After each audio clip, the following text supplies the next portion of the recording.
Premier Speed Chess event of the year has arrived. Oh, no way! Oh my gosh!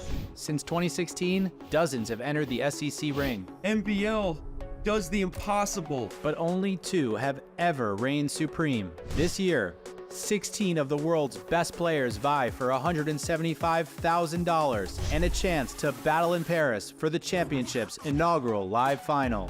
Through 3 blistering time controls, only the strongest and the quickest will survive.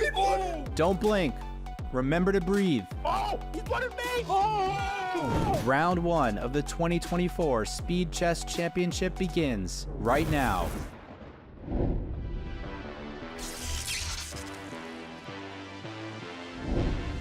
Welcome, ladies and gentlemen, to the Speed Chess Championship. One of the most anticipated matches of this 2024 season is about to get underway in just under 10 minutes. It's a pleasure to cover it. I'm Grandmaster Daniel Naroditsky alongside Grandmaster Anish Giri. Anish, it's Hans versus MVL today. I think everybody was counting down the minutes and the hours, myself included. It's finally here. Yeah, the popcorn's ready. Everybody is looking forward to this very, very exciting match. Whenever Hans is there, everybody's is there for it. Get your popcorn ready. Get your coffee ready. You might need something stronger than that. It's going to be a roller coaster ride. It's been a roller coaster ride thus far in the Speed Chess Championship, as we are still contesting the first round. Hikaru and Magnus are through. They took care of business. Alireza Firouzja did as well. Wesley So had a closer match against Denis Lazovic, And of course, one matchup on the left side remains. Anish, no upsets so far. Simple as that.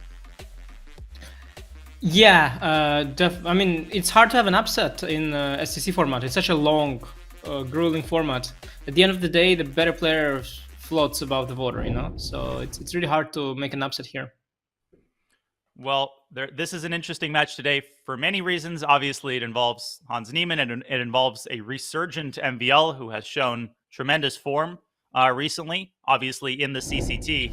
Hans is the underdog. There's no question about that. They don't have an extensive head-to-head record, Anish, but there's no question that this match is an uphill climb for Hans Niemann.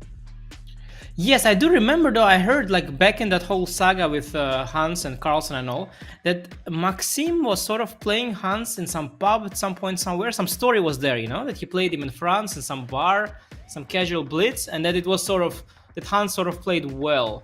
I don't know what that means, whether it means that he lost narrowly or whether he didn't lose at all, but they've had some games apparently against each other, if I'm not mistaken, just not official ones. Well, this is Hans's first SCC appearance. MVL is a Speed Chess Championship veteran. He's been one of the only players to defeat Magnus Carlsen in an SCC format. But for Hans, he is looking to prove himself and establish himself as an SCC stalwart. He is not playing from home. He is jet-setting around the globe. You can see a classic hotel room door there with the fire code message over on his left. Hopefully his internet holds up. Not easy to play from a hotel room. By definition, Anish, it's a bit of a handicap, no matter how good your hotel setup. Well, do you mean because of the unstable Wi-Fi potentially, or anything else? Or you mean the mouse, the screen, everything? It's just not, it's just not your home setup. Sometimes the chair is uncomfortable, but I think Hans is used to it, and I think he usually plays from a hotel. Now, obviously, he is no stranger to successful online chess. He qualified through the Title Cup through his Title Tuesday performances, and he's well over 2,700 classical. So, I don't think Hans is thinking of himself as too much of an underdog, Anish, but he's also a little bit biased. Yeah, I watched a video of his where he says, okay, you play Maxime first. After I beat Maxime, I'm playing, Wesley. When I beat Wesley, then I get to the live final. He's already has it all planned out. He's ready to win. One thing that they haven't mentioned in the graphic is that Hans actually at some point was leading Chess.com leaderboard, wasn't he? Like his rating on Chess.com is insanely high. And, that means something. Yes. I think people are underestimating Hans's pure speed. I mean, he was over 3,200, I think. He's been hovering around 3,100 Chess.com Blitz. He's an incredibly good Blitz player, and I think some people might not be as familiar with his Blitz pedigree as his classical results, which have been in the limelight. Now, for Maxime, there's really not much to talk about in terms of his resume. He's been less of a regular on Chess.com and casual Blitz, but his actual tournament performances ever since the COVID era have been nothing short of amazing, Anish, given that his OTB performances have been pretty few and far between. Yeah, Maxime, he was one of the world's best speed player, and the COVID was a difficult period for him. He's dropped some strength there, but he has fully regained it, and I think the last few events he played, he's just been, the very top. He beat Magnus recently at the Rapid tournament, and I think Maxime is a favorite in the entire tournament, actually, not only in this match. Yeah, I agree completely. There he is, the man of the hour.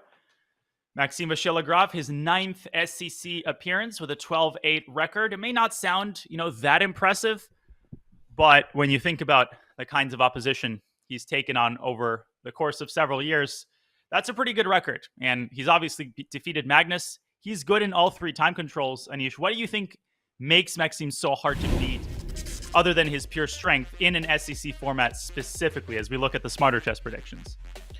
He's just very crafty, he's very fast, his tactical vision is incredible, his calculation speed is extremely fast as well. And his only weaknesses, sometimes he lacks some depth in the opening, sometimes he forgets some theory, but these things, they don't matter in Blitz. So in Blitz, only his strengths shine, and he's just a very good Blitz player. He's always been one. Well, Smarter Chess is predicting a pretty smooth victory for MVL. We were talking before the show. I think this is, not an unlikely course of events. And for Hans Niemann to turn the narrative around, I think he has to get off to a powerful start, make a statement in the 5+1 segment. We remind you folks, there's 75 minutes of 5+1, followed by 50 minutes of 3+1. And finally, 25 minutes of bullet, 1+1, 1 second increment throughout the entire match. It's a slightly shorter format than in previous years, but still plenty of time to assert your strength, Anish. It's going to be important, I think, for Hans to get off to that good start. Maybe win that first game and break the ice. Yeah, for sure. I recall from my experiences back in the day when I played Hans. Sometimes he tilts as well. He's a very emotional player, a very emotional person. So that's one danger for him. And just overall, Maxim is such a dangerous opponent. I'm kind of on board with the smarter chess prediction. I would even give Maxim a little more. A little more. I would predict like a 4-point lead, 4-point margin, maybe like 70% chance for Maxim to win. But Hans is there, and he's optimistic, and that's most important. He believes in himself. Yeah, he definitely believes in himself. He's, proved a lot of the naysayers wrong, and he's crossed 2,700 recently. There's no question that he's building up an impressive over-the-board career, and a lot of it comes in difficult open tournaments. I don't know exactly why he's in Kazakhstan apparently right now. No, I do. The World Team Championship. So it's already beginning. Yeah, it's starting like tomorrow or something. So it's it's about to start. So he's playing online over the board. Very busy schedule. Straight from Kazakhstan, he's flying to Netherlands, where he'll play a match against me on the board. That's going to be fun too. So he's a very busy schedule. He's playing nonstop. Wow. Hopping on the famous AA flight, Astana, Amsterdam. Of course, I don't even know if that exists. Probably does. I'm afraid it doesn't. You're afraid it doesn't, so he'll have to fly with a stopover. But this is a good warm-up for him, given that he is in Kazakhstan for the World Rapid and Blitz Championships, correct? Yes, and we should also keep in mind one factor, of course, them playing online, and if Hans starts off very, very well, there's always that element, of him getting into the opponent's heads, right? There are always that whole cheating allegations from the past, they're always can get inside your head. So it's indeed important for Hans to start well and make Maxim question reality. And here we go. The gong has sounded. We're underway. Maxim has the white pieces in the first game. Ruy Lopez, not particularly surprising. Hans, he likes the Caro-Kann. That's been his choice against me in our 3+0 matches. But he does a lot of opening work, and he's got a lot of weapons up his sleeve. A2, A4, an anti-marshal. And he's obviously a very popular line. And now Black is at a crossroads between B4, Bishop B7, and Rook B8, I believe, are the three big options. Yeah, exactly. Bishop B7. That's also what Hans did against Vidit in the Grand Swiss. So I think Hans plays these. Marshall is one of reliable openings in his repertoire. He's played it in some important games. I also remember some US championships and so on. So no surprise there from Hans. Maxim is also a big specialist of the Spanish. Maxim has played this position on the white side many times. And so kind of a principled opening duel here between these two players. Now, sometimes the knight goes to C3, and often the destination is the same. Often the destination ends up being G3. But you can go through several different airports. Knight BD2 is the traditional way to play. Knight A5, preparing queenside expansion with C7, C5. So far, pretty standard treatment of the opening by both sides. I'm sure still within theoretical waters. And sometimes I see this Bishop C8, Bishop E6 maneuver. I'm never totally sure how to handle this position with Black. Yeah, there are two ways of dealing with the bishop on B7. You can either activate it with the D5 break at some point, and then make the bishop shine on the diagonal. Or you can indeed, like you mentioned, reroute the bishop back to C8 and E6. And in this particular position, this is the second plan is more, it's more intuitive, and that's also what Hans goes for.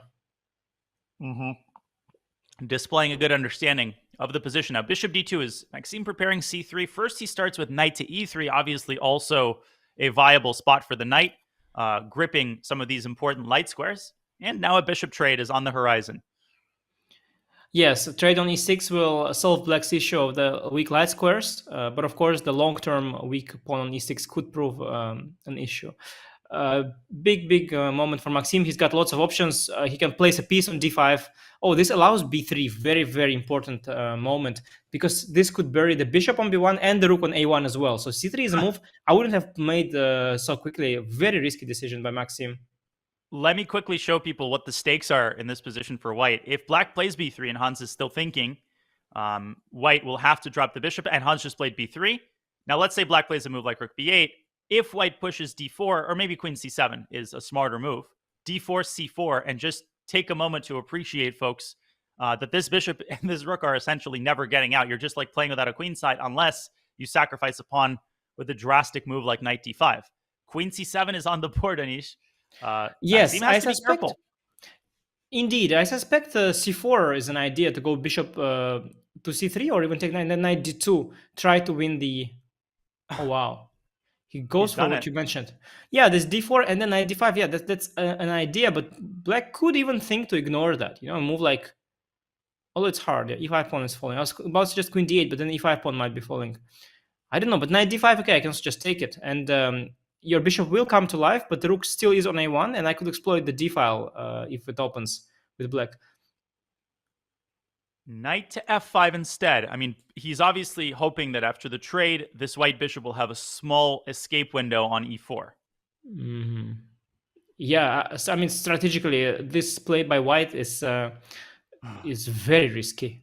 You're really going all in on the kingside initiative, but you risk to end up playing without two pieces, a rook and a bishop.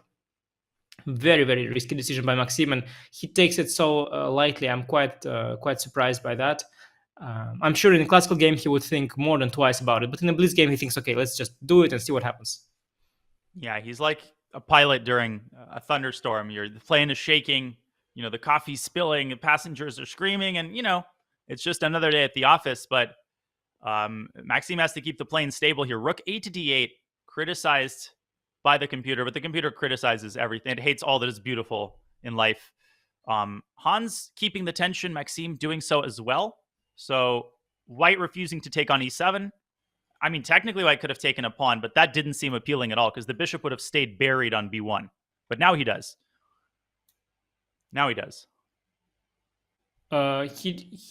takes on e7, but he's not going to be able to win the pawn on e5, right? Like he'll probably take with rook, but then bishop g5. But even that, you know, it's not so clear. You do have to checkmate me there. And if you don't, at the end of the day, I mean, you'll start attacking with the three pieces you have left, but the other two are in the corner, and I will have more pieces in defense than you have in the attack. So I'm not so thrilled with white's position. Even rook e7, bishop g5, h6, bishop f6, gf, and just go for it. And how can white be better when you're playing without these two pieces and there's no obvious roadmap for getting them out of the gate? Now, Hans is taking a while. I would have honestly taken to the rook quickly. Is there some tactic there that is... I mean, bishop g5, bishop f6, I guess, is scarier if you're actually sitting at the board. Yeah, and also I sort of said that it could not work. It could also work. Yeah, how do I know? I'm just sort of easy. It's easy to expose other people's king. Yeah, when it's yours, it's a different story. So I understand Maxime's hesitation as well. Oh, I find it all too easy to expose my own as well. I've learned that lesson one too many times. Now, queen takes c7 is a positional pawn sacrifice, but the upside is that, and he does play queen e7. Now, wow. I think Maxime has to take on e5. Yes, but at this moment, bishop g4. Wow, nice resource. Now, black is trying to exploit the fact that white is temporarily has his rook on a1 out of play, because the rook will eventually get into play, but temporarily it's out. So black is trying to be very quick here. And this knight on a5 is really the engine of black's entire construction, just sitting there in the corner, you know, chilling with a pina colada and burying white's entire queen side. If you play queen takes g4, people, black will play rook takes d2. Then the b2 pawn will be hanging. Is white in trouble? I mean, clearly Maxime missed bishop g4. That came out of nowhere. And if you play h3, Anish, knight e5, this is looking ominous for Maxime. Yes and no. Of course, the rook on a1, yeah, as we mentioned it many times. But you are up a pawn, and if at some point you get f4, e5 rolling, you activate the b1 bishop, you activate the a1 rook, you'll be doing great. So white's position has potential, but currently there are some difficult questions to answer. Like, what is your next move? yeah. Starting with, what do you do now? Because f4 queen c5 check is a non-starter. If you can push this knight away, f4 becomes a serious possibility. He plays queen takes g4. Okay, maybe e5 after rook takes d2, because the priority is getting this bishop out of prison. So the b pawn is being sacrificed. Wow. Right? You're not supposed to take it. E6, queen h5, something like that, but it's not obvious. Oh, this knight on a5, I sung its praises just a second ago. It's undefended. I think taking on b2 is tempting. I think Hans will do that. I don't Smells expect. a rat. Queen c5, hitting the pawn. That makes sense too. He wants to first activate the queen, secure the knight on a5 somewhat, and then take on b2 next after queen f4. But the issue for black is queen f4, rook takes b2. That rook is sort of trapped on b2, which is not imminently dangerous. I mean, you don't have queen c1, you relinquish the f2 pawn, but it's a little bit scary. Maybe bishop f5 and e6 there. White could take over the initiative pretty quickly. Yes, white will have active rooks. Bishop will come out. Rook from a1 will go to d1. White will have more pieces in the attack briefly. But of course, long term, the b3 pawn is there. So if we imagine any rook endgame, then white's already doomed in those rook endgames. Maxim goes for queen h4, which is attacking the h7 pawn as well as defending the f2 pawn. But after g6, the question is again, how do you proceed? The e5 pawn hangs and the b2 pawn hangs. So probably his last move was just not accurate. He just lost him time. He's just losing a tempo. Yeah, you're right. Rook takes c5 is now a huge threat. This pawn was really the source of your counterplay. He might have to play queen f4, but then black has rook takes c5. Tactic? No, he doesn't. Queen takes d2. But just rook b2, so now black won a tempo compared to the line before. It got g6 for free. And white doesn't have bishop f5. Queen e5. Oh, queen e5. That's by the way, that's a game. I see. Let's see if and he finds it. Yeah. It's over. No, this is wow. Look at Hans. Yeah. Oh, he smiles, and that's his first SCC win in his first SCC game. Anish, let me show that for newer players what just happened there, folks. If we could bring up an analysis board real quick. Chess spoke for itself. That's what happened, my friend. Chess spoke for itself in the end. Well, we'll speak for Hans here and show the point. Rook takes c5. This is a classic backrank combination with mate. Nice. Now, the reason you couldn't do this with the rook is because white's queen drops back and takes black's rook, defending the other rook. But here, if you take the rook, black plays queen takes e1. If you take the queen, same concept, white drops b2. And this is completely hopeless. Wow. Queen h4. That's what I mean. Now Maxim is playing the second game. He doesn't know what happened in the first game. For all he knows, maybe he thinks the whole game was first line of Stockfish, So it's very, very annoying when you play someone like Hans and you lose like that and you don't know yet. I mean, he hasn't checked the game. He doesn't know that Hans also made a lot of mistakes there.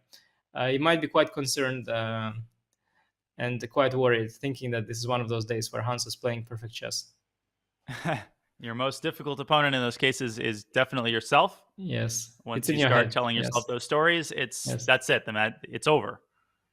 Exactly. So I hope for Maxim he will steady the ship. I don't know how he got this position. It's not really part of his repertoire. What was the opening again? This was a Rossolimo, bishop b5 check, which Hans does play. Yeah. I call it against d6. I will learn this was, I think, the Moscow variation. Rostolimo is against the knight on c6, but it's different terminologies there that people are using. Yeah, Canal, Moscow variation, Rostolimo. I never know which one to use. Yes.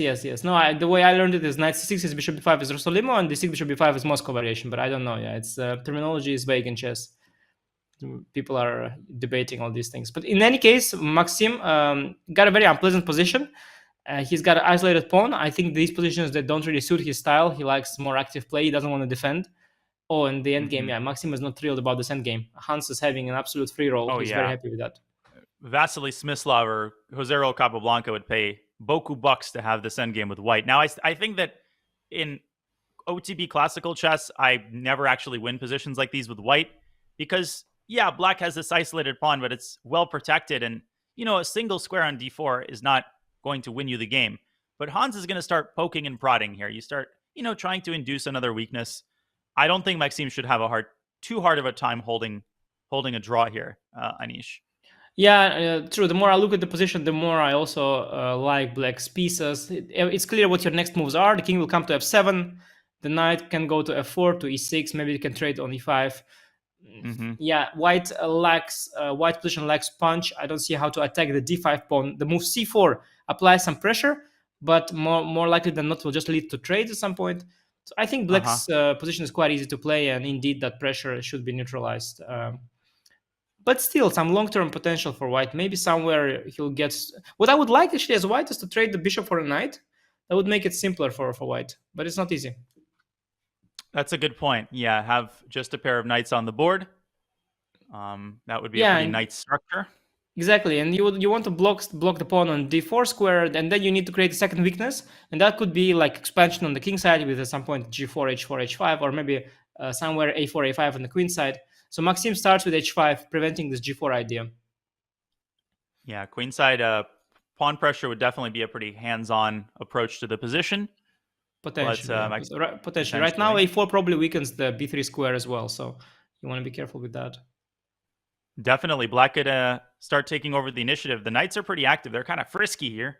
And bishop f4, now g5 is very tempting, expanding on the king side.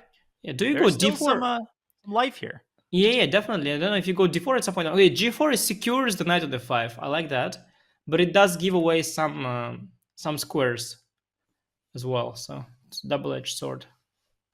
I actually might even prefer Black at this point in a blitz game. Maybe I'm overstating the case, but yeah, maybe switch to. I don't like king g1, king g6, and switch to the h file and just mate him. No. Rook h8, rook h7, rook h1, easy clap. Yeah. No, you gotta watch out for that. What if just rook h7? Is not just? Am I not just mating? Rook h7. Well, bishop can move and then maybe f3, or bishop can move and king f1. But there's all sorts of things, right? Like g3 is there. Rook can switch back to e8. No, bishop f4, f3 is losing. I don't know. I think Hans bishop missed f4 this idea. King f1. Yeah, but then I check on e8 as well. It's also kind of half losing. Oh God. Yeah, it's a very dangerous. I think Hans completely missed this switch to the h file. Yeah, and it's so easy to forget about the fact that your opponent actually has activity. Now, maybe knight d3, knight f4, and then in response to rook takes h2, knight h3, Anish? Tactical? Okay, but that would still be bad, yeah, because I will then take on g2 and take on h3, and this isn't a bullet brawl narrative. I think he's just losing it. I think he will just lose it. I don't see a defense, and computer says -1 from the bar. I suspect. Oof, he's so desperate. Yeah, no, but he's just lost. Even 95 maybe to begin with. Oh, look at that bishop. And that is not the kind... I mean, that's like MVL's bishop. These two bishops can get a room together. Yeah, incredible turnaround there. Okay, bishop to g1. Okay, this is nice, actually. It's a good defensive resource. Wait a second. Am I hallucinating here? Why not rook h8 on the previous move? Maybe that was a little more accurate? F3, yeah. Then maybe he thought f3 to defend the bishop via the second rank. Then knight e5. But knight f3 here wins. I think knight f3 wins material. Okay, probably white will take and give up the bishop for 2 pawns, but that should be a matter of technique. Yeah, or go bishop g1, give up the exchange, but it's just lost. Yeah.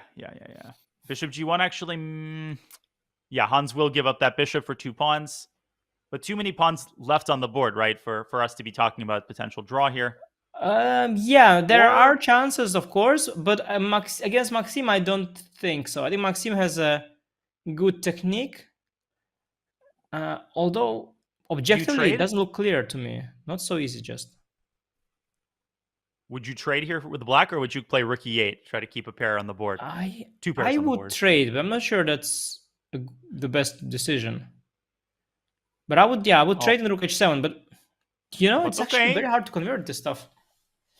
Because Hans is trying to get as many pawns off the board as possible. He wants to play a5, and if Black is left just with the f and b pawns, I mean, we're getting pretty close there to rook and knight versus rook. Yes, I think clearly Maxim did the most natural thing there. He found the so-called easiest win, but it's not the cleanest win. And now he's got a very hard task ahead of him. Probably he had something more clinical, which was a little bit harder to see, but would have ended the game much more quickly. Yep. Okay, knight e6 check. That's a good start for Maxim. He gets his knight into position, but f4 is something to be watched by Black. I mean, knight c5 runs into a5. It's getting a little bit annoying here. Very annoying. Okay, a5. b4? Rook c7 maybe? Then I'm trading. Oh, okay. You think that you can keep the f6 pawn and that will be enough. Maybe. I want to checkmate you. Yeah. You're just going for some initiative there. Rook b5? Whoa. Knight c5? And then b4? Knight e4, knight c3. Yeah, he missed that. Knight c5 wins. Yeah, that's. I think that's a game. Well done. At least that's a pawn. Yeah, he missed knight e4. Yeah. Then that's a game. Daisy. Yeah. Now Maxim has a good technique, and Hans was a little bit sloppy there. He should have defended better, for sure. Definitely an unfortunate game here for Hans, losing with white and allowing MVL to equalize the score. Maybe Hans got too comfortable with that end game, thinking that he's playing without risk.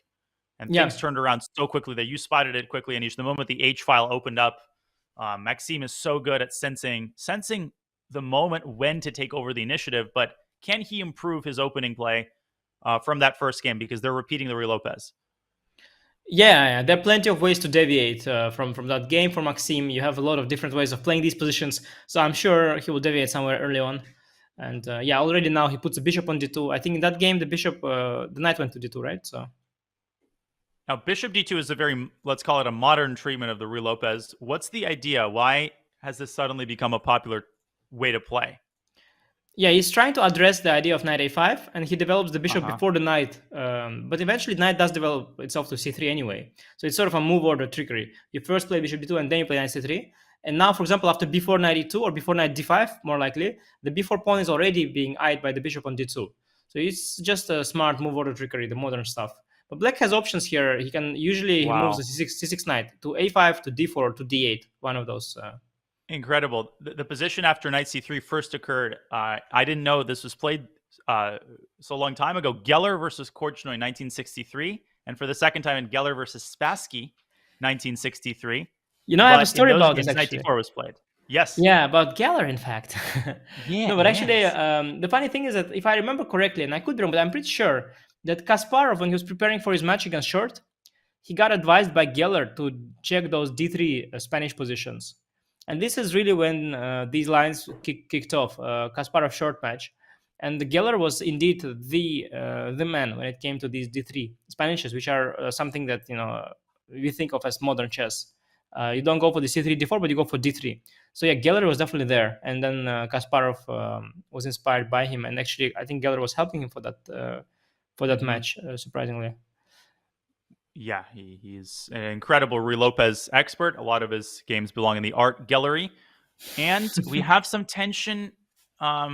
We have some tension in the center here. What's going on? DC. Now, obviously, Maxime wanted to avoid knight takes d4, c5 there. But now he's a pawn down for now. Yes, but if he does regain the d4 pawn, he'll have a better pawn structure because of the weak b5 and d6 pawns. But for now, the pawn is alive. And the question will revolve around whether white can recapture it or not. And both sides will try to focus their attention on that pawn. Maxime goes for the b5 pawn, actually. He's eyeing the other pawn now.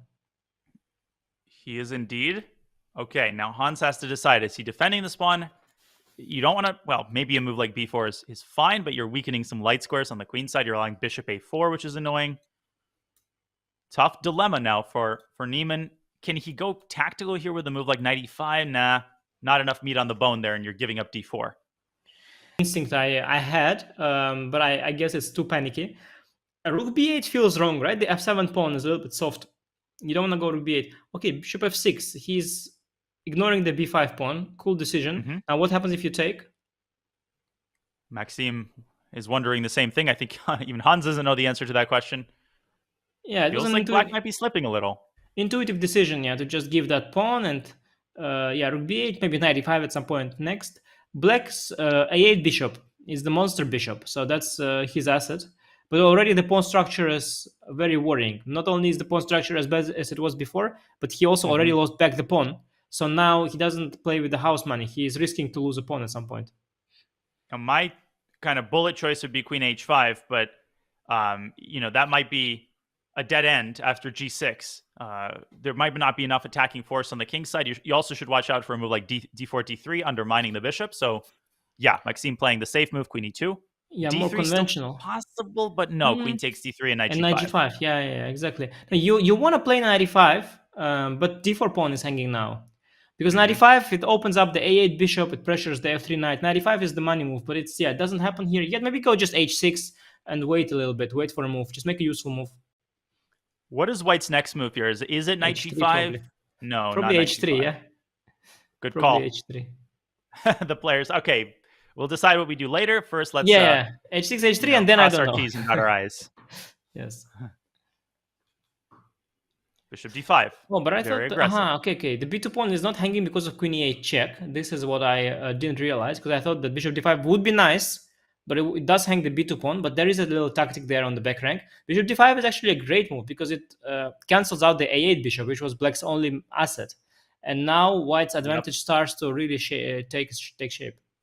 That's a move that displays such great positional and tactical understanding. Let me quickly show for newer players why rook takes b2 is not possible, because not only is queen e8 check important, but also important is that at the end of the line, as Hans plays the move knight e7, offering the bishop trade, here rook b1 is not checkmate. You always have to check for a back rank combination at the end of a variation, but here white simply blocks it with bishop e1.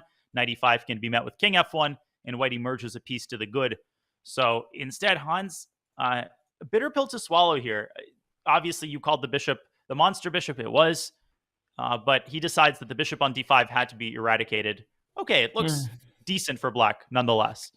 Yeah, but now already it's very defensive. Yeah, you no longer have any hopes of attacking. You're just trying to defend. And okay, I give you that the b2 pawn is not threatening yet. It's very far from getting anywhere near promotion. The c2 pawn is potentially a target. The d4 pawn is easy to defend for black. So there are defensive resources. Maybe rook c8 now. Maybe somewhere queen f5. Try to defend this position. Yeah, nothing to panic about for black, but definitely some long-term issues there. Yep. I mean, white's biggest target, the pawn on c2, is a backward pawn. If you think about it, I mean, it's held in place by its vis-a-vis on d4. Yeah. No, very annoying move by black, queen f5, and I think the counterplay against c2 pawn gives him equality. I think I no longer like white's position as much. Maybe until Maxime finds a good move, but for now I don't see it. Maybe queen d3.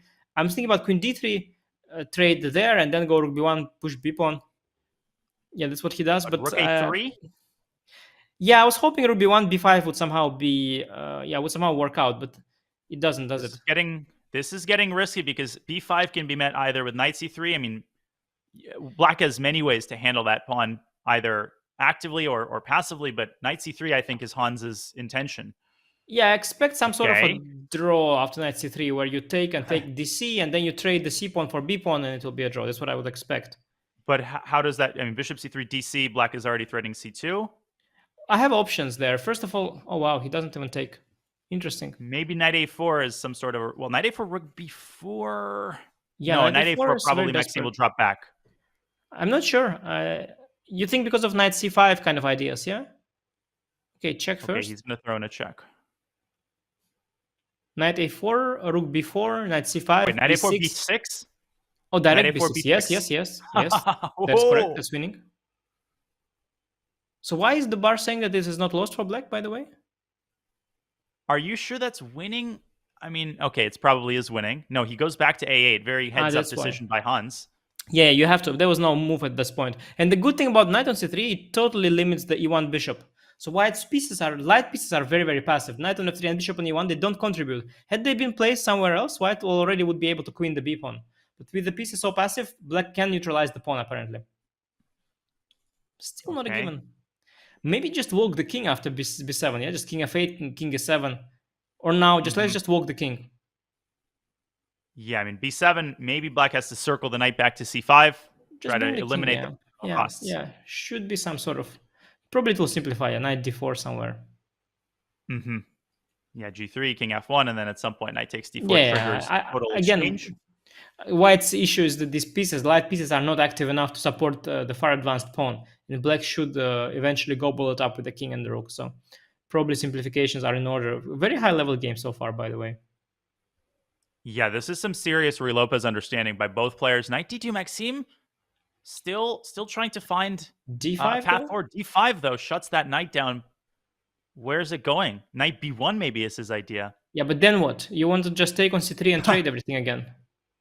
Maybe f3 is the ambitious way. Some f3, bishop g3 somewhere, maybe. I don't know. Wait, also Anish, knight b1. Black has maybe knight e2, knight c1? Knight e2, knight c1. That knight. I'm not sure he's looking in that direction, but it's possible. I would imagine he just goes king e7, a safer move. Just bring the king. Knowing Hans, though, if he sees, he's a confident guy, and he goes for it. Hans is always there, alert. Yeah, Hans is ambitious. Hans is very ambitious. That's clear. He's very ambitious. And that's one thing that worries me in regards to MVL. I mean, sometimes he can get sloppy tactically, and Hans is he's a sharp cookie tactically speaking, I mean, he doesn't buy the bluff regardless of the opponent's rating. Obviously, he I think believes Hans's he can beat weaknesses anybody. are exactly Hans's weaknesses are not lack of confidence. If anything, is the opposite. Yeah, he might miss Yep. a resource of the opponent, but he rarely misses a resource for himself. So That's a great point. that said, Okay. I think White's not risking that much, in a sense. Like the worst case scenario is still okay for White. Even if you lose the B pawn somehow, it's still good chances to defend. Yeah, now knight f3. Yeah, I think they just want to. Okay, bishop b6, knight d4. White has some initiative there, some micro initiative in the knight in game, knight f5 yeah. even. No, I think you can't take on b6. Hans defends it with his king. Scary though, and we're on the cusp of liquidation here. But knight b2 maybe. Not yet. Yeah, just about to liquidate, but not yet. And I think if we liquidate, White will have a more favorable piece placement. So I am team White in this position, definitely.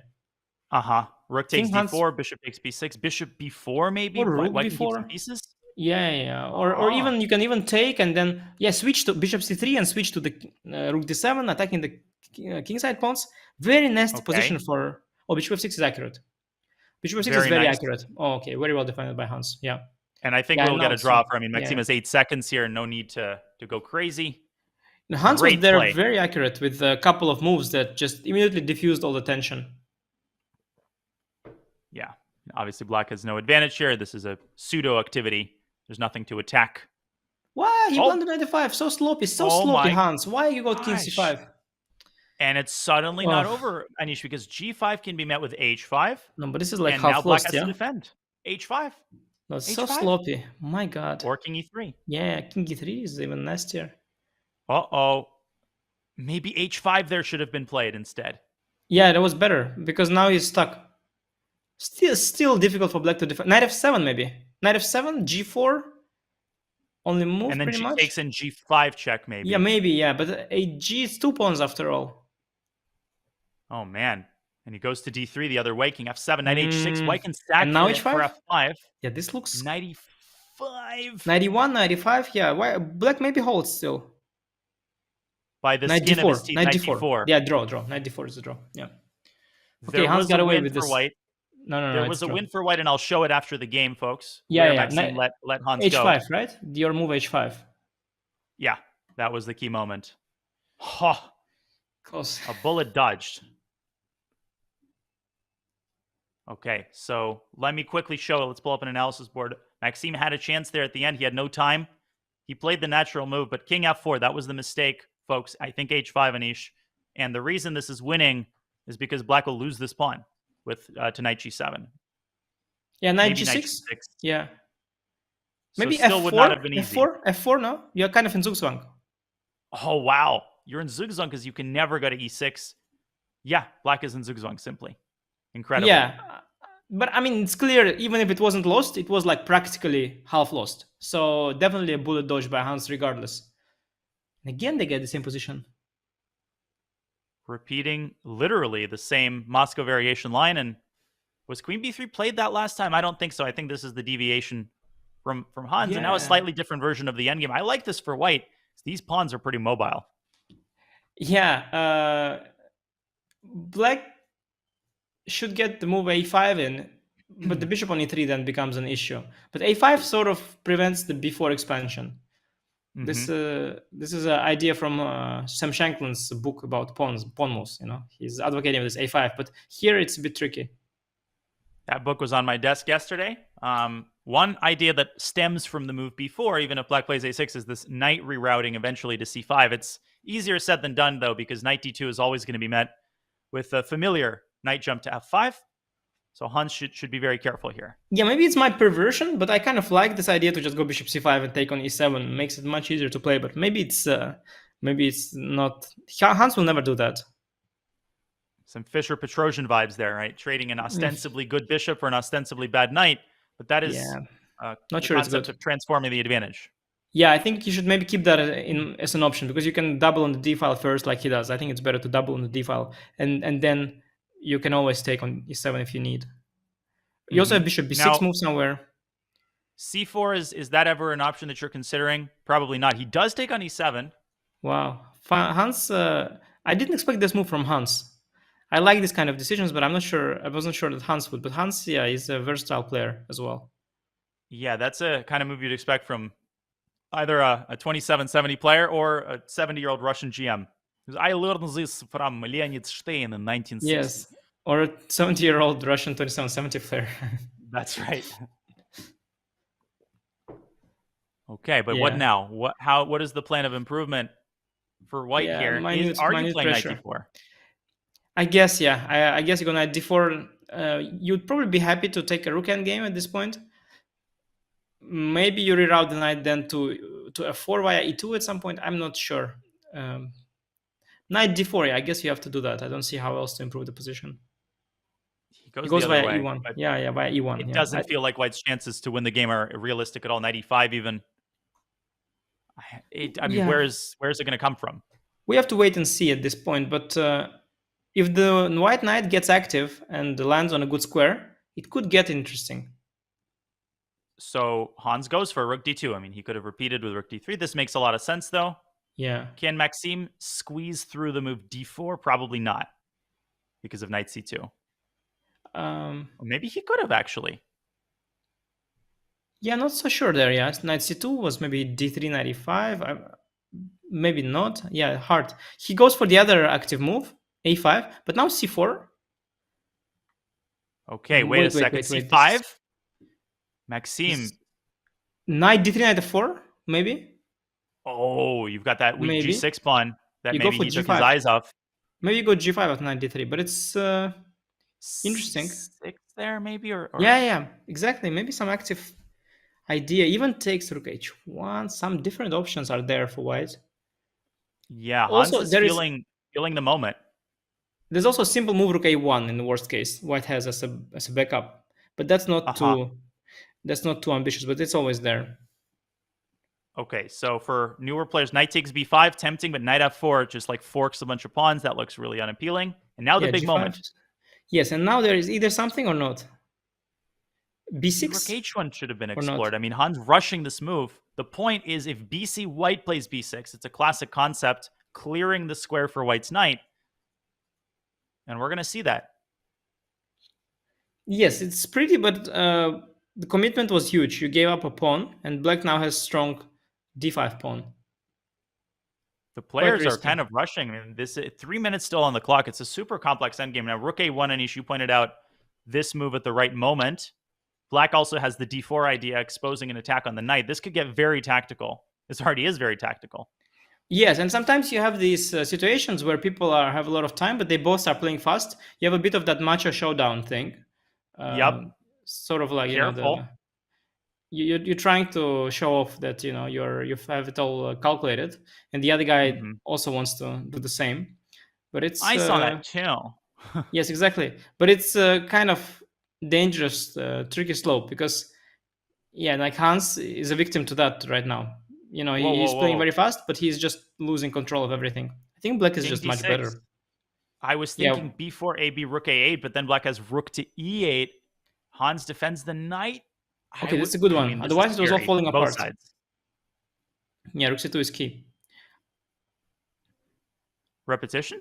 96, I think. No. What rook about a5, maybe? d4? And rook what about a8? b4? No, b4 probably doesn't work. What do you do? White's position is on the cusp of falling apart. d4 is there. Yeah, it's very difficult because d4 is constantly a thing you have to calculate. So how was rook takes a5, d4, rook a8, dc, rook b8? Unreal. And then knight takes c5, you have rook d8 check. Yeah. Maybe it works for white, no?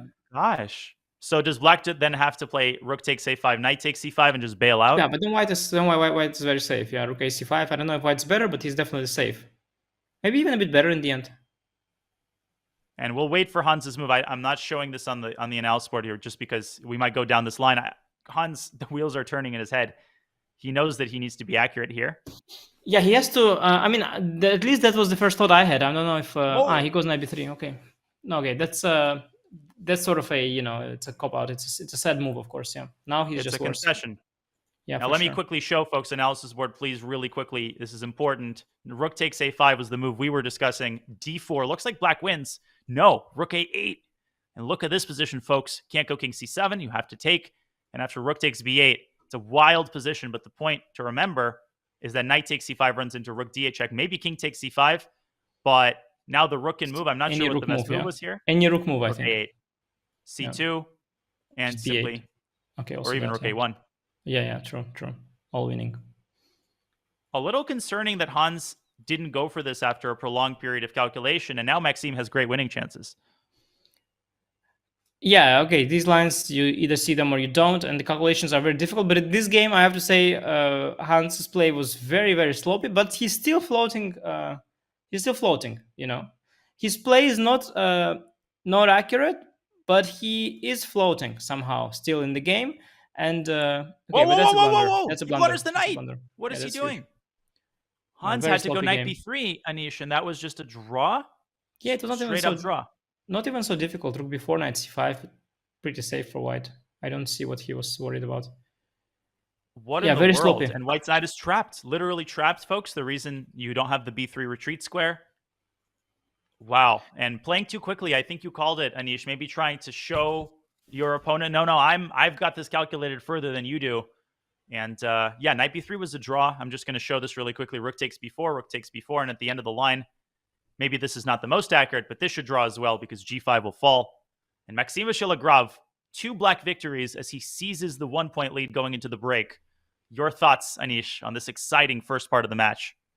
Well, what is interesting is that I feel that there is absolutely no control when Hans is playing. Like, the games are completely wild. If he has a tiny risk-free advantage, it doesn't mean anything. He can be winning, he can be losing, he can be winning. It's a total mayhem, and yeah, we are here for it. It was a great start for Hans Niemann, but now he faces a 1-point deficit. It's time for a halftime break in the 5+1 segment. Before we take a few minutes to reset, wanted to remind you that Chess.com is always evolving, bringing you updates to gameplay, hype, new events, exciting collabs, and more. Find out what the heck is going on at Chess.com tomorrow during the State of Chess stream hosted by Danny Renstedt. Tomorrow on Thursday, exclam SOC in chat to learn more as Danny updates you on the State of Chess.com, 1 p.m. Eastern, tomorrow, August the 1st. Well, you don't have to wait until tomorrow to watch the remainder of the MBL Hans match because we'll have more action from the Speed Chess Championship coming your way in just a few minutes.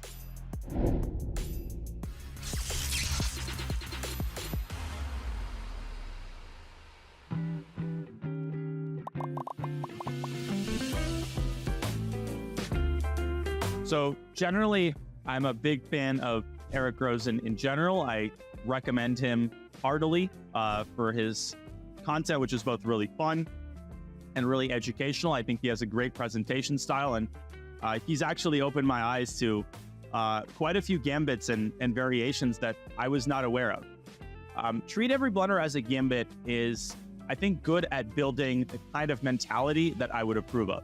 Because if, let's say your opponent hangs a piece, and already I'm saying hangs a piece, that's not the right way to put it. A piece leaves a piece hanging, and you're trying to figure out, is there some hidden nefarious design behind this move, or is it just a straight up blunder? It's very important not to go too extreme into either side. You should not just assume that it isn't a blunder because your opponent is rated X and you're rated Y. And I've kind of was impacted by this as a lower rated player. When I faced someone higher rated, I would just kind of assume that they saw everything, and that if they made a move I thought was a mistake or a blunder, that there was absolutely no way that I could be seeing more than them. And that went out the window with experience, because I realized everyone's human, everyone makes blunders. Even GMs leave pieces hanging. It's not common in longer form OTB chess, but in Blitz and Bullet, you'll see it happen all the time. And when I do it on stream, people are often so surprised, like, oh my God, he hung a rook. Oh no, my rook.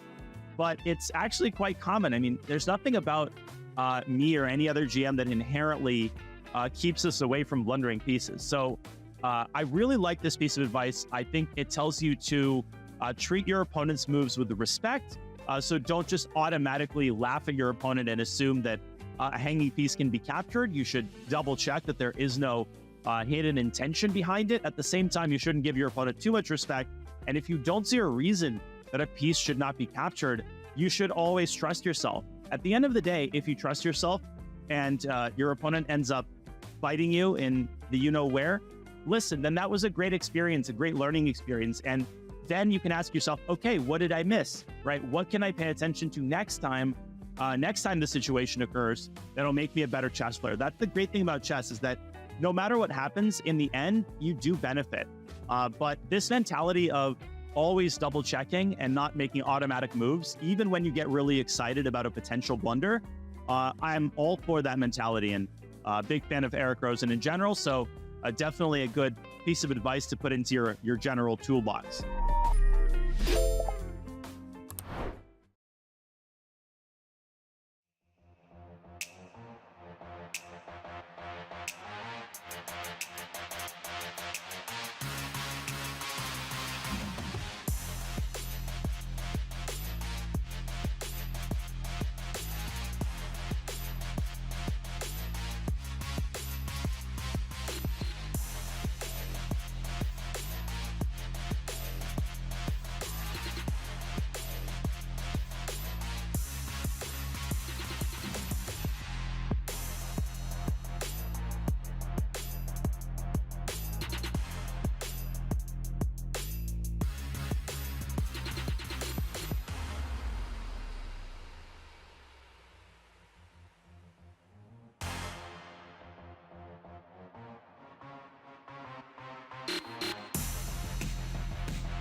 We are back here at the Speed Chess Championship, a much anticipated matchup between SCC veteran Maxime Vachier-Lagrave and Hans Niemann, an SCC newcomer. This is his first Speed Chess Championship match. He got off to a blazing start with a victory in the first game, but 2 painful losses with the white pieces, and now he faces a 2.5, 1.5 deficit.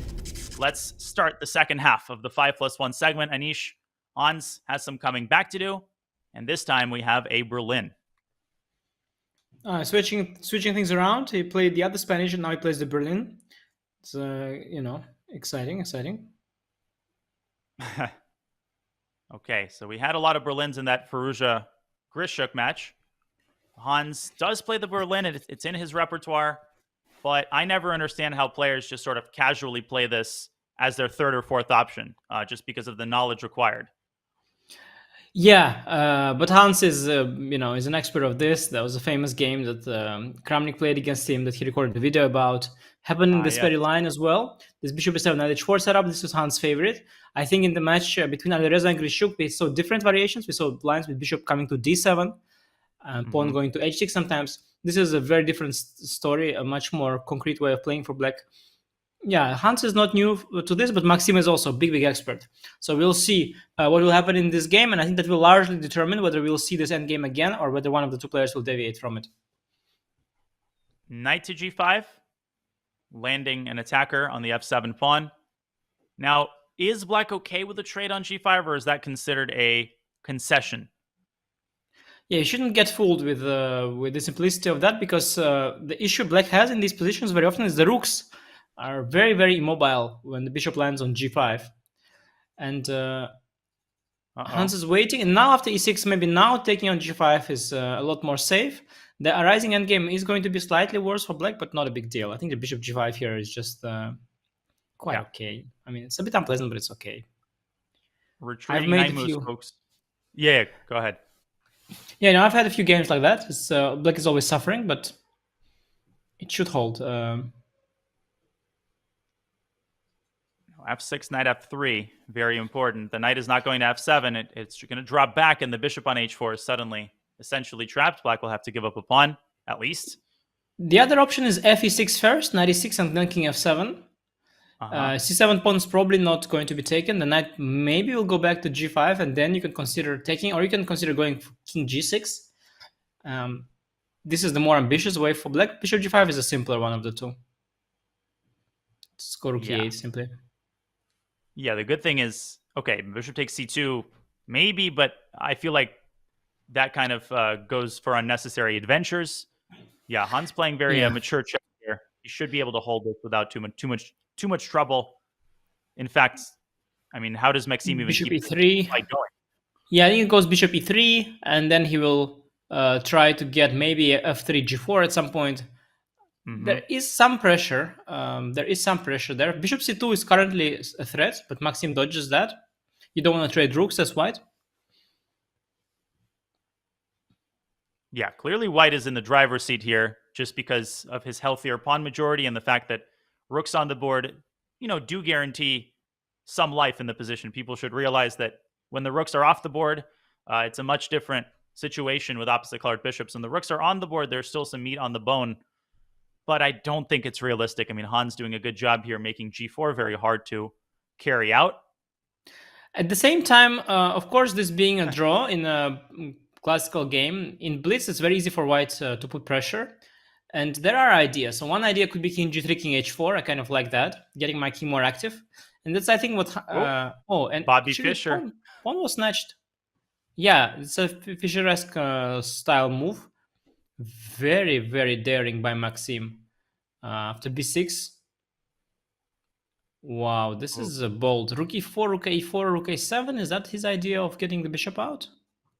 That's quite the jailbreak operation. Maybe he's also going to try a4, b4, and a5. Maybe he hopes that the pawns can deflect black. Instead, Hans goes the other way. He doesn't try to trap the bishop. He tries to go after Rightly so. white's pawns on the second rank. It's sort of mutual Pac-Man here.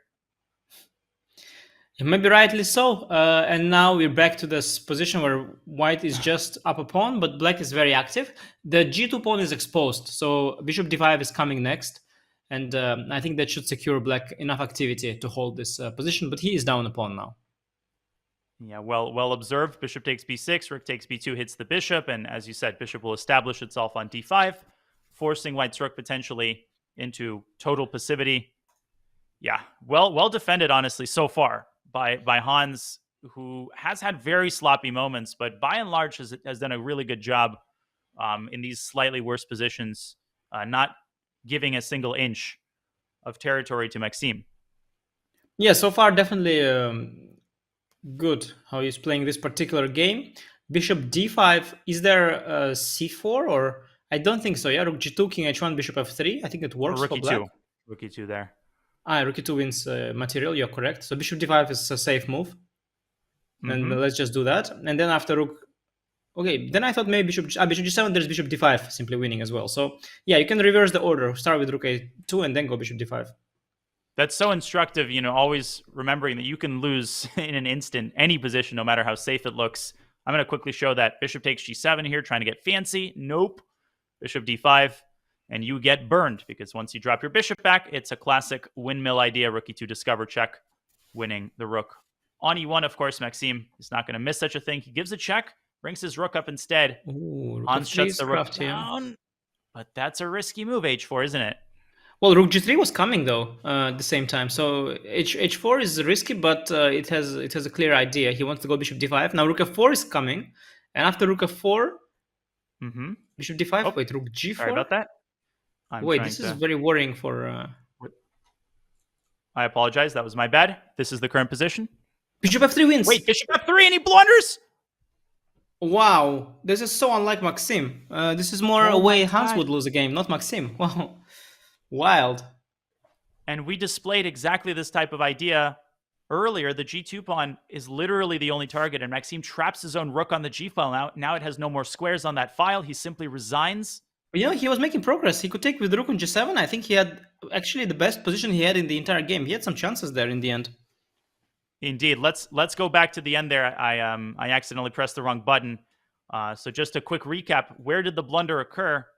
It was this position. Anish, you're actually saying rook takes g7 and white has some chances here? I think so. I believe so, because I want to collect the h4 pawn. I'll attack it potentially twice. I mean, I understand that you have rook a3, rook a2 back. You probably will hold, but Maxime wanted to get the same, but with a better version. But he just blundered bishop f3. Wow, what a turnaround. No squares on the g file, and we already know how bad this is. Everything falls. What a moment. And Hans equalizes the score in improbable fashion back to the current position in the next game. Another Moscow variation. This one a little bit more frisky with h4, the latest move. A thematic idea, Anish, but definitely risky since you're castled to that side of the board. Yeah, it's an unusual position. What can I say? Black hasn't yet developed the king side. h4 is ambitious. After h5, now the h5 pawn is there. It's going to hang in case you castle short. Black will probably not castle short anymore. I think f6, king f7, kind of tempting setup here. Covering a bunch of squares and safeguarding the king on this unusual square.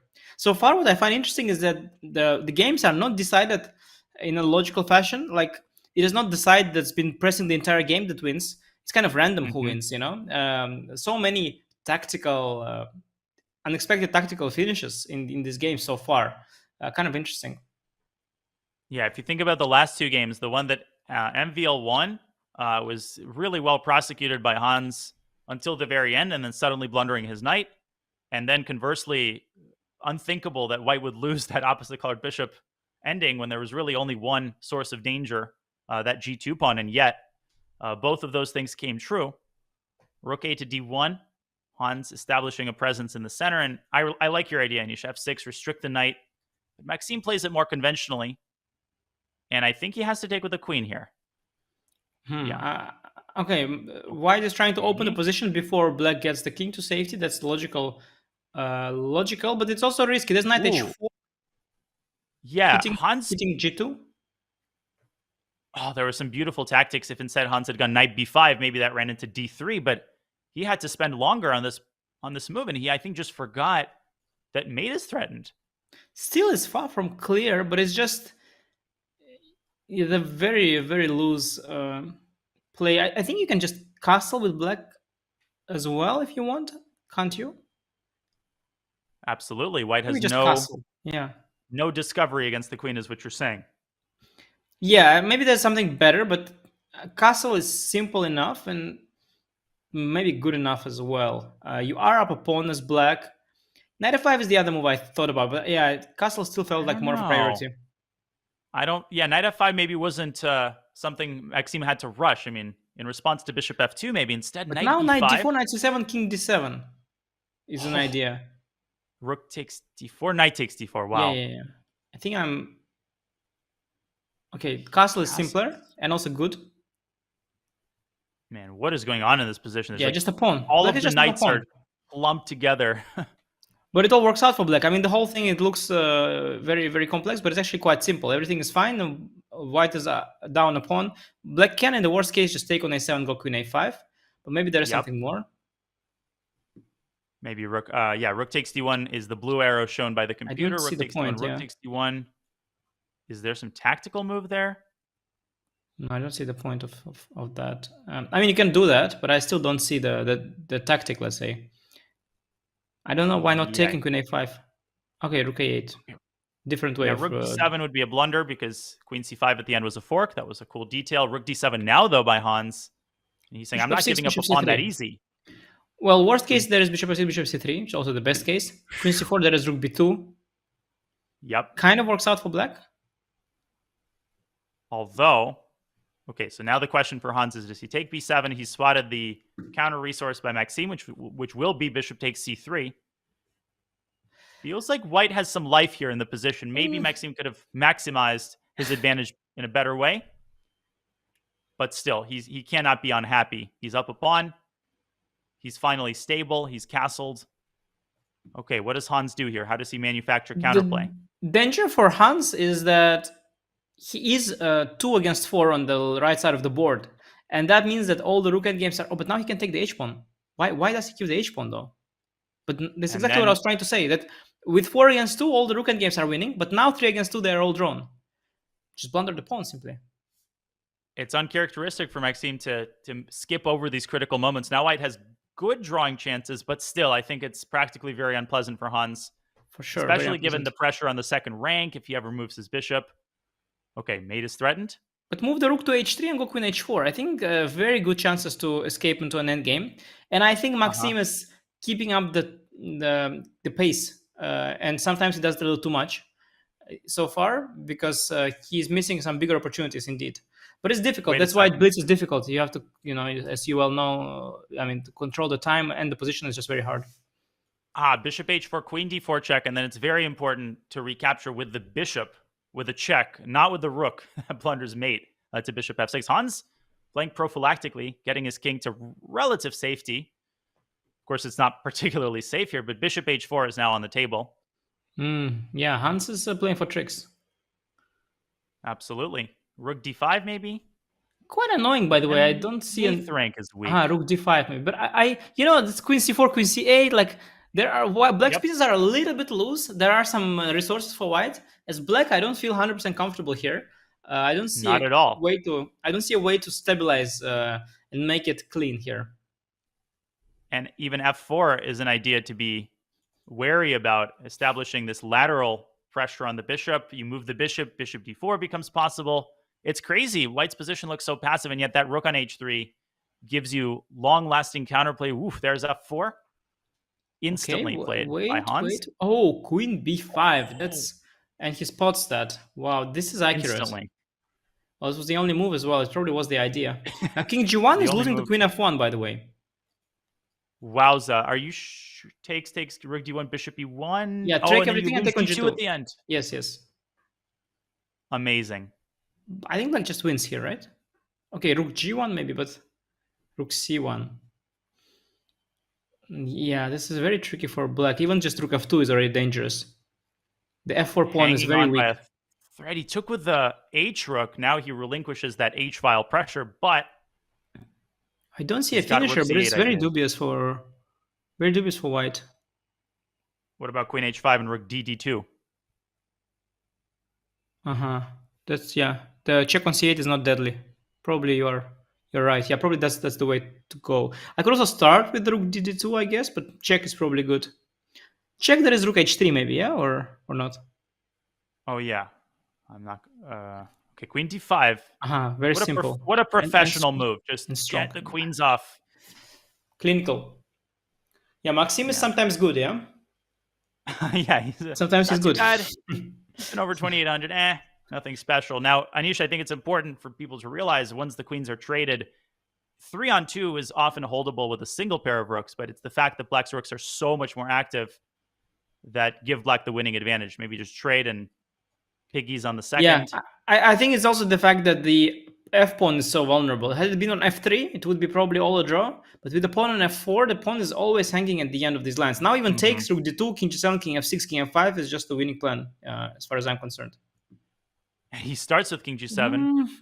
Little too... Maybe allowing a check on e5 and a relatively better version of the endgame for white. What do you think? Maybe it's the same thing, yeah. Okay, it's anyway unpleasant. I mean, I think it's unholdable practically. I think it's just objectively lost also. I mean, fe, rook d2 and...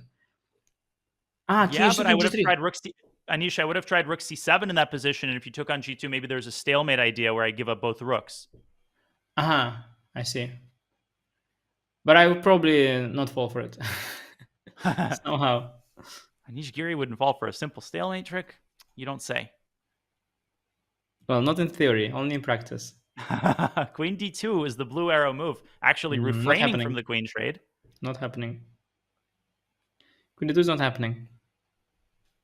Yeah, but now king comes to g3. King comes to g3. This is something I missed as well when I was mentioning the easy winning plan. I missed king h2, king g3. I think this is not at all a foregone conclusion in this game. Rook e1, I have king f6 though. What is the defense here?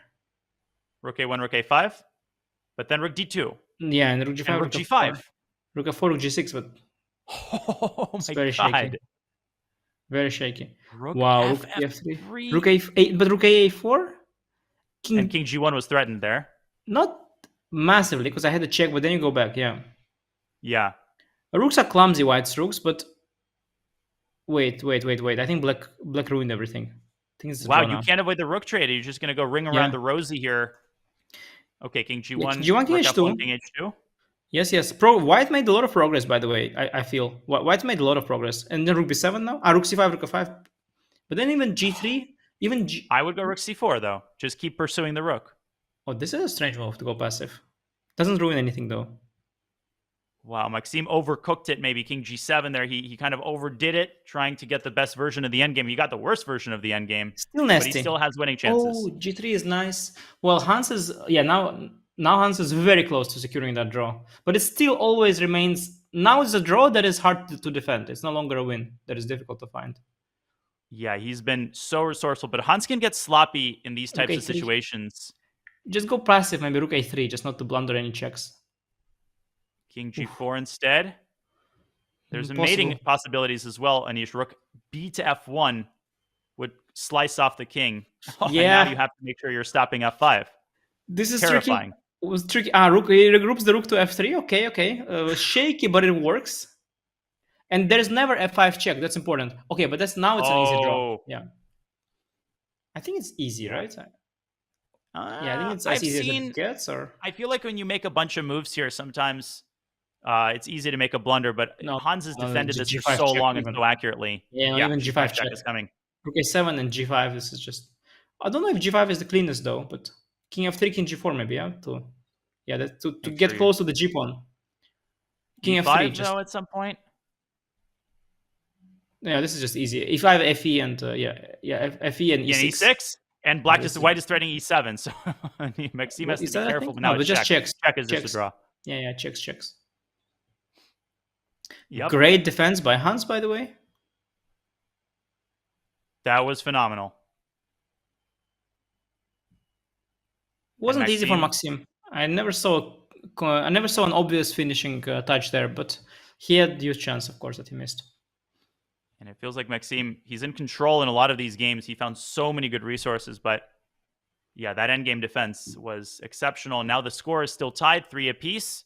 16 left in the 5+1 segment. Who do you think has the momentum right now, Anish, as we go into another Berlin and another one of these potential opposite colored bishop positions? The score is tied. It's remarkable. It feels to me like Hans is trailing, but the score is somehow tied. Yeah, I don't think there is momentum. I think this is just complete chaos.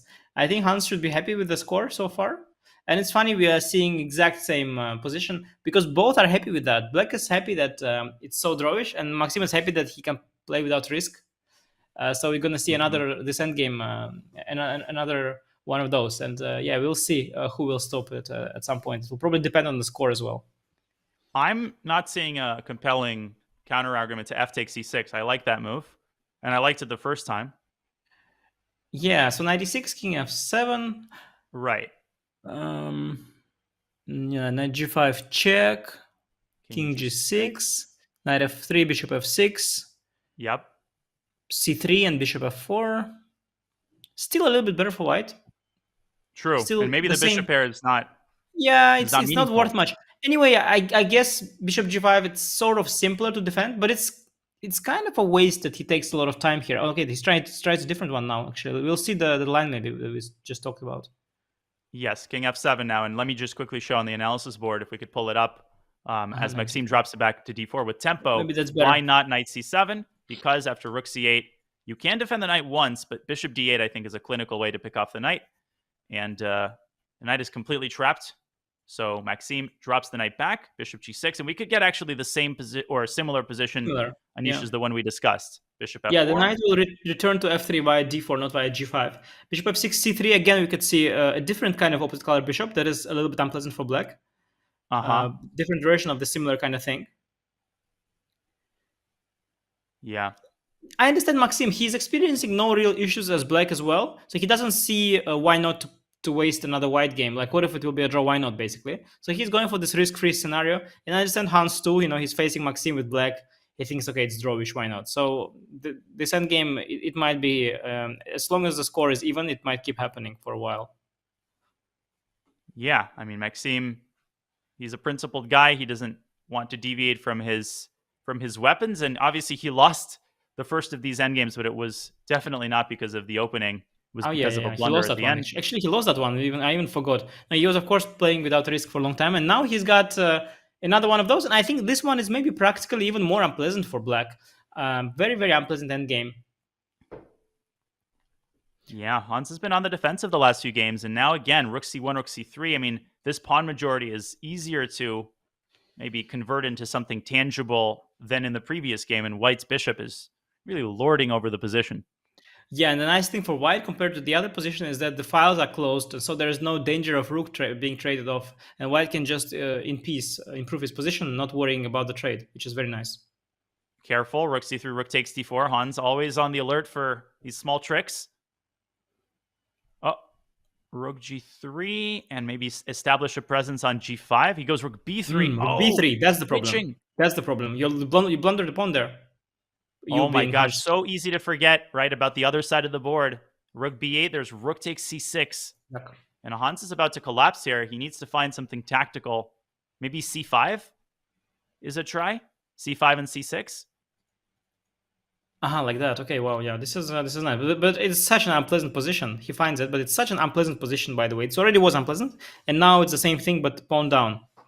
Yeah. Of course, it still remains... it remains potentially drawish, but yeah, this is now very, very difficult. I don't know if you rush here with white, you go for like rook g5, rook c3, rook g3, or you go b4 first, preventing any counterplay on the other side of the board, or king h2. King h2 is...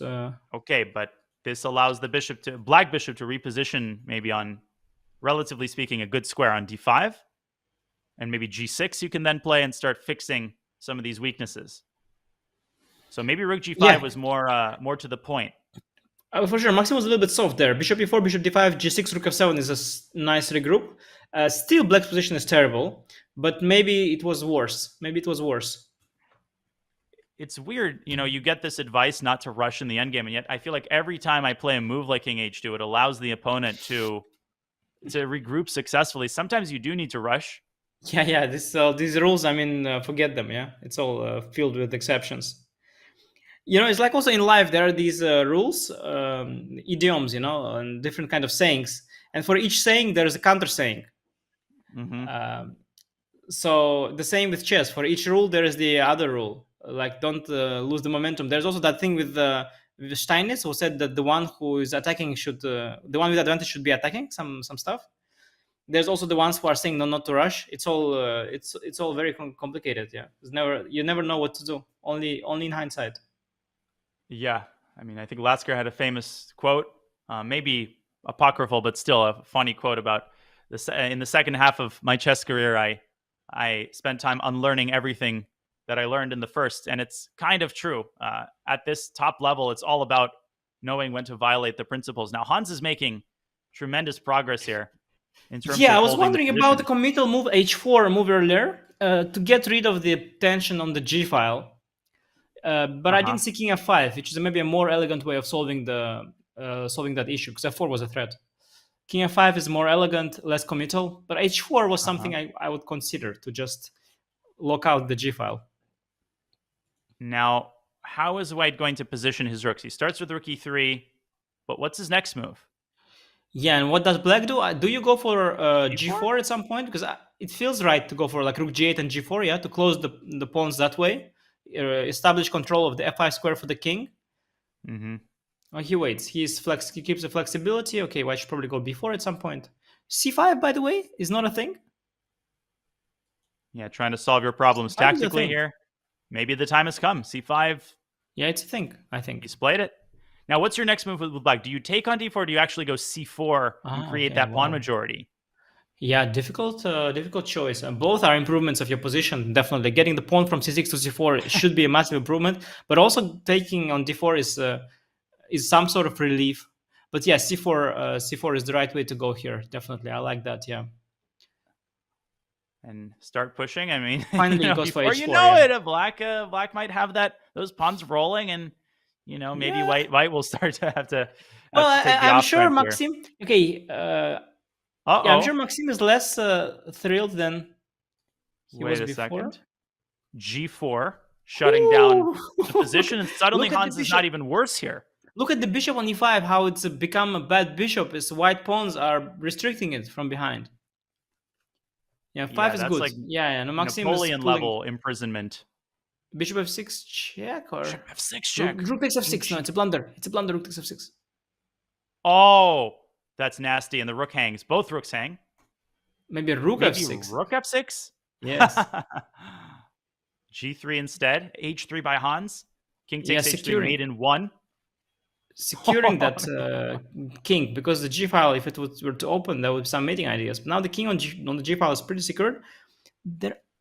I don't understand the bar, by the way, why white is so thrilled here. But maybe there is something deep. G4, wow, nice.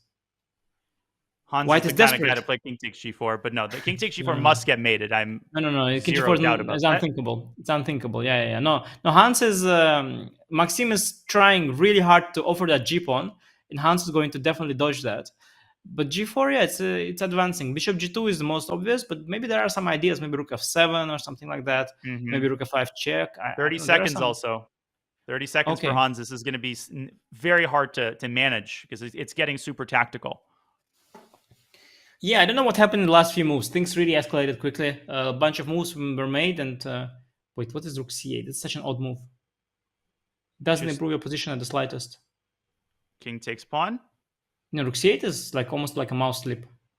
Okay, he's very desperate. Yeah, he's trying to go b3 or something, but I don't think he's in time. Maxim's setting up the attack on the king.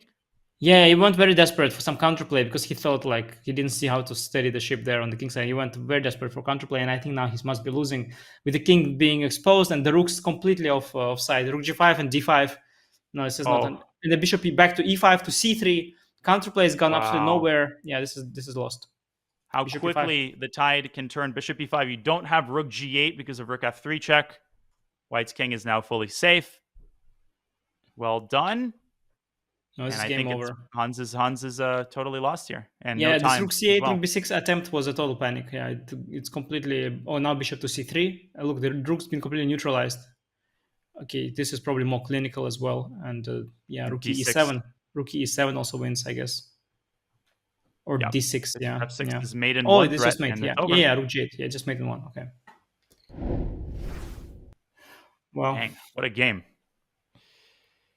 It spun out of control. It completely spun out of control at some point, yeah?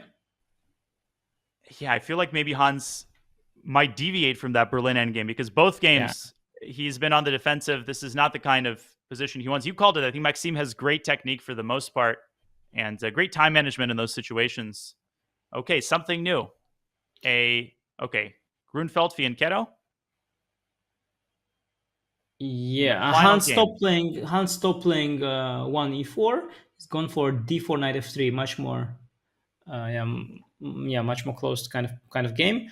He's played it before. I think I once faced this from Hans. He plays these things. A5 is a very typical move in these positions. Yeah, but Maxim usually goes for dc bc c5, which is much more concrete. But here Hans already has a bishop on b2, so there is a little move order trickery there. After dc bc c5, white has extra options besides castling, such as knight d2 or queen c1.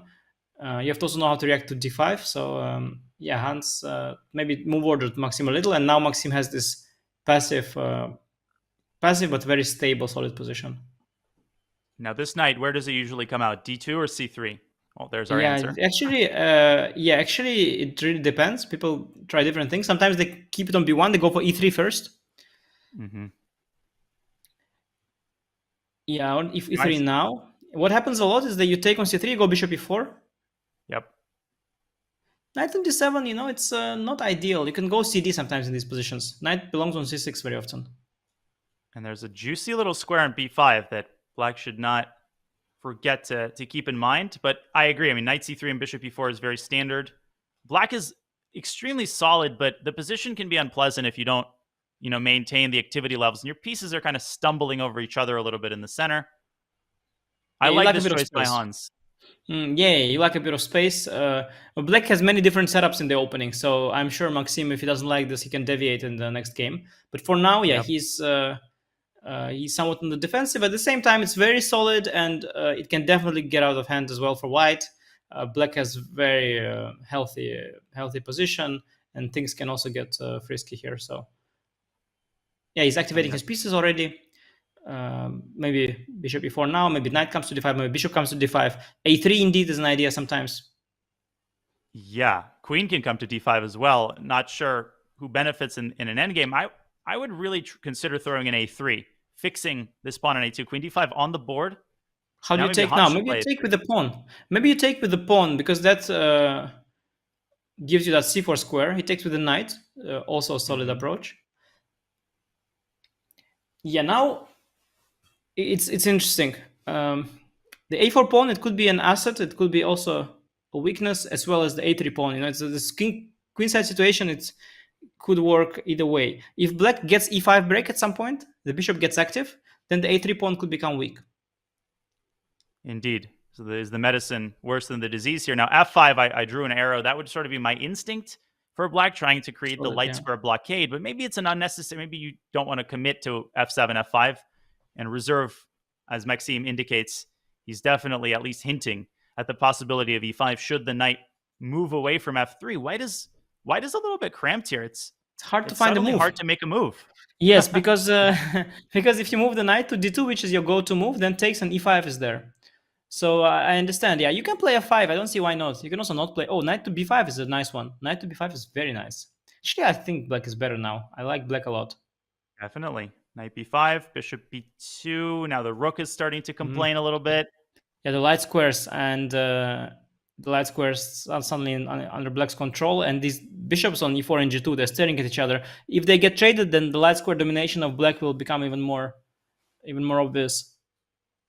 Yeah, and now e5 is it in the cards? And bishop takes f3 and e5 and trying to get the rook to d2. Keep waiting as well. I mean, you can also keep waiting. I really like the fact that white has no move. So maybe you can just go, I don't know, first e6, maybe h6, maybe h5, maybe bishop f6, king g7. Okay, Maxime, though, is a very concrete player, so he rushes it with takes on e5. Now, d5 has to be calculated. I think black has e4.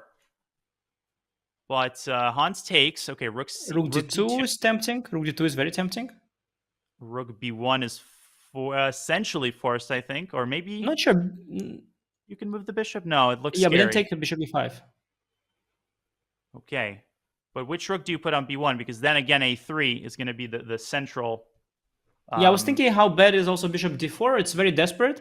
Oh, bishop d4, take, b5. Maybe try to somehow force it and try to make a draw by force. But it might not work at all.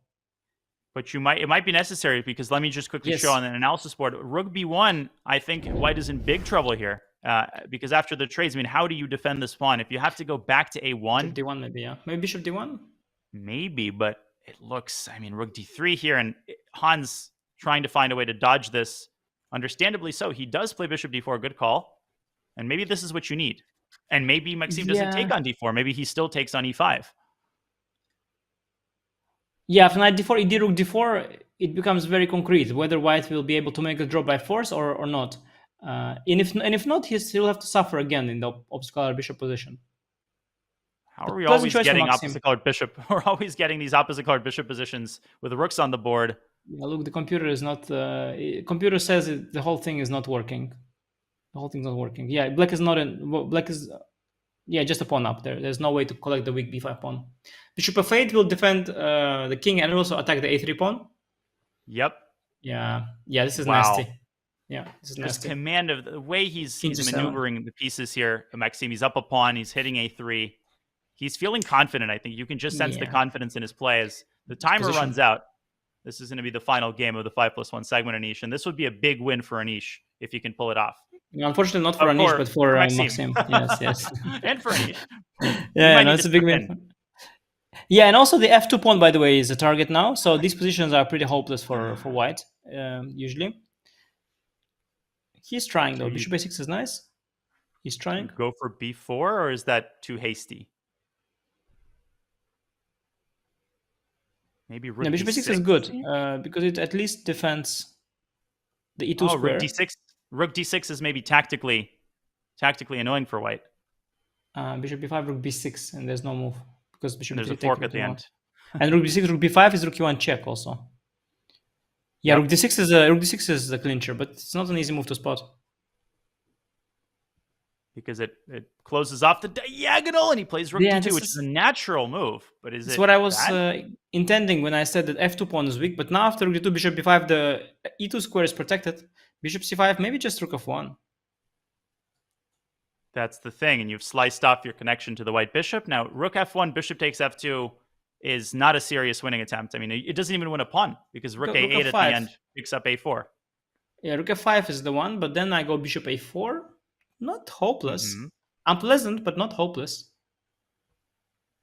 bad, but not terrible. Bishop a4, bishop f2 check. You just slide your king over to h1. Black has bishop takes g3 there, but... Yeah. But even that is... Okay, that's actually very unpleasant, but even that could still be holding. Maybe you have something more accurate, like king h1 first? I don't know why and what for. I think you have to bite the bullet here and eliminate this pawn while you got a chance. And I Bishop think F2, we're going to bishop get bishop G3. f2 and bishop g3. It's not funny at all. Ah, wait, there is some that maybe there is a rook c2 there right away. And you go rook h6, yeah, or rook h4. Or rook h4. Yeah, and rook On g2 the you board. have rook g2 is simply rook a4. So yeah, this is, by the way, suffering. This position is suffering for white. Yeah, point 3 is such a misleading event. That is a ridiculous assessment here. White is 2 pawns down, and with rooks on the board, it's going to be a hard position to hold. The a pawn though trying is to get his there. A pawn rolling. The a pawn is rolling indeed, and this is what gives white hope. Got to get it moving. It's the faster pawn for now, and if black's rook gets waylaid, white could then organize some counterplay potentially against the f7 pawn. 50-50 kind of position. Rook a2, Yeah, perhaps? rook a2, yes, definitely rook a2. I don't see what's black's intention after rook a2. Yeah, the a pawn is moving fast, and now I'm switching. I start to believe in white's chances. But at the same time, you can block the pawn on a7, and then you can start advancing with your own king and the pawns as black. So don't forget there could be a second wave here to black's initiative. Just king g6, definitely. h5. Yeah. Hans has a hard time here keeping his pawn protected and his rook active at the same time. Rook b2, rook a3, and maybe rook b7 and bishop e8. Now, we should mention that rook, if the bishops were to disappear and white were to trade in his a pawn for black's f pawn, it would be a theoretical draw in most cases. Rook versus f and h is drawable, but still very hard to hold with just seconds on your clock. I think Hans is going for it. Yeah, you definitely dream to trade rooks as white, but I'm not sure anybody's going to give that to you. And in the meantime, Maxim's pushing his pawns, and it gets very, very concrete now. So any moment, things can get out of control for white. And h3 check is there. Bishop d4 to e5 is coming. White king is maybe in a mating net very soon. Very, very dangerous for white. And I think the fact that the bar is saying that he's okay, it only indicates that there is some very narrow path here to a draw.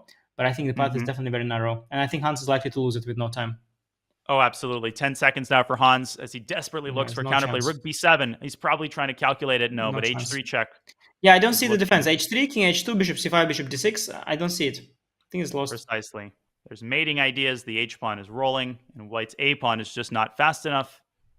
But still, some technique yet to be demonstrated. a6, perhaps? Yeah. Rook a3. Yeah, he's trying to dislodge the bishop because the a pawn is worth nothing when the rook and the pawn are protecting it. Not over yet. a6. Yeah, I don't like rook c3, but maybe he has some. Okay, he sees bishop d4, and then rook a3. Hans has to move his bishop. 1 second. No, bishop b7 is passive. Now just check and h2 is winning, no? Check and h2, and white has to give up his bishop. Yeah, no, that's GG. Bishop a7. That's rook h4. So be careful. Be careful. How do you win, by the way? I don't see a win anymore. Maybe you do go bishop a7, rook h4, and like bishop b8. Well, but that's then a long way to go. There is no threat here, by the way. Check. Oh, this is winning, yeah? Bishop f2. Bishop f2, yeah, bishop f2. Yeah, black had white completely on the ropes here. Still not over. Wait, is this a draw? You should have thrown in rook c3. Anish, you should have thrown in rook c3, perhaps? Sorry, when? No where? way. What? This is a dead draw. Okay, this is a draw. Can we go back to see what happened? This is a draw. Yeah, let's keep the board on for a second. This position. Okay, so we'll go back to this in game review in just a second, folks. We will get back to this position. I will talk about this entire game. Hans, what on earth? How did he save that as he keeps the deficit at 1? Maxime can't believe it. He was just sitting there like, what? Anish, what in the world? Yeah, wild. I mean, Maxim's so sloppy. He was completely winning. Incredible. Well, the 5-minute portion concludes. It's a 1-point lead for MBL. I think successful overall, right in line with the Smarter Chess prediction, but definitely the momentum on Hans' side. He is a tricky guy, Anish. That was an unbelievable save, and I'm about to go through what happened there at the end. Insane. How did that happen? We didn't even have time to look at it actually. Like we just sort of saw it all. Like we missed the entire thing. It happened so fast. It happened so fast, and it's time for us to go through that finale. It's time for a game review, and definitely the last game will be the subject of that game review. Before we go through the ending, I'm just quickly going to walk people through the course of the game. Hans deviating from 1e4, a Grunfeld, Maxim's favorite weapon. It was a positional battle for a long time. I'm just going to fast forward through the initial stages. Maxim started out playing Hans with some phenomenal maneuvering play, carrying out this e5 pawn break, infiltrating the second rank, forcing Hans to give up material, and the conversion went very smoothly for the longest of times. Hans had some chances here, but it was always a very difficult save. Maxim uses some tactics. He's 2 pawns ahead. His pawns start rolling. Everything was going swimmingly up until the very, very final set of moves. And now we get to the critical moment. King g3, bishop f2. I thought Hans was going to resign, but no, he finds king h3. And Anish, actually here, Maxim has to find an accurate set of moves. He blundered by pre-moving bishop takes h4. And after a7, suddenly, white promotes a pawn and is able to hold with the rooks off the board. Instead, the winning move was actually to promote, force the bishop back, now deliver another intermediate check on c3. The point is that king g2 you can finally take, and a7, rook a3, the bishop is not controlling a8. So white will go to h2. And now it's still not over. Bishop takes h4, a7, another intermediate check, and now another intermediate check. And finally, the king is forced to step in front of the bishop. You can get your rook to a1, picking off the pawn, and your 2 remaining f-pawns will win you the game. And so it turns out the win, Anish, was far from easy. Some phenomenal resourcefulness for Hans, and he's able to hold this position and get the draw in the final game of the 5+1 portion. Insane. Yes, I think Maxim is capable of this line definitely, but he just thought what he does is winning. That was the issue. He just thought, he thought Hans blundered, which Hans did, and he just thought, let me just collect the rook and game over. Suddenly it was not. Of course, had Maxim realized that there is a draw there, he would have easily found these intermezzos. It's for him, it's child's play. Yeah, it's forcing tactics, and he had 20 seconds.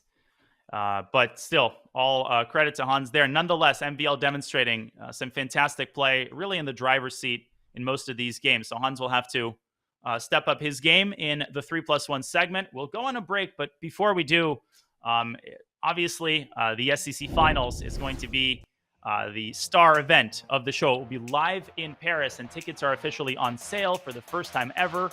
You are invited to join the SCC's 4 finalists as they compete in person for the crown. All tickets will get you in the room with our live commentary team, plus perks like streamer boosts and raffles, and you can level up your ticket tier to unlock the VIP lounge, player meet and greets, and more, and obviously go see the Eiffel Tower while you're at it. Tickets start at only 45 euros. So head on over to go.chess.com/SCC tickets or use !tix, !tix in the chat to book your seat at the historic finals in Paris. Okay, it's time for the 3+1 segment. We'll let the players refill their coffee cups, get refocused, and we will be back with more Hans versus MVL action in just a few short minutes.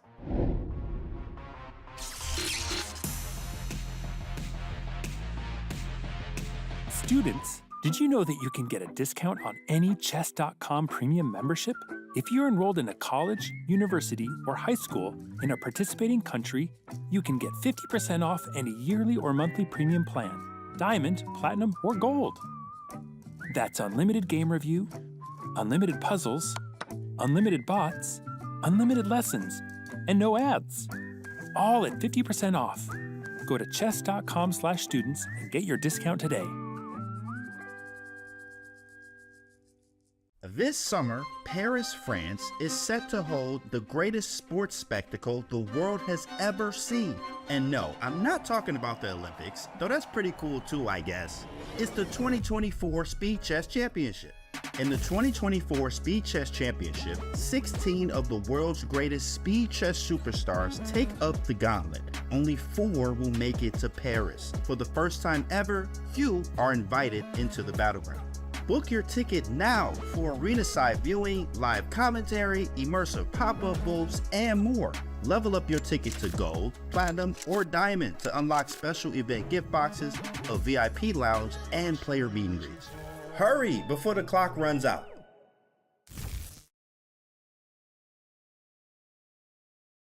Hi, I'm Grandmaster Anish Giri, and welcome to Left-Hand Repertoire's 1e4. This so-called Latvian gambit is horrible. F5, knight takes e5. This is not how chess is played. He played too many moves with pawns and the queen, and didn't develop his light pieces. And if knight e4, this is a very important trick to remember. Many people fall for it, actually.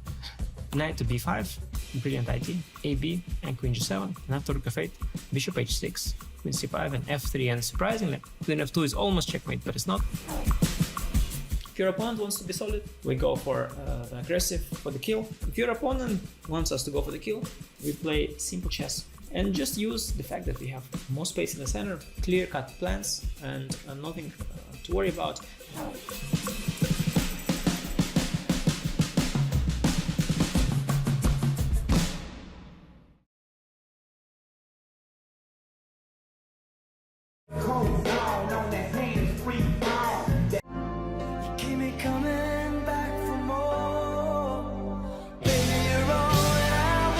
Obviously, don't go and do that, please. You do whatever you like. We can't condone anything of the sort. No, we can't live!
And after a short break, we are back. Grandmaster Anish Giri and Grandmaster Daniel Naroditsky covering the much-anticipated matchup between Hans Niemann and Maxime Vachier-Lagrave here at the Speed Chess Championship. The 5+1 portion has concluded with a 1-point lead for the Frenchman.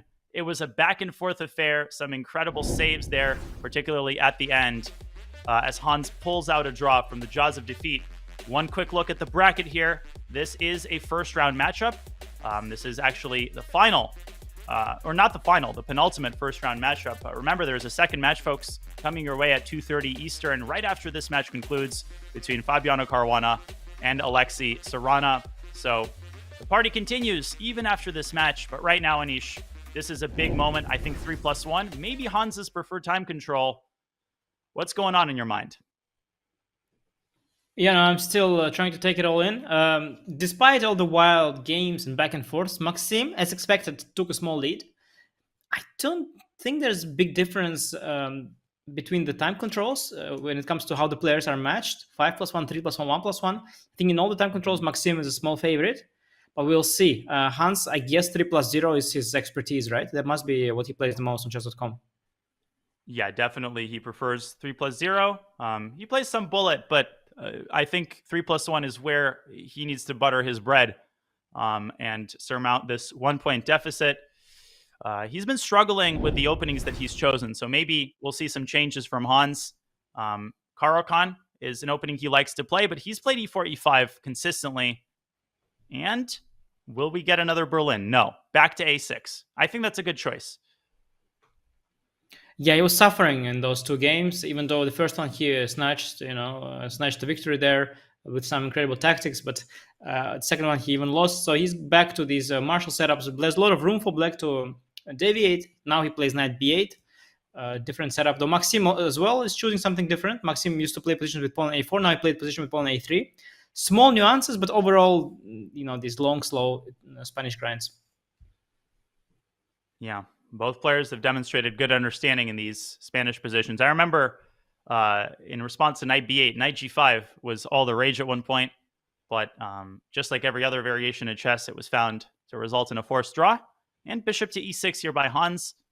Pretty much an equal position, fairly standard. White could trade. Black will probably recapture with a knight. What do you think if white takes on e6? Yeah, I mean, it is both equal and also, a little better for white. So it's the kind of position that both sides are happy about. You've got some sort of symmetry, but white's a little bit more active. Dark square bishop white has is a little better of a piece. And the knights are a little bit better placed on f3 and g3 already. So tiny, typical Spanish little h for white. The game has just begun, really. Yeah, the position is equal, but, white is more equal. One could say a slightly more comfortable b4. Triggering the trade, knight to e6, a4. Maxime playing on the queen side, initiating some pressure. And Hans needs to be patient here. I don't think black can solve his problems with a pawn break. That will cause a lot of trouble. Maybe a5 could be considered.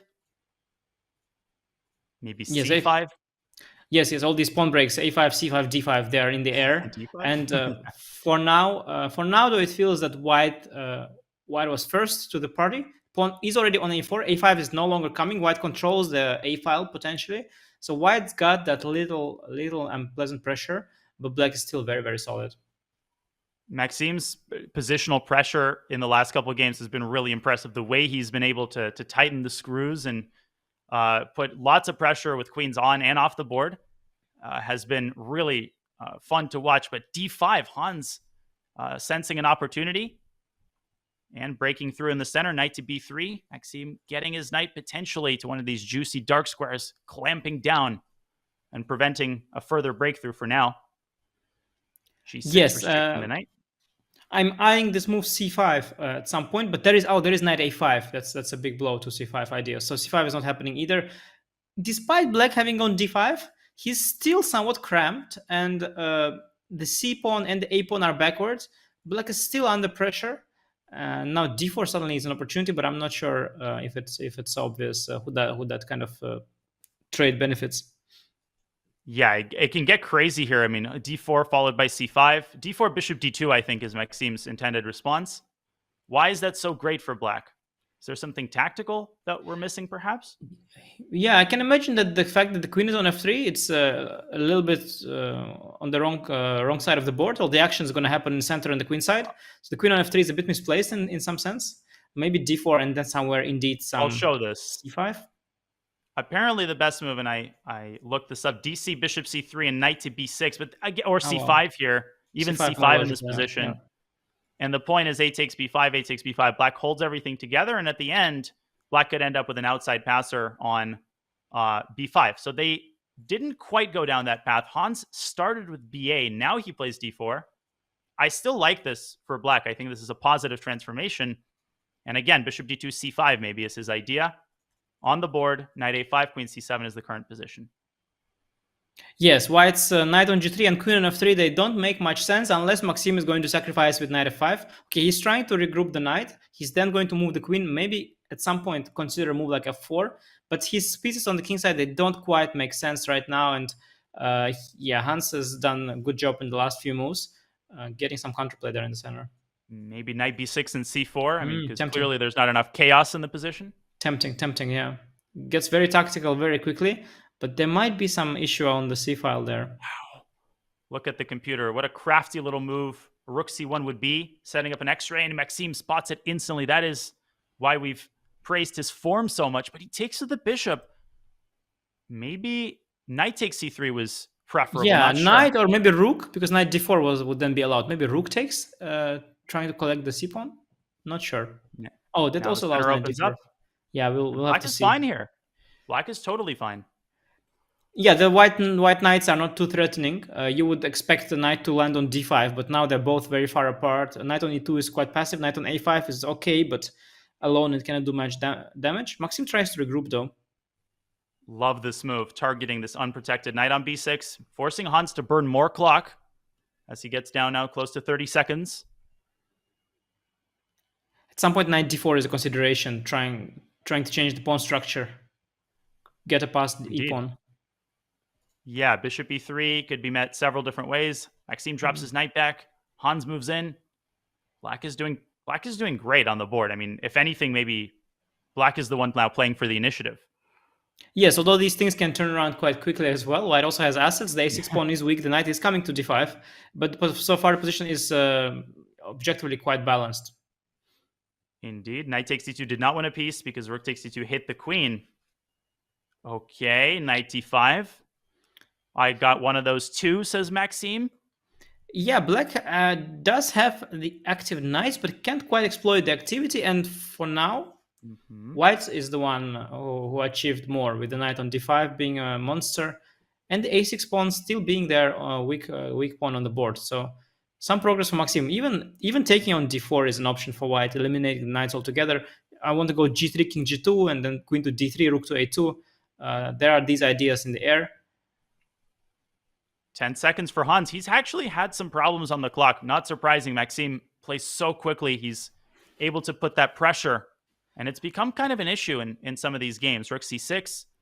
f5 is an idea at some point, dislodging the d5 knight. That could be an idea to try and generate some counterplay. h5, bishop h6 as well. Certainly logical to begin with. Now Maxime's clock dwindling as well. Knight e3, hitting f7. How do you defend it?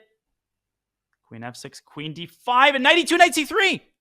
All these games are decided by tactical shots. It's so odd, seriously. Like, there's a tactic every game. Is that what chess is about, perhaps? Apparently so, but Hans down to a second. He's got to keep an eye on the clock here. Knight It's b7, far from over. Not queen d8. Not queen d8 because of knight b7. f5 dislodging that d5 knight, as I mentioned. What a fearless move by Hans. King g1. Maxime trying to look for counterplay, trying to maximize the knights. g3, h4. Not looking good. Not so easy with no time at all. Easy to go wrong here. Oh, but Maxime's done a great job stabilizing the king there. No, I think it's anybody's game. Knight c7, knight c7, knight e6. Oh, I don't know who I prefer. Maybe I prefer white. Yeah. Maybe Wait, does white have a win here? F4 is winning, and knight takes f6. F4 and knight takes f6 wins. Oh, that's not obvious 3 seconds, he missed it. Yeah, it's still complete chaos. Still, I think Maxime will win somewhere. Yep, knight takes e5, threatening queen f7 with 0.1 seconds. Hans barely got it off. Still in the game. Looks close for Hans, though, here. Oh my gosh. Yeah, this endgame is bad. What a game. My God. Wild scramble. Okay, when you have no time at all, things like this happen. Whoa, no, but Maxime will convert it, no? Or not? Or maybe not. What's he? Wow, he has no time. Oh, wow, so sloppy. He lost all of his extra pawns. Still he's better. But no, this is a draw. Still he's better. Oh, this is just a draw. What a wild game. My God. This is just a draw now. Unreal. And he did have a forced win. I mean, there was only one point, Anish, where I think Maxime had a win essentially in one move. I'm going to quickly show that moment because it was a very important moment. Let's bring up the analysis board. We don't have time to go through everything that happened there in that ridiculous game after he blundered the exchange. He had a win in this position. Had he played f4, e takes f4, knight takes f6 is what he missed. Rook f6 runs into the fork. Yeah, very counterintuitive, queen takes right? f6, e5. Yeah, because you're opening the third rank and you're exposing your king. And you're trading the bad bishop. You're opening the bishop and you're trading it. But of course, you're just trying to win material by force. Absolutely insane. And an English Hans keeps searching for that perfect opening choice with white and deviates again. Yeah, Hans is just playing everything he's got, all kinds of different openings. I have to say, I think it's Hans's aura. He's creating these wild games, and Maxime is a very stable, solid player, but Hans just takes him along for the ride, and then Maxime just joins, and it becomes absolutely wild. Yeah, knight e2, knight c3 there, with just seconds on his clock.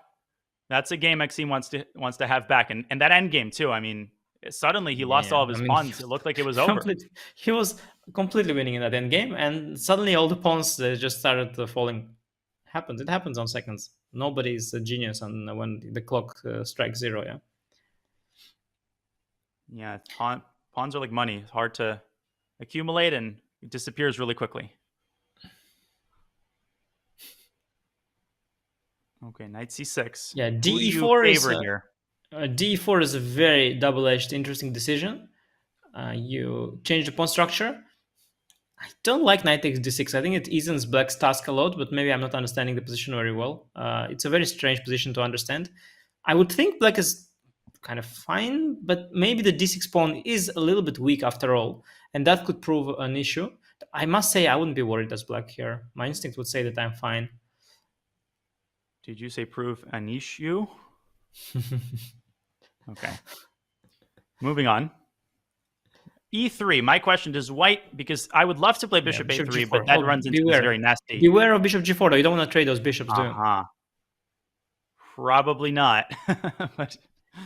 but what else? How do You want to double on the d file somehow? Like rook c2, queen away, and rook c d2 maybe, or you double somewhere else. Double on the c file. I would think on the d file still, but I think this game will be decided again by a tactic. It feels like very subtle play, and then suddenly, first side to blunder loses, or not necessarily loses. The way these games. Yeah, but you shouldn't be fooled. I mean, I know from experience that there are these players that create these games where both of you start blundering, and that's somehow not your fault. It's just that they are able to elevate the tension in the game, and you just end up reaching a level of complexity in a position with so little time. They don't simplify when the time scramble comes. They rise the heat, and then you start blundering, both of you. And weird stuff starts happening. Well, Maxime turning up the heat on the king side there with f7, f5, but Hans stays backfire.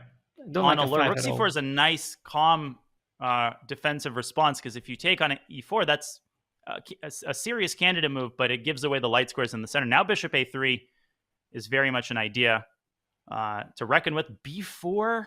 f4 maybe. Feels dubious. f4. Yeah, I would have gone ef, open the bishop. Yeah, I didn't like f5 because it opens my beautiful f3 bishop. So as black, I would never go f5, and as white, I would have taken the pawn immediately. Because now f4 again locks up the f3 bishop. I don't like this f3 bishop staring at the e4 pawn. So I think f4 is very intuitive. I don't know. He doesn't do it. Interesting. Yeah, they're not afraid of ef, yeah, both of them. Yeah, and maybe they're just taking for granted that this opportunity will exist forever. Knight e7 allowing... Okay, and Hans takes the opportunity. He's not going to give MVL a second chance to push f4. That felt really natural, Anish. I'm really surprised Maxime didn't push that f1 while he had a chance. Now he's worse. Much worse. Yes, though black will always have some tricks, when you go like knight g8, knight f6, bishop b4. Once I trade the light square bishop, I have some play on the f file using the light squares, the weakness of the light squares. So there is always potential for black to generate counterplay. Hold on. Bishop takes e5, maybe? No, bishop takes b7, just getting out of the x-ray of black's rook, picking up a pawn. Black is starting to collapse, to crumble in the center here as well. And the knight is neither here nor there. It's just stuck in the middle, no man's land. Yeah, no, queen f7 is an admission of failure of black's kingside play. I don't know why knight g8 was not possible. I thought knight g8 was offering good practical chances for black, but maybe there were issues like rook b7, rook c7. Okay, black's counterplay is just not working. Maybe black is just lost. Queen on d2, excellent defensive piece. Yeah, Maxime just has to go full defensive mode, focus on keeping the d6 pawn alive. Yeah, but it's too late, right? I mean, he's already down a pawn. He has some strategic issues, a bishop pair, and I think it's a little bit late to switch to defense. And now, it's just an uphill struggle here for him. Maybe you can go rook d7, bishop d6, but I think it's totally unnecessary and impractical. Yeah, and maybe not also, And maybe you can't. Yeah, knight d5 maybe is Maxime's idea here, trying to evict this nasty little rook from c7. Okay. Queen a5, natural move. I want to trade those bishops as black, so I would always try to go for a move like bishop d5, but maybe even e4, just keep that bishop and collect the a pawn. Yeah. Good call. Yeah, I think white's white's collecting. Yeah, white b pawn just runs. I think nobody's gonna stop the b pawn. Okay, it's by the way, clean game. Clean game by Hans suddenly for a change. Yeah, extremely good technique. b6 now, he's one move away from winning this. b7, rook takes d7 and b7. I think Maxime is... the well of counterplay is running dry. I don't see how to generate any tricks anymore. White has everything under control. Yep. This looks over. Yeah, Maxim got outplayed in this game. There's nothing else to say, to be honest. Rook takes d7 even Still is the trying. easiest. Bishop d6 is also the money move. Careful though, because now the d file opens. No, take b7 and resign. Yeah, it's GG. Just b7 was resigning. Yep. Queen Okay, e3. you can win it slowly. So knight on g6 is completely dead. But black is just zero play here. It's completely over. I think this was Hans's perhaps best, smoothest game of the match as he ties the score 5 apiece, folks, with 33 minutes remaining. And Maxime will regret not playing f4. That was, I think, the key turning point. And another Berlin. We're back to old habits here, aren't we? Yeah, Hans is shuffling it around. So it was Berlin, it was also the Marshall, and we could also see other openings indeed, as you mentioned, the Caro-Kann. He also plays the Sicilians. But so far, he is sticking to e4, e5 in this match. So far, he's being very... He mixed up or not? Did he mix up his own... He mixed up his own game, right? I think so. And I think this is an even worse version of a position I already didn't No, like. it's different, yeah. It feels like White has made more moves than Black here. I mean, King e7 now just doesn't work at all. I mean, g3 traps the bishop. Yeah, but I mean, you probably go to to e8, but e6, maybe you go to c8 already at this point. Maybe you're so desperate. But somehow, yes, I don't know what Hans mixed up, but compared to his previous games, he's got a much worse version. And yeah, I'm not thrilled for him in this game. Maxim was already displaying good understanding of these positions, and now he's also got a good version. Not going to be fun for Hans. I don't really get the appeal of the Berlin for Hans. I mean, he's just trying to improve on his play, but it just keeps getting worse and worse for him. E6 now, and this is a total fiasco in the opening. Yeah, he's just mixed up, and it's just now, it's 10 times worse version than what he had. I mean, Berlin, okay, it's Hans's main opening. It's a good opening, but I think in the break he might have looked up maybe how to play or not, but he probably forgotten already, or just some weird brain sleep, and he's in a very bad shape right now. This Berlin endgame definitely backfired. So how bad is this? F takes c6. Okay, goes bishop g6, trying to keep some tension on the board. I mean, I'm just like everybody else looking at the bar, and the bar is just all the way there. What do you want from me? But it does look like bad. But okay, now Black is getting some stability. B6, king b7 is something I want to do. I need to connect those rooks. Maybe even a king d7 you cannot, because rook d1 check, bishop d5 c4. Maybe b6 or b5, king b7, connect rooks, install a bishop on d5. Maybe king d7 here.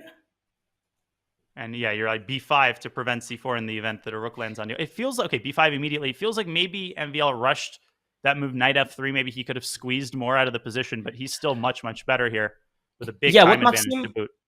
What Maxim basically got is a large Berlin advantage, but he didn't manage to finish the game off immediately, which probably was there, as the computer was indicating. There was probably a direct clincher. Instead, Maxim just went for a big positional advantage, which is what he usually hopes for in these endgames. And now we're back to sort of square one. But it's not a fine position for Black. I mean, you never have a Berlin as bad as this one. It's still very, very unpleasant. 3 against 2 on the king side. Black's king is still not very active. There are a lot of weaknesses in Black's position. The dark squares are weak. And White's going to definitely create a pass pawn at some point on the king side. It's going to be very, very unpleasant. And just a very, very bad endgame. But Hans is in the game at least. And that's more than what he hoped for in this game. Yeah, given that opening mix-up, I think he's... Okay, happy is an overstatement. I don't think you're happy in this position under any circumstances. But maybe you can try to see some counterplay when a chance is offered. Rook d7 infiltrating the 7th rank. G4 maybe. Now bishop a2 is threatened. Okay, bishop a2 is threatened. Kind maybe of a furtive threat, easy to forget about. Yeah, maybe just a3, yeah. At some point you might go g4. I think g4 is not a bad move. Just start getting the pawns rolling. The engine agrees. You saw that blue arrow. I'm going to draw it again. Okay. And the vice-like grip on the king side. Rook d3 instead feels a little bit slow. Yeah, just wastes What's move. The point? Yeah, just wastes a move. And g4, h5 pawn is weak. So g4 in some sense is a move you don't want to make. But at the same time, you need to somehow improve your knight on h4. So how do you do that other than going g4? It feels like Maxime is trying to solve his problems through artificial means, trying to use only his pieces, and maybe c5 now, just connecting the pawns. I think he's connecting to Hans. Yeah, he's trying to go for f4. Okay, I don't know if will he ever go. Or maybe rook h8 f4. He just doesn't want to go g4, I guess, Maxim. He's just that blue arrow just exhorting Maxime. Go g4. Get that f5 score for your knight. Goes g3. He threatens like a f4. joke. Yeah, no, but he's just he just doesn't want g4. I understand the reasoning. I mean I like g4 myself, but I understand his reasoning. He wants to keep that weak h5 pawn. Bishop c4, and suddenly, if white has to trade on d6, the pawn structure is rectified. Black's rook has the lateral escape on d5. What's stopping Hans from going bishop c4 here? Oh, he's by the way low on the clock. Oh my god. Yeah, he's probably not making it with this time. He's not making it, but he's done a great job so far staying alive. But that time consumption, that could hurt him in the end. He's got 10 seconds and a lot of defending yet to be done. f4, still no g4 by Maxime. The rook is kind of trapped now. Nope, goes to d1. Do you trade the rook already, or because rook c1? Ah, rook c1, knight e1. Okay. Oh, rook h8 is logical. Rook f1, king g2, and then rook c1 maybe. He goes rook c1 straight away. King d4 maybe. Let's go for it. King d4. Activate. But h pawn is going to start running. Yeah, rook d1. Excellent move. Yeah, I liked it as well. Yeah. It was actually my first rook d1, rook d2. Big threat. Oh my gosh. Rook d2, rook e2 is the big idea. Rook d2, king f3, by the way. Black should not go bishop e2 there, because then the king slides over to e3. The rook should go to e2. King d4 also is there, by the way, at some point. You're in some sort of a mating net. Hans is only 4 seconds, but the position is completely turned around. It's very easy for black to play. Had he at least had 30 seconds, but 4 seconds is way too little. If Maxime is able to ask one difficult question, it will be the last one. Exactly right. I mean, it's a 3-result game on the board, but on the clock, that might do Hans in. Okay. But it's so easy to play that he might even manage, because the moves make themselves. You want to go rook d2, you want to go king d4. These are your only moves, and you just might make all of them. They make themselves. They speak for themselves. 1 second now for Hans. King d4 played. Okay, Maxime just run. No, g5, bishop e2. Beware. Oh, and you don't have king e3 anymore. Where's king g3, king g3, king c3 or rook e2, and then knight f3 check and g5, and you just hope you're first. Rook e2 maybe there was. Oh, rook e2 might have been close to winning. Now, okay, Hans now takes bishop e2, d3, bishop d3, bishop e4. Oh, bishop d3, bishop e4 was interesting. No, this is waste of time. Oh, wow, interesting though. Where's the king going? King h4, bishop f1 there. Checks there. King g1 or perhaps? Yeah. Oh my gosh. Bishop e4, rook g3, rook g3 is coming. G3. Oh, suddenly there's no move for white. Oh knight my h4 gosh. rook King h3. h2, king h2, rook c2 will lose for white. He found knight h4, amazing. Rook h3, and now what? Oh my gosh, knight f5, bishop takes f5, and you're going to lose the g-pawn. Is Hans going to win this game? Looks lost for white. Rook g3. Rook g3 yeah, takes now black is in control. Ah, okay, but so is white. Yeah, this is some sort of a draw. Knight f3? Some sort of a draw. Are you sure? I think black is definitely playing here, but with 3 seconds left. 3-result game with this time. King e3 is good, and d4. Excellent play by Hans in this phase. Excellent play by Hans. Given that he had no time at all to play at this high level, it's incredible. Wow, king e4, another great move. High class. d3, rook d6, king e3. Is black winning? Black is winning. King d4 and king c3. Yes, vibrant chess there. Yes, excellent. Hither and thither, back and forth, east and west goes the black king. Hans is now winning. And he resigns. Look at him. Look at him. Look at him. Look at him. Oh my gosh. He's Hans fired up, and he should be. Yes. Hans is on adrenaline there. Holy mokes. I mean, that was something else. This is a good one. Holy mokes. This is some home prep there by No, that was on the spot. On the spot, yeah? The adrenaline in you. Yeah? Brought out the best in you. Me.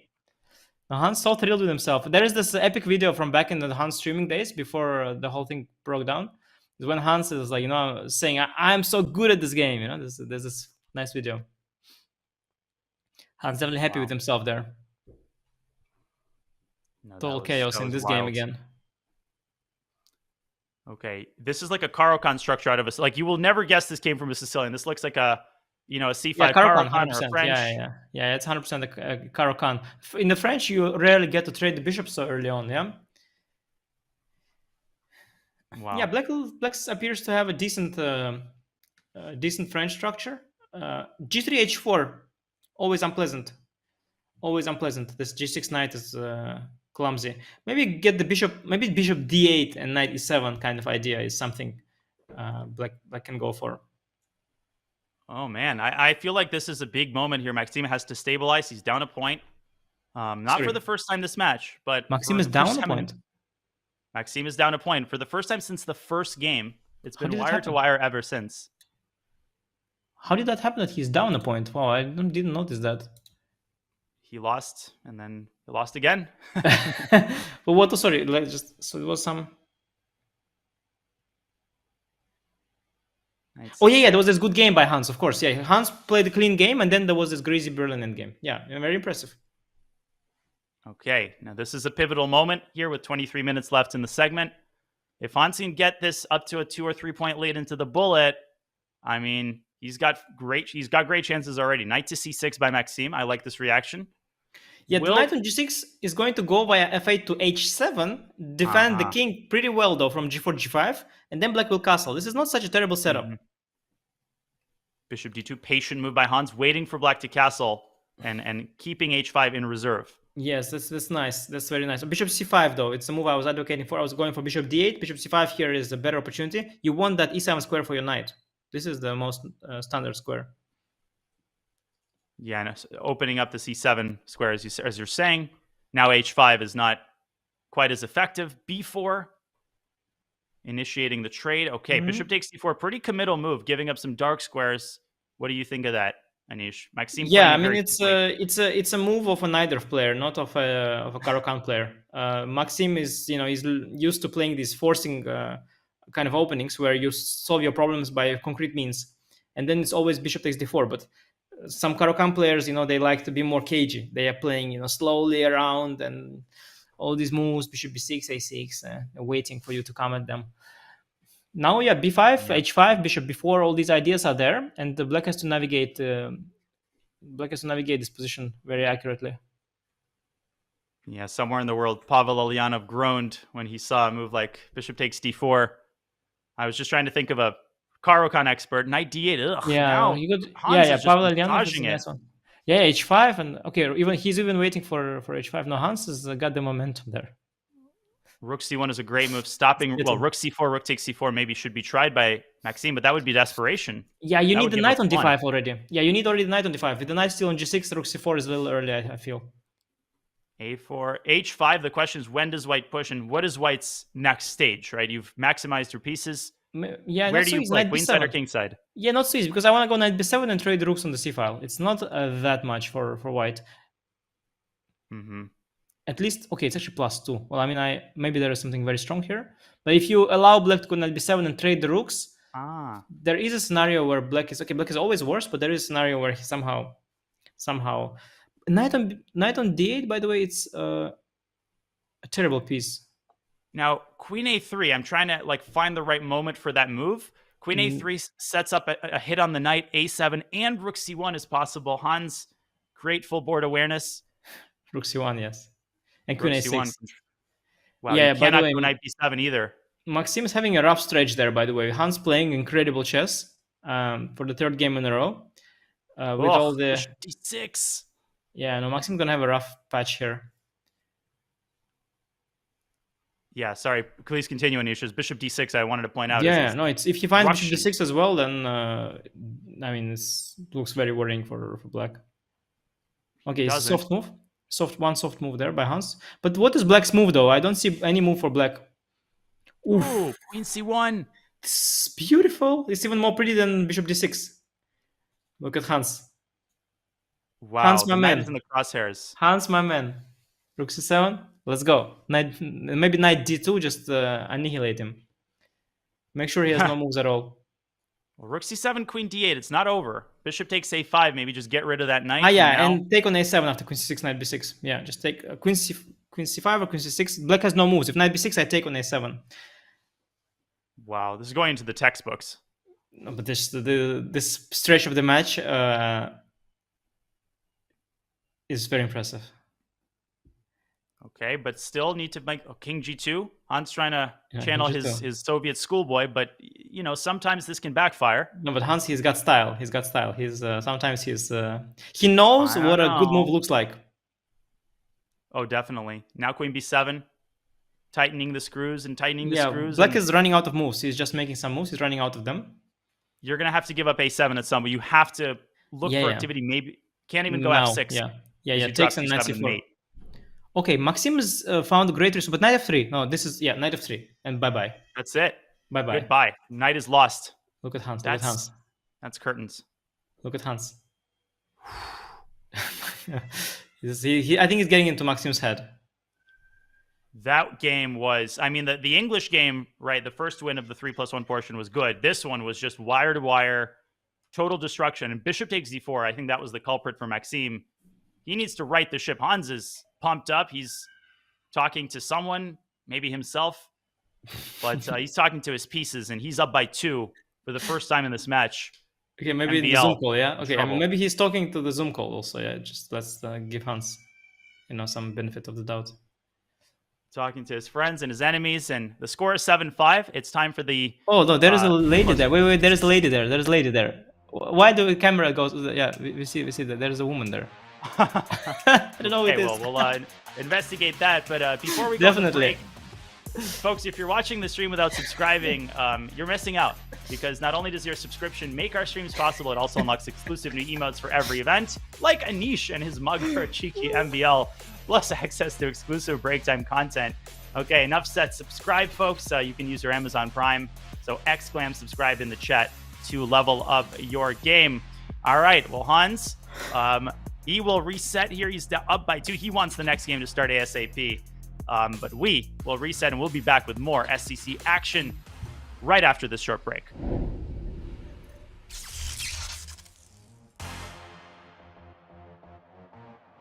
How often do you think about the Roman Empire? This July, you can think about it every day while you battle some of the ancient world's greatest and most fearsome leaders. Augustus, Hadrian, Cleopatra, Caligula, and of course, Julius Caesar. Play them all on Chess.com. In recent years, we've had a lot of openings in chess that have become meme openings. So it could be strange, silly openings, and we want you to rank these different openings from brilliant to double question mark. And it'll be interesting to hear your thoughts on these different openings. So we'll start with 1 F3.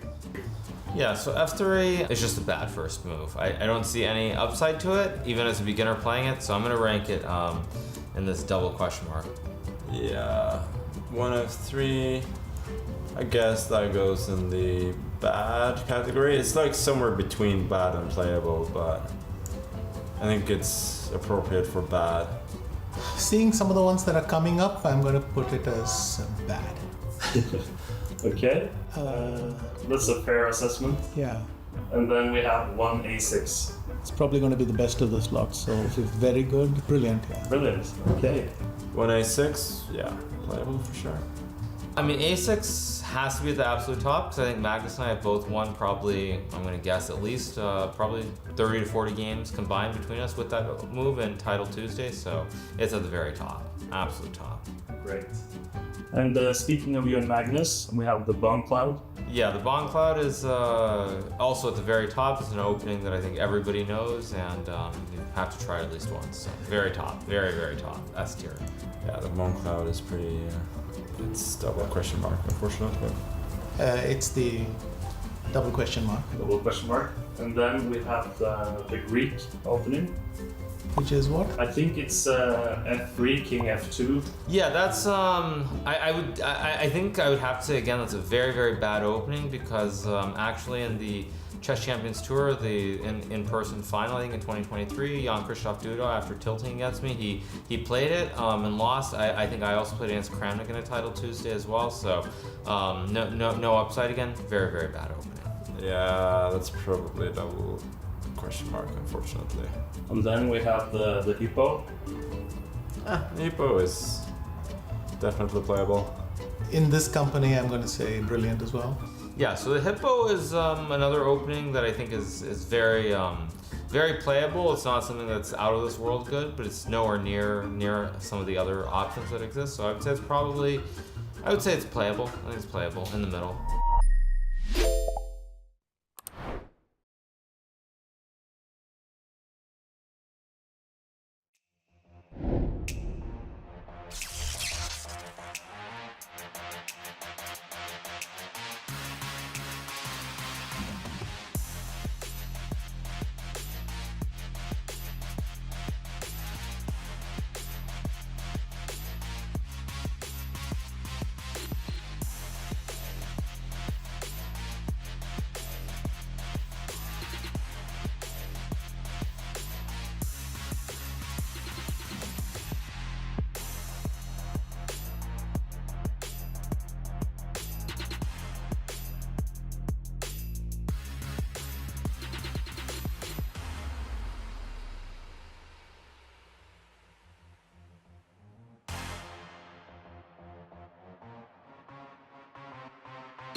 And after a short break, we are back to conclude the 3+1 portion of this amazing SCC match. It's been nonstop action, back and forth, but Hans Niemann currently very much in control, playing better and better, and just killing it in the 3+1 portion. He leads by 2 points. Anish Giri, Maxime needs to make some changes, and he needs to turn the tide fast. Yeah, it's a long match. A lot of things can still happen. Hans is having a very, very good stretch, no doubt. He played 2 beautiful games with white. He outplayed Maxime. Maxime got positions he's not very familiar with, so it's possible to outplay him in those. Hans, on the other hand, was just perfect. And in that black game, he was very resilient and somewhat fortunate to also win. Whoa. It's a wrong time control. I think this one will be aborted. Wrong time control, okay. wrong time control. Yeah, 5+1, okay. Yeah, but the boys are so into that endgame that they don't even notice. Oh, they don't. They give them 30 seconds. They don't care. They'll blitz out the first 30 moves, and yeah, I think Maxime somebody just Hans realized noticed it. now. Hans noticed. Somebody told him that okay, Hans, too much time. All right. Imagine they restart the game and Hans suddenly says, "Okay, no more Berlin game."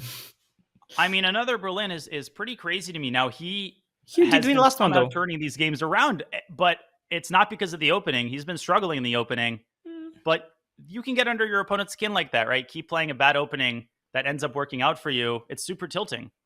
Well, you say it's not because of opening, but if you think about it, so last time he got a terrible version and he won, and now he will think, I'll get a better version, I'll win for sure.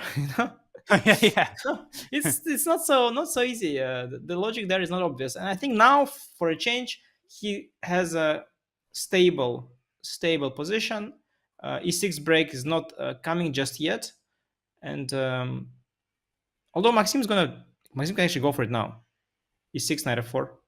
E6 played. He's been doing this obviously every game. This has been the one key of the idea. Yeah, when you trade the knight, you have knight bishop against 2 bishops. This is almost your only idea to go for e6 pawn break. Now, real quick, what do you think, Maxime, what is the biggest problem for him in terms of his play? Is it the missed opportunities in winning positions? Sloppiness in critical moments? What does he need to target here? Well, the last 2 losses with the black pieces, he was outplayed in positions that he was not familiar with. So maybe he should stick to positions he knows better. Because if Hans is playing this well, then it's difficult to stop him. But of course, yes, tactics are crucial in this match. So Maxime, he has to bring his A game when it comes to tactics. He's a tactical monster, and he should be more lethal. I'm blundering tactics a lot, but Maxime he's known to be tactical god, and he has to show his reputation what it's worth, and just be much more on it. Okay, knight f3. So the rook coming to h5, preventing the knight from jumping to f5. Maxime doubles back to f3, targeting the h4 pawn.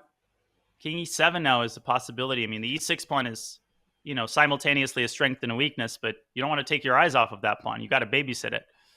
But as I think White's idea is to go rook e4.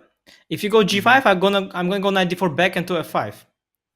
So besides king e7, Black also has the idea of developing the bishop with c5, b6, bishop b7, which is what I was thinking about as well. Yes, and now b5. Okay, I thought of b6. B5 is a better version of b6. Now b6 is the more human one. Hans plays the human move here. b5 was much cooler, of course. Yeah. It grabbed more space. It restricted the rook. I really like this idea by Maxime. Knight f3 and rook e4. Whole board awareness. Now, should he pick up the h pawn? Maybe this is why b5 was stronger. Because there Black had f5. And here, why not? Why don't I still have it? That's the question. And then b5 after rook c4, rook a4? I think I still have f5. I think you should maybe you should make some other move. Maybe like rook g4 or something. Let me just show this really quickly on the analysis board. Knight h4. Yeah, you're right. f5. And amazingly, the rook just doesn't have enough territory on the fourth rank. I was also thinking maybe you can try to sack. No. This is just nothing. Now you're just losing a whole rook. This doesn't do anything. It's stylish. It's stylish, but it doesn't work. Yeah, I think rook g4 maybe is the way to go here. But I'm not sure. King f8 maybe. And d2. But now b5 maybe. This is sad. And knight d2 is sad. Of course, you're really eyeing that h4 pawn, and not taking it is it's a bummer. And now black has some time to breathe. Bishop b7 maybe. Although still, rook g4 is still there, knight c4 is still there. Still not easy for black. What about b5? Because that now threatens to trap the bishop with b4. Yeah, excellent move. But it's a difficult one to spot. You already established your pawn. But this is, by the way, nice. Yeah, Hans, by the way, last few games, he's completely he's found his groove. Yeah, he's found his positional grooves too, like all the grooves and all of the grooves. King e7, stopping the pawn, and it feels like black is close to taking over the initiative. Well, maybe has already taken over the initiative in this game. White is running out of pawns to attack, and running out of pawns to attack. Yeah, rook d8, bring the other rook.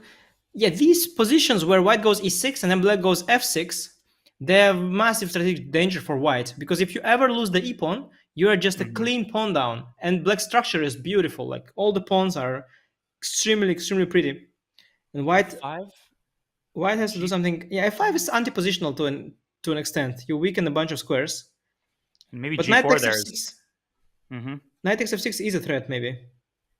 It definitely is a threat. Rook h6, yeah. Rook h6 is a more cultured move. No, f5 I didn't like. F5 was... Rook h6 is cultured.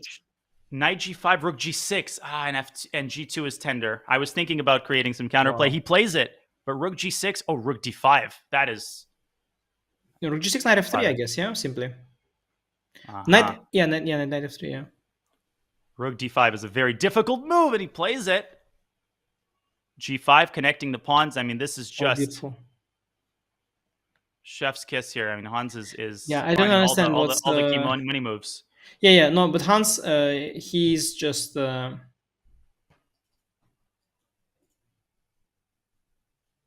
but knight f3, though. Somehow these pawns get very tender. Maybe, no, f5, it's advanced, but it weakens a bunch of squares. Knight e5, knight g6. And he's losing control somewhat. He has to find this. MVL has to find knight e5, and he does. He'll find. Rook on a4, though, is very awkward. It's just rook g8 back, I think. Yes. Rook on a4 is... Okay, maybe it can go back into the game via a3 at some point. So it's not completely doomed. Bishop g7 and then rook a3. Bishop c6, though. Bishop g7 stopping the fork on f6, and the knight is actually stuck there. And the rook still. The rook. Yeah, but now rook d2 maybe. Yeah.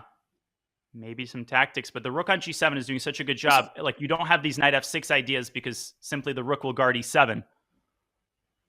Yes. Rook g6 also at some point. Just collect the pawn on e6. It's also an idea. This isn't looking good. G4. Now the attack begins. White's king is caught in the crossfire as well. Yeah. G3. This was one of those games that really goes into the books on how to play the Berlin game as black. Jeez. It's dead loss for Maxime. He's losing everything here, and he's probably getting mated as well. Yeah. No, this is just... Poor Maxim. I think he's in his. I guess Hans is in his head, but also Hans is just playing really well too. Bishop d5, another pawn falls, and it's gonna be 3 pawns down. Maxim resigns. No, Maxim is ready to throw in the towel, I think, after this. He's a 4 out of 4 already. Hans is completely on fire. That was insane. I mean, there were some turnarounds, maybe not perfect, but very, very close to perfectly converted by Hans. And this Berlin is completely turned around. He kept playing it. He didn't shy away from it, and now he's reaping the fruits of his labor. Maxim needs a win, and he needs it bad. He needs to break Hans's flow. He needs to break that flow. I heard the funny story. Grishuk said that once he was very worried about his opponent in a classical game, and he unrolled the broadcasting. The cord. There's this cord. You can unroll it to unplug it. So he unplugged the cord and board. Yes, and he said, I don't know if my opponent, was, but at least it's annoyed him as well, and I got it out of my head and started playing much better.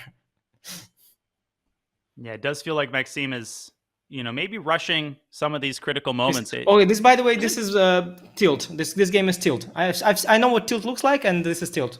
Yeah, it's just tilt. He's tilted. Yeah. He tilted Hans. Okay, but it's understandable. Hans completely tilted him. I think 2700s tilt differently than, I'll play h4, h5, like that's the classical tilt, but Maxim tilts in like a cultured way, plays...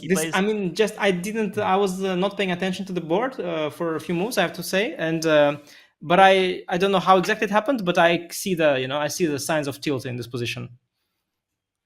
Yeah, this just looks like why is white so much better? Can you explain sort of positionally why this is such a bad structure for black? Well, I mean, you always had a lot of strategic risk as black. You had the doubled pawns and terrible bishop on g7. But at least you had some assets at the start. White was not developed and so on. Now white is developed. The knight is still bad on h6. Basically, you have no advantages. You only have disadvantages currently. And your pieces, bishop on c8 passive, queen on b6 passive. Everything's bad. I don't know. I mean, it's just everything's bad. It's just bad. Position's bad. One bad piece is bad. The position is bad, as Tara said. Yeah, I'm not sure about knight on g5. The knight on f3 was also very good. Threading g4. I would even maybe consider bringing it back. Knight f3 threading g4. I don't see how to defend from that. Yeah, knight f3. You might have to go, but e6 is a disgusting Yeah, just that move. These Rossolimos, in general, they have a tendency to get very bad. If you don't play very accurately from the start.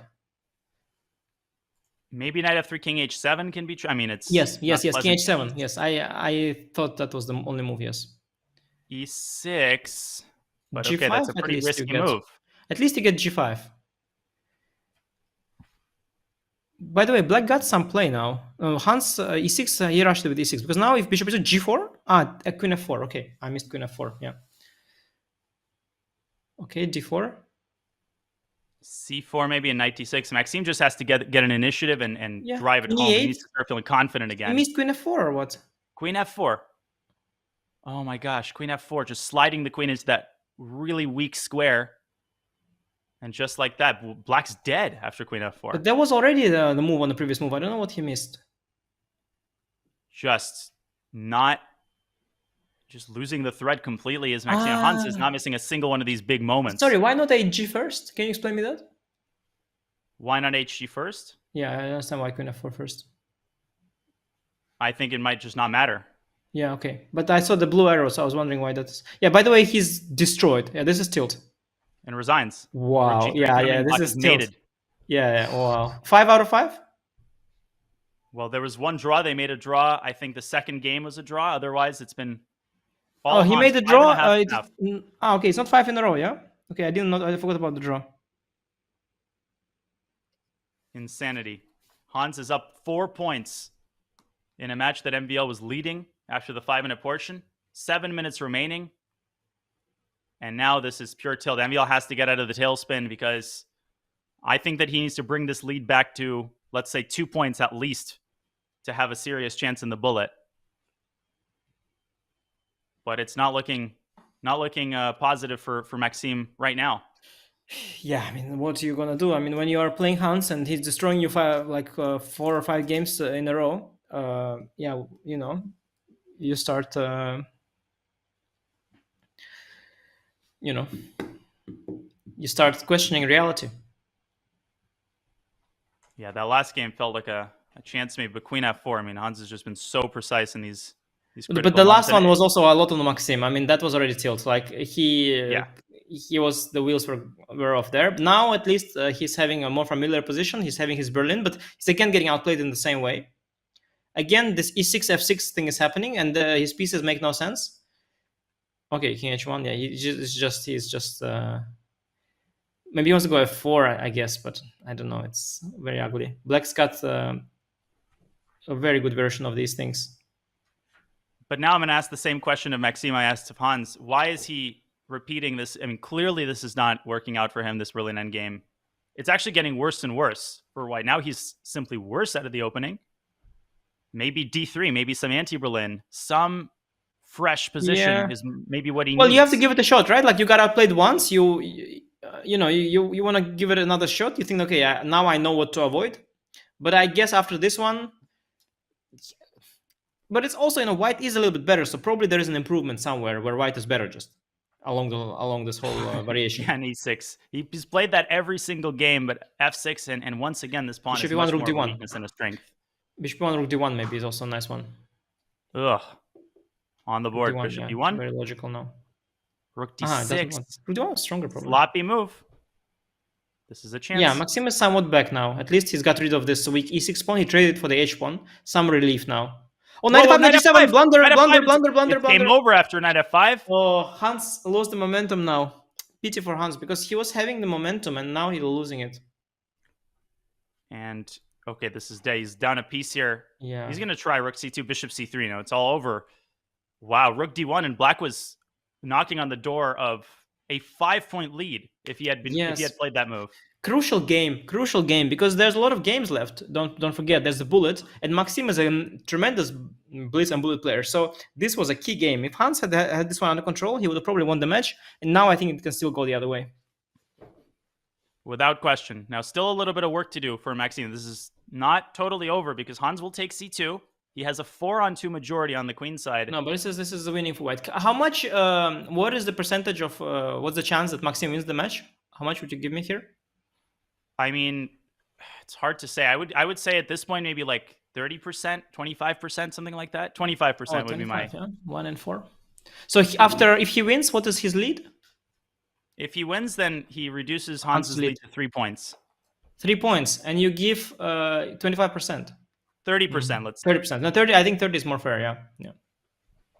Because it all depends on this. This last game is suddenly, they will probably get in one more game because 3.5 left. This last game is suddenly going to be tremendously important. A 2-point lead is very, very different from a 4-point lead going into the bullet. And also, they've reduced somewhat the length of the match. So now it's 25 minutes of bullet, and it is very little. You get very few games, especially if they're long. How many games of bullet do you get? Do you remember from the previous matches? Well, the crazy thing is Hikaru and Jospim only got something like 4 games. So let me because say Hikaru had this one game, right, where he was milking it like mad. Exactly. If Hans can actually probably milk this one out. No, if he can win this last Blitz game, as he resigns this one, I think that the 30% drops to like 15% or maybe even less. No, if Hans wins this game, of course, then it's back. The momentum is back. Yeah, it's all about momentum. I mean, if Maxime keeps the momentum, it's a different story. If Maxime wins now, he's completely back. It's going back to like 40% maybe, but if not more, 45 maybe. But if Maxime loses this game, then of course Hans has it all under control again. Very important for Hans to reestablish his momentum, as you said, and that blunder there, that was costly. Could have been a 5-point lead. Now he plays another English. That's what it all started with. That's how he won the second game. Or the first game, Black has to go for a desperate attack here in these positions, I feel, because positionally you're somewhat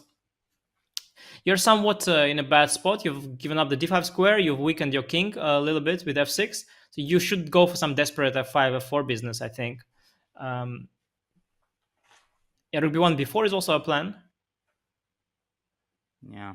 And I'm not convinced that Hans should have he maybe could have milked the rest of the time off the clock, but I think he wants another game with the white pieces. He's not like that, He's principled. Like he won't shy away from the challenge.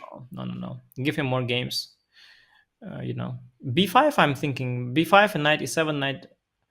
Oh, but knight d4. You should also be a little bit careful as white. Mm-hmm. Yeah, and then f3 becomes a possibility. I mean, these Yes. positions are scarier than they look. Oh, They look but I very can nice. go f3. I can go like b5, and then I can go f3 after knight d4. Okay, he took. And what's your trying to double counterplay on the there? f file? Yeah, black's counterplay is very limited here. He's going all in for the attack, but if it doesn't Wait, work out, f3 check maybe could have been thrown in No, by F3. black. yes, f3 by white is a nice one. But black can still go for h5, g5, g4 business. So there is still enough counterplay for black to keep things interesting. Indeed. It's not easy for white to follow through on the queen side. You've got all the positional assets, but Bishop e1, Hans interesting clearly decision. showing that he's concerned. G5, suddenly Maxime in very much in the G4? driver's seat. G4 is coming. Yeah, bishop e1, bishop f2 doesn't seem to solve the main issue, which is g5, g4. So black's initiative now starts to develop itself. Dangerous game for Hans. What does he do? Bishop f2, g4 is even worse. He takes on c5, but the b B6, file is not I important. b6. Yeah, just b6, I guess. Oh, e3. Interesting. He's trying to solve the issue there. No, but takes on g3 and then h4 looks It's lost for white. It's falling apart. It's all falling apart. Mm-hmm. hg maybe should be tried. No, I mean the rook takes f3 was winning there. Even e4, knight e5 kind of ideas. Maybe there's something even better like h3. There is h3 queen g4, by the way. Fun little thing. Wins a pawn. That's an awesome little trick. h3 king g1 queen g4. h3 king g3. Let's not even talk about that. It's gonna be mate. King h3, king h1, rook. Yeah, queen g4 anyway. I'm partial to your idea, e4. Yeah. Just involved in that. He goes g4. Yeah, g4 also very sound. Yeah, it's looking bad. Yeah, it's just looking bad. h3 check could be thrown in. I mean, h4 is hanging. There. h3 check you can always indeed throw in. Why not? The question is, do you go for something forcing, or you just try to slowly elevate your position and win positionally? I think the latter. White gets bishop g3. If white gets bishop g3, there's some stability. But yeah, queen e2, knight f3. Probably black wins an exchange there somewhere. Yeah, probably have to take on f3. Yeah, but now it's probably there is some clincher. Knight h2, queen g2. There is bishop. You can start bishop. Oh yeah, okay. Rook e8. Yeah. Just bishop d4 is coming. Your king is stuck on f2. It has no moves. Wow. It's a collapse. Rook e8 is such a classy move by Maxime. Not bogging down in the complications, just realizing he's got total domination and setting up the devastating move. Bishop d4 is coming. Probably a sacrifice now. The power of momentum in this match, don't you think? Like incredible. Okay, everything wins now. Rook e7, knight d4, bishop d4, everything's made. Queen e8, just beautiful. Elegant. Yeah, beautiful. No, Maxime. Bishop d4 checkmate. Mm-hmm. Yeah, the Hans, the moment f4 came and then h5, g5, g4 was coming, Hans wasn't able to find a way to somehow prevent that idea, and it just went from bad to worse. And a huge turnaround here as Maxime reduces the lead. He halved it. It was at 4. He was on the cusp of losing a 5th game, and instead Hans with that costly blunder and losing the final game with white. It sounds a lot closer now. The score is 7-9. Still, obviously, a huge statement by Hans Niemann, who leads by 2 going into the 25 minutes of bullet. But Anish, it's pretty clear MVL has to be breathing a sigh of relief. He's in this match, and he needs to keep this momentum going into the bullet. It's going to be an unmissable 25 minutes to cap off this incredible match. Yeah, MVL is thrilled to be back in the match, and we have an epic showdown because MVL is a favorite. He's always a small favorite against Hans. He's got more rating and everything, all the achievements. And with the 2-point lead, we have a perfect intrigue. I think the chances now of the players are around 50-50. It's going to be an epic showdown. In an epic showdown, indeed. Okay, score is 7-9. Let's do a quick game review, just to recap what happened in that section. Obviously, still very successful result by Hans, who played several incredibly smooth positional games. This one, perhaps the smoothest of them all. It started off as a Moscow variation Sicilian. It quickly transitioned into what looks like a Caro-Kann structure, and Hans just demonstrated the superior understanding here, g3 and h4, preparing to drive away the knight. The critical mistake here by Maxime was bishop takes d4, transforming the structure and giving white a monopoly over the dark squares, which Hans prosecuted really nicely, establishing the bishop on b4, fighting for control of the c-file, and then using some geometry, hitting this knight, establishing a rook on the c-file, and then bringing his queen back to c1, setting up the infiltration, now infiltrating to c7, trading at the right moment, and finishing off the game with some smooth play, winning the knight on b6 and winning the game. This caused MVL to go into a tailspin, but he's gotten out of the tailspin, and that final game, that was huge, because that was an MVL style, giving himself some confidence. What do you think is going to happen, Anish? I tell you, it's a 50-50. It's a 50-50. There's no way around it. I think momentum is key. If Hans wins the next game, he's again back. If Maxime keeps winning, yeah, it could also go the other way. It could be that suddenly Maxime wins now a bunch of games in a row, and then it's over. Just amazing. Great stuff, folks. Keep your seatbelts fastened. Keep them fastened tight, because contents will have shifted. Before we go on a break and get set up for this final decisive segment, remember to start brewing your potions and brush up on your hexes, because the Spell Chess Community Championship begins with open qualifiers tomorrow, August 1st. With freeze and jump spells in your toolkit, do you have the magic touch to take home a piece of the $2,000 prize pot? Use !spells or visit on.chess.com/spell_chess_champs to toss your name in the goblet of fire. Well, speaking of magic, this match has been nothing short of magic. Who's got more magic left in their hats? Well, that remains to be seen. This SCC match between Hans and MVL returns with its final decisive segment in just a few short minutes.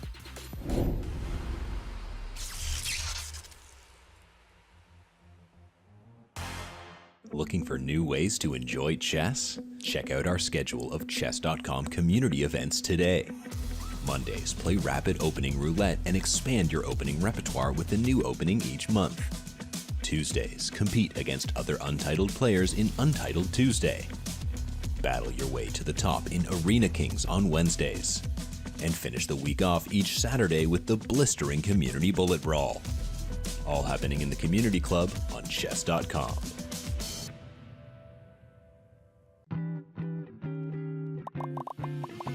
If you found yourself talking to your mouse, it's time to quit. Oh, come on, mouse. Come on, wake up, you stupid mouse. Wake up. Yeah, I've definitely never done that. In this case, you can see that Nakamura was obviously upset about perhaps some blunder he made. Sadly, I think I've seen this clip enough times to remember that this comes from a video where he was doing, I want to say Puzzle Rush, and he mouse-lipped while trying to set some sort of a record. You know, you can find clips of certain other GMs and streamers performing gymnastics with their mouse, but we're going to leave this out of this video. And it does happen. Occasionally, you realize that you're blundering more often than usual, or you lose in time more frequently, and because you just forgot about the clock. Overall, it's natural for us to have a downtrend, and if you notice that, it's better to take a break or to even continue with playing chess for today and to recharge without waiting for your rating to drop to the very rock bottom. Yeah, that's a good one. I get this a lot on my stream. People coming in and saying, I dropped 200 points today. I'm at rock bottom. Should I quit? And obviously people who are asking this question, I don't think are actually looking to quit. If you're not enjoying your chess experience, then you should take your talents elsewhere, obviously. But if you look at the rating graph, let's take the Chess.com Blitz rating graph of any top Blitz player, maybe with the exception of Hikaru, right? That is the one outlier because he's freaking Hikaru, and you shouldn't say, well, Hikaru stays at 3250. I dropped 200 points. What am I doing wrong? Well, none of us are Hikaru. In my case, fluctuations are very common. Sometimes I'm 3,000, sometimes I'm 3,200. In the case of other GMs, there's even bigger fluctuations. 300-400 points is not uncommon. For that delta to be that large, because it all depends on your frame of mind, how much sleep you got that day, what your mood is. Do you have issues at work, or is it a Friday and you have nothing troubling coming the next day? So it's all very contingent on how your mind is functioning that particular day, and you shouldn't put too much stock into your performance on any given day. You also shouldn't fall into this trap of getting on tilt and then kind of wondering, well, why am I losing rating? Well, generally, you're losing rating or lots of rating if you're on tilt. And yes, the best thing is to stop, pause for the day, and then resume the next day. That's not always possible. We're all human. So I'm not going to pretend that I am able to do that, but definitely something to aspire to if you want to maximize your experience and your chances for success.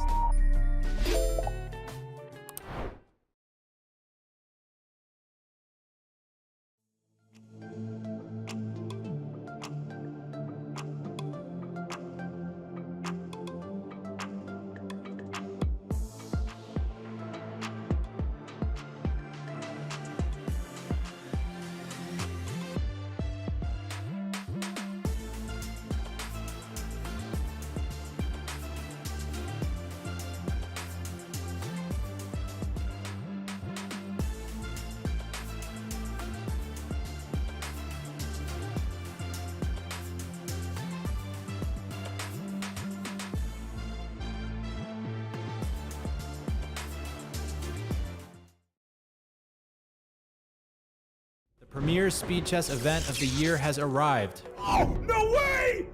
Oh my gosh! Since 2016, dozens have entered the SCC ring. MBL does the impossible. But only 2 have ever reigned supreme. This year, 16 of the world's best players vie for $175,000 and a chance to battle in Paris for the championship's inaugural live final. Through 3 blistering time controls, only the strongest and the quickest will survive. Don't blink. Remember to breathe. Oh, he's wanted me! Oh! Round 1 of the 2024 Speed Chess Championship begins right now.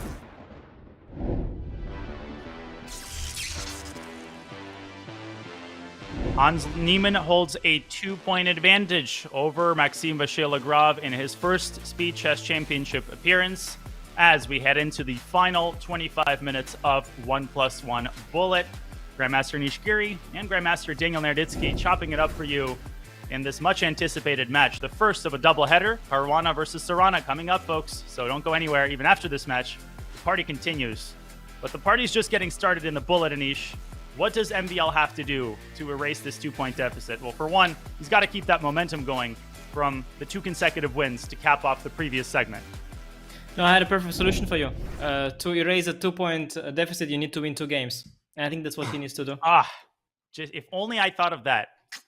Man, 5 head, 7 head, Anish. That's why they hired me, as an expert commentator. I'm giving you all the hot takes. Solutions to your problems. MVL is the more experienced Bullet player. I mean, Hans doesn't play a ton of Bullet, but again, 1+1, as Hikaru said, is more similar to Blitz, really, than Bullet, and I think there's truth to that.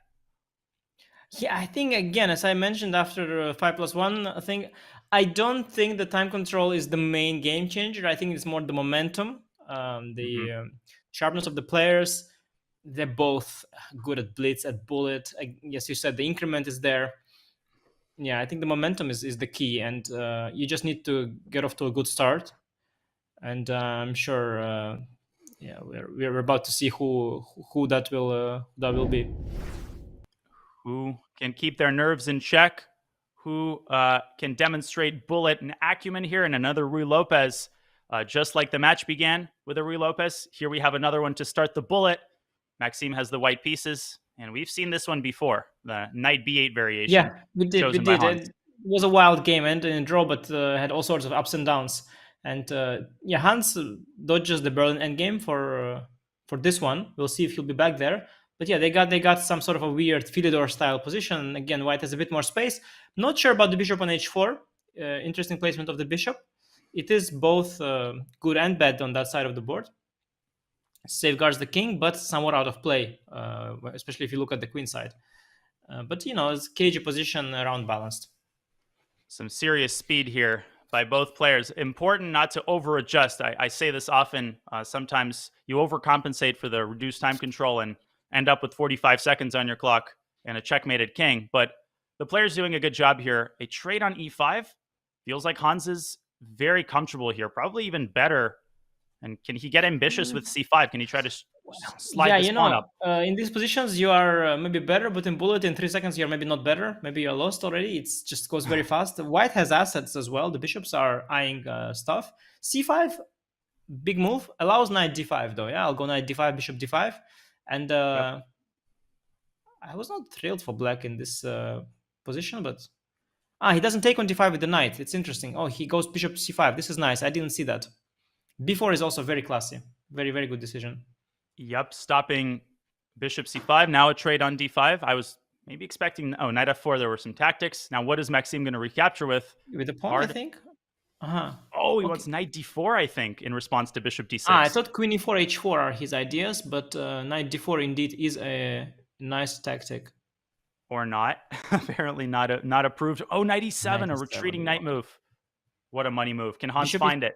Knight d5, bishop d6, rook e3. He didn't find it. He did a decent move as well. Queen d7 controls the f5 square. Queen e4 is very tempting. Nice. Setting up knight f5. 10 seconds for Hans. Got to be careful. White. Yeah, you know, I think black is losing control. Though 97 is accurate. Knight c6. Still like white though. Black's under pressure here. e5 pawn is tremendous pressure. Permanently attacked. Now, knight takes e5 is a tactical move, but maybe Maxime just keeps the tension here somehow. He does take on e5. Trade. A lot of trades. White's better in the end though. Knight c5. Yeah, and the a6 pawn is liquidating. Falling. But c2 pawn is falling as well. Okay, it's some sort of a draw. Yeah, maybe. Knight f4 maybe. All 5 results possible here. Hans going for rook e2. As usual. G5. I feel like black's close to taking over the initiative here. Rook e2. A4. A4 is wild. Why not to e2? This is insane. What? Why did you go to e2? What's e2? Shocking. Now rook can come back to... No, Maxime stays on the second rank. He won't give him Maxime is in control here. A6 pawn is going to be snatched. Knight h5, knight g3. Mate. Yes. b5, rook e5. Careful. Rook e5, yes. Rook e5? Rook e5, rook d5. Trade and rook b5. And we actually could get a draw, but Maxime's still pushing. Maxime is pressing. It is a draw, but Maxime is pressing. Unbelievable, the twists and turns just in this game alone. Yeah. No, this should be a draw. Should be, but of course, in a bullet setting, white still has some chances. King e6 is a strange place for the king, but c5, king d7 draws on the spot, so that's nice. Very tricky. Do not pre-move if you're Maxime, because g4 threatens a mate in 1. King e6 is a strange square. You have to. Where is he going? Rook c5. Tricky, and then rook f5 after king g1. Rook f5, very important. Cut him off. Oh, cutting off white's king tempo for tempo. If the king had made it to f2, it would have been winning for white. King b6, wait. Why rook f4? Rook e5, g4. G4. Okay, Hans is doing it. Tricky still takes king f. Then take on c6. Rook c5, g3. Oh, now white's king is kind of caught in a bit of a net here. Rook c4. Rook c4. Rook takes c6. Rook takes c6. Yeah, that's the draw. Okay, good defense by Hans. High level game, by the way. Now Hans can stall out a bunch he's gonna of time. milk it. He can play 49 moves, and then whatever time he can make up, he can basically sit and then make the 50th move. Okay, draw by repetition. Yeah, sometimes you walk into those repetitions, yeah? It's funny. Yeah, Hikaru would have never allowed that repetition. A real professional.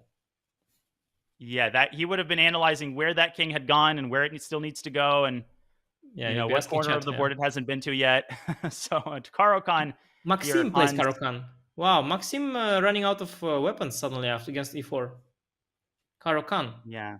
Surprising too tired to advance the pawn 2 square, so you bring it up 1 square. And Hans plays this very fashionable line, Anish, with d3, but it's not anything special for white. No, but it might be suiting Hans against Maxime, although don't underestimate Maxime's endgame skills. Knight h5 is very tempting now. I like black already. There is a hole on g3. Collect the bishop pair now. I like black already. Do you play e5 here and try to go F5. for on action? I like f5 first even. Open the light squares. f5.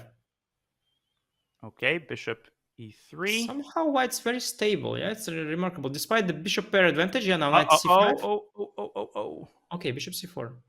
But the rook just moves. d1 though. White is controlling everything suddenly. Knight d7, knight b6 is a huge threat. Fe simply. There's no counterplay for black. The e4 pawn is... Oh, take with the pawn. Why not take with the pawn? This is also nice, but taking with the pawn would be much more clinical. I agree. I mean, Hans is still in the drive. Bishop b6 here. It feels like Maxime is playing really loose here, allowing all these little moves. But rook d5 though, trying to generate some counterplay there. Maybe create takes some and pawns. knight d2. Okay. Yeah, but this is really sad. Now you just lose the a5 pawn for nothing. Yep. And no rush to take it. This is Hans is just encircling these pawns. He's about to take them, but careful. b3? b3 is oh, great. to go c4. Wow. b3 Super is classy. meta. Yeah. Okay, take on b7 just and go rook d8 and win. And win. Just in time. So clean. So clean. Just in time to trade that rook, exactly. Collect the a pawn, and okay, Maxime will try to win the f pawn with bishop h5, but Hans will win the rest. Okay, he gives up. And this is huge. This is huge. Wow. A statement win for Hans, and he reclaims the momentum and a 3-point lead. I mean, at this point, 17:50 on the clock. Maxime has to start making this up, making this deficit up, and he cannot afford to lose another one here. Yeah, he's done with these Spanishes. He's going for h4 Scotch. He played this against me in a classical game once. It's one of Maxime's unusual weapons that he sometimes can employ. And this is very risky, and he's going for it at this point. He has burnt all the bridges. Good choice. I think changing the opening is maybe his biggest hope here. But Hans has been well prepared, theoretically. Yeah, the thing about these Scotches is they're very risky because your king on e1 is stuck in the center for a long time. But you're playing for some other advantages. And in a risky situation, in a must-win, this is a decent choice. And I think White's d5 there was a questionable decision by Hans, maybe worse. Oh, knight d4, watch out. No, d5 is often a wrong decision in these positions because you solve White's position of the king and help White develop. Okay, bishop b7, bishop h3 tempo move. Bishop g2 also was good, I think, but bishop h3 is even better. Where does the queen go? The bishop on f8 is not able to finish development. Or Hans is not able to finish development. Yeah, castle knight e1. Knight e1 is a huge threat. Is a huge threat. The bishop zigging and zagging. And now black has to move the queen, but where do you go? Queen g4 is great, though. Queen g4 is accurate. And now you're threatening to castle, and maybe you're okay. Bishop g5. Okay, bishop g5 is good. Maybe. I mean, f6 there is not a given, and it gets tactical. Bishop g4 is even maybe better, castles.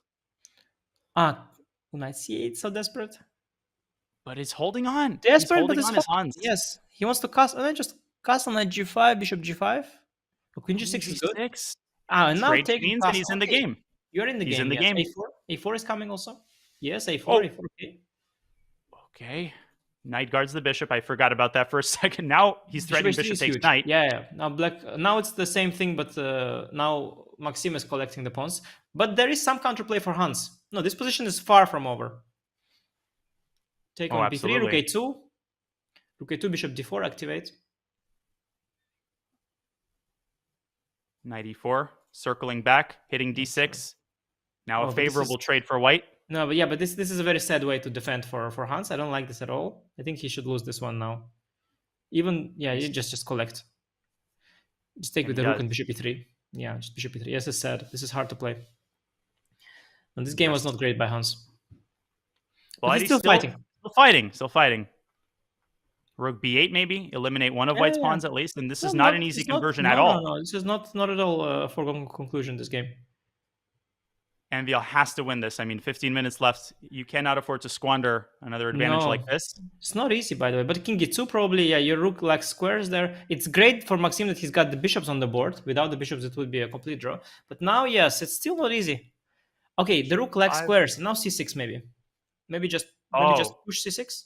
But rook a6 there, I mean, I would be afraid of losing that pawn. Rook e7's great, though. Oh, yeah, this is black the way. Down. Yeah, you collect the f pawn. You're right, you win the pawn. King f6, bishop g5. Yeah, now rook g7. Yeah. King still. Rook a2.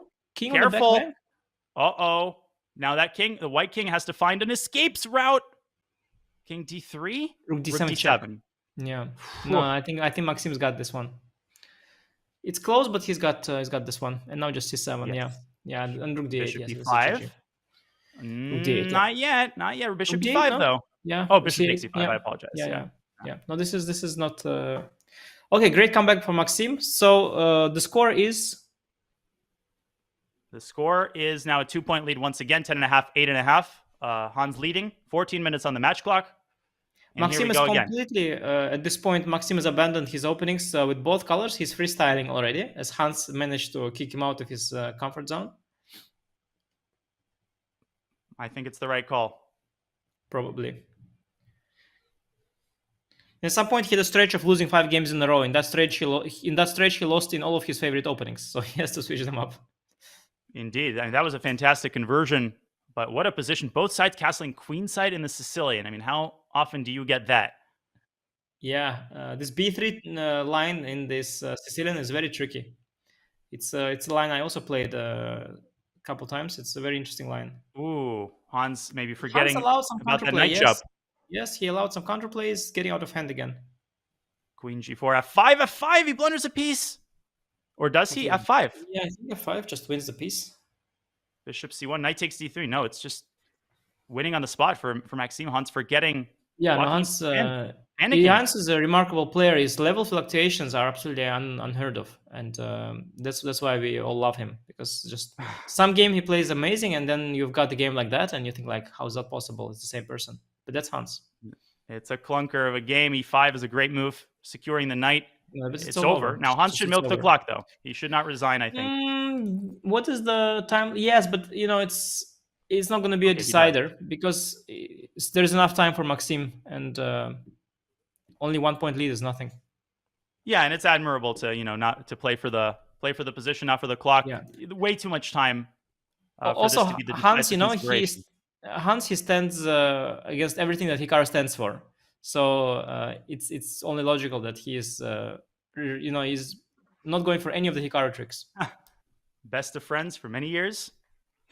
I think they'll be hanging out right after this match, actually. And okay, knight d7, another Carlsen. Hikaru might be recapping this one, especially if Hans loses. The players remember the Carlsen. E5, E5, E4. And wait, now Maxime blunders a piece. Maxime blunders a piece. What is going on here? Rook takes rook e4, queen e4, d, and ef in the end. Yes. Unbelievable. Well, by the way, it will be a difficult conversion like in one of those games earlier, remember? It will be a difficult conversion, but it will be a conversion nonetheless. But this is unacceptable. I mean, Maxime could not have allowed this. He's still in the game, though. Rook e4, queen e4, but it's not easy to convert at all in Bullet. Yeah, it's, as you all know, from Bullet, this is a 50-50 game. Definitely, and sometimes Black could even overpress. Like if you lose this one, it's unclear. Result game here. The game just started. But I mean, I think it's also Black should win. Yeah, but even objectively, it's not so easy. With the Black's passive pieces, the outside passed pawn, I think White's chances to draw are excellent here. Bishop e5 played. That would be my instinct. Even take b4. Why not even b4? b4 was better because keep the rook on the 7th rank. Now the knight's starting to hop around. Rook c4 maybe? E8. King e3. Maybe rook e8 to cut off the king. Not sure. Interesting. Yeah, cutting off the king is maybe the priority. I like it. Hans on the clock, though, could also get in some trouble. b4. No, Maxime doing a fantastic job recovering from that. To be honest, it's blunder. Just equal.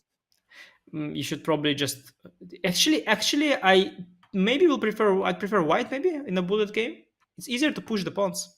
Yes, given the time situation, I almost agree with you at this point. I mean, the next 2 or 3 moves are huge. Rook c8, b8. Here comes the a pawn, but don't push it immediately because king knight e4 c5 will pick it off. Just king forward. e4. I think Maxime will win this game. I'm calling it. I can see that happening. Hans has to be super precise now. A6 is coming. No, he's going to collapse now. Rook d4, knight b2 though. Knight b2, a6, knight a4. He's just in time. Knight b2. He's found it. Knight a4. King c6 though. Wow, knight c5. B6. Knight c5. Knight c5 is more simple. But Hans is playing for the win, I think, maybe still. I was also playing for the win with knight c5. Just more clean. Here's the thing. If Black can win this h-pawn and give up the rook for the a-pawn, Black is not risking. That's the key. No, Black is anyway not risking now. It's just a question. Hans played it, by the way, very well. It's just the question is if Black has winning chances or not. And I think he does. Rook take d5, knight g3. Threatened. Take knight g3. You win the h-pawn. You win the h-pawn and you have some winning chances here. But not much. It should be a draw. You think so, yeah? It is not much, yeah? I mean, Maxime has to avoid any forks. Keep the distant. Don't go king g3, for example. Yeah, you're probably right. I also don't see it. The problem is Black's pieces are a bit clumsy. Yeah, it's just a draw. A draw, and it's a 1 point. It's a 1 point match. I for some reason thought it was a 2 point match. No, it's a 1 point match. No. Already Maxime came back. Yeah. Okay. Wow. Here we go, folks. Can Maxim Caro? That's the question. Folks and mokes. Another Caro. This time Maxime is black. They've both converged upon the Caro-Con. Like, wait a second, that opening exists. And another exchange. All roads lead to Caro-Con. All pawns, no hope. Bishop f3 is such desperate. Okay. Yeah, but we get the standard position though, and it's it's a playable position. Is black going for e5 here? I never understand. Like, is that the idea? I think Maxim will. I think it's Maxim's style to just go for e5 here. Especially now, the queen is caught in the crossfire a little bit, gives black some initiative. D4. Oh, D4. Yeah, I like black here a lot, by the way. This is so easy to play for black and bullet. CD, queen D4. You might lose a piece. Hans, good job bailing out here. I think D3 or do you go D3, bishop D3? There's a back rank, by the way. Queen C4, maybe just try to just call it a day here. Rook E8, bishop H7 was an easy way to blunder. Yeah, another draw is coming up. Yeah, it's a draw. Man, Anish, 7.5 left on the match clock. 1 point match. It's going to the wire. This is beautiful. Honestly, just like we suspect. I mean, it's not a surprise. Somehow we just knew this is what was going to come. It was going to come down to the last few minutes. It always does, doesn't it? These types of matches, yeah, tons of people watching. There is some sort of a thing I noticed because I played also a ton of matches. There is some sort of a thing where players converge towards each other. It's a weird thing. Mm-hmm. By the way, it's tricky for black or not. Rook f4 takes and king d7. It's fine. It's yeah, a bit can't tricky, sleep. but it's just fine. Can't sleep through this moment. And over 10,000 watching on YouTube alone. Big shout out to all of you taking time out of future grandmasters. Dear future grandmasters. Remember, Caruana Sarana coming up at 2:30. But right now, that match that's in another universe. That's a decade away. He's 6.5 minutes to decide a lot. That rhymes. Is that how they pair the players so that then their names rhyme? They rhyme. I wanna watch Caruana Sarana. Yeah. Now, sorry, Hans Mama wants to draw this. Yeah, but he wants to milk it. Maxime. Riveting. So now the match clock does play some role, of course. At some point, Hans does want to milk it because, you want to secure that, have that cushion that you have at least a tiebreaker, which gives you absolutely. Gives you some leeway. So here Hans is going to try and milk it. He should definitely milk it. I mean, you can just wait out another 20 seconds. Also, you can spend some time deciding what you're playing in the next game, resetting yourself mentally. Yeah, and at the end of the day, he gives it into the Hikaru strategy. Okay, don't take too long though. You do have a limited amount of time, and here he goes. But there is a 1 second increment. Yeah, so you can go as much down as you want. This position requires no thought. Now you can also go G4. Maxime should trade. Yes. Okay. But Maxime is preventing him from doing that. If you look carefully, Maxime is tricky. The rules of chess stand in the way. But if Hans goes now G4, that's another smart. minute at least off the clock. Yes. Hans. Jeez. Doing his best Hikaru impression there. Rook A4. I mean, if you're Maxime, do not pre-move. Do not get sloppy here. I've seen this so many times. Rook A4. Let me see. The match clock is on 5 minutes. So that means probably 2 more games. Or 2 more games sounds right. I mean, so yeah, probably which means Hans basically clinches it if he wins the next game. He builds up a 2-point lead. There's not going to be enough time. MVL in a must-win situation now as a result of this milking of the clock. Now Hans can play H5, but he finally draws by repetition. He should have given up. Yeah, but okay. It's enough. Anyway, 2 games. I don't think he could have milked too much more. 2 games is good enough. It's very important for Hans not to lose this one because that means if he doesn't lose this one, he guarantees himself a tiebreaker at least, which significantly improves his chances in the match. And Italian MVL continuing to deviate, kind of a typical Italian bishop e6, bishop e5, very fashionable type of line. Yes, Italian is one of MVL's weapons as well. Okay, knight coming to G3. Obviously, Rui Lopez vibes here. A lot of ideas are shared between the 2 openings. Yeah, knight H5. Let's Knight G5, knight F4. Getting scary for white though. Queen coming to G5. Yeah. No, this is not what white's supposed to do. I think there is some danger here on the G file, the F file. Queen G5, knight H4. Knight H4. Very hard to play for white in the bullet tempo as well. This could be a debacle. I mean, this already is a debacle for If Maxime. he loses this game, he loses the match. By the way, doesn't he, Maxime? Well, yeah, he certainly. No, certainly. Probably. I mean, if he resigns like sure. now, then maybe he has time. Because remember, if a game starts and there's time on the clock, then that game will count. Yes. But he can only do one more game. Okay, you think he can maybe do 2 more? I mean, if he we'll now, see. But he won't ED and resign E5, now. by the way. I mean, ED, CD, and E5 and F2 hangs. But no, but Queen G5. Queen G5. No, Queen G5. Queen G5 is double attack. It's ED, CD, Queen G5. It's double attack. Bishop and the G2. Bishop is hanging. Yeah, Queen G5 was winning on the spot. Oh my god. It still will win on the spot after Bishop E3 ED. But can he spot the fact that the bishop I wasn't looking at that bishop at all. 20 seconds for Maxime. He's in huge trouble here. Maybe he sees it. Yeah, he saw it now. That's why he goes for. By the way, this could go either way. This could also be winning for Maxime because he wins a piece now. Knight comes to E4. I like Maxime's chances now. Fantastic move there. E5 there to give himself the E4 square, and he stabilizes the situation. Queen G4. I love Maxime's position. I think Maxime is just taking over completely. Queen G4 comes. Queen G4. Oh, it's winning for white now. But Hans is fighting. Well, black has a lot. Black has a lot of pawns though. Black has 3 pawns for the piece. Yeah, they're worth nothing when everything's blockaded. Oh, Maxime playing with fire. The queen's on the board. No. Knight H3, Queen H4. And taken Bishop D4. Okay. Now black has actually got stable, and he's again. Yeah, actually, this is again nice for black, but not so clear. Bishop A3. That gives Maxime a chance to keep pieces on the board. That was a big move. He's down on time though. This is a big one. This is a 3-result game. It's a big one. B5 hangs. Why? Why gives a crucial B5 pawn? Bishop B4, Bishop A5. I thought should have been tried. Unclear. Not over yet. Not over any at all. But it's C pawn. C pawn. Rook B1. No, but white is in control. I feel. No, but white is in control. I feel here. Can black try to get the knight around to E3? Knight C4. Knight Push C4. Knight C4 is what I'll do. Bishop C2. Also, that pawn on A4. It's on a light square. It can be picked off by white's bishop. Hans down to 10 seconds. He's in trouble. No, but losing this game is. Hans is his match is slipping away from Hans. Oh, the E pawn is running though. The E pawn is running. The E pawn is running. And H5 maybe one more. Do one more pawn. H5. Bishop C6 maybe could have been Maxime. Very passive move. Bishop C2. Bishop waste of a tempo. Yeah, for sure. But still winning probably. Still winning for white. By a tempo. Knight F5, Knight D4. Oh yeah, and that's GG. That's GG. E5 still a chance. A3. A3 though. A3.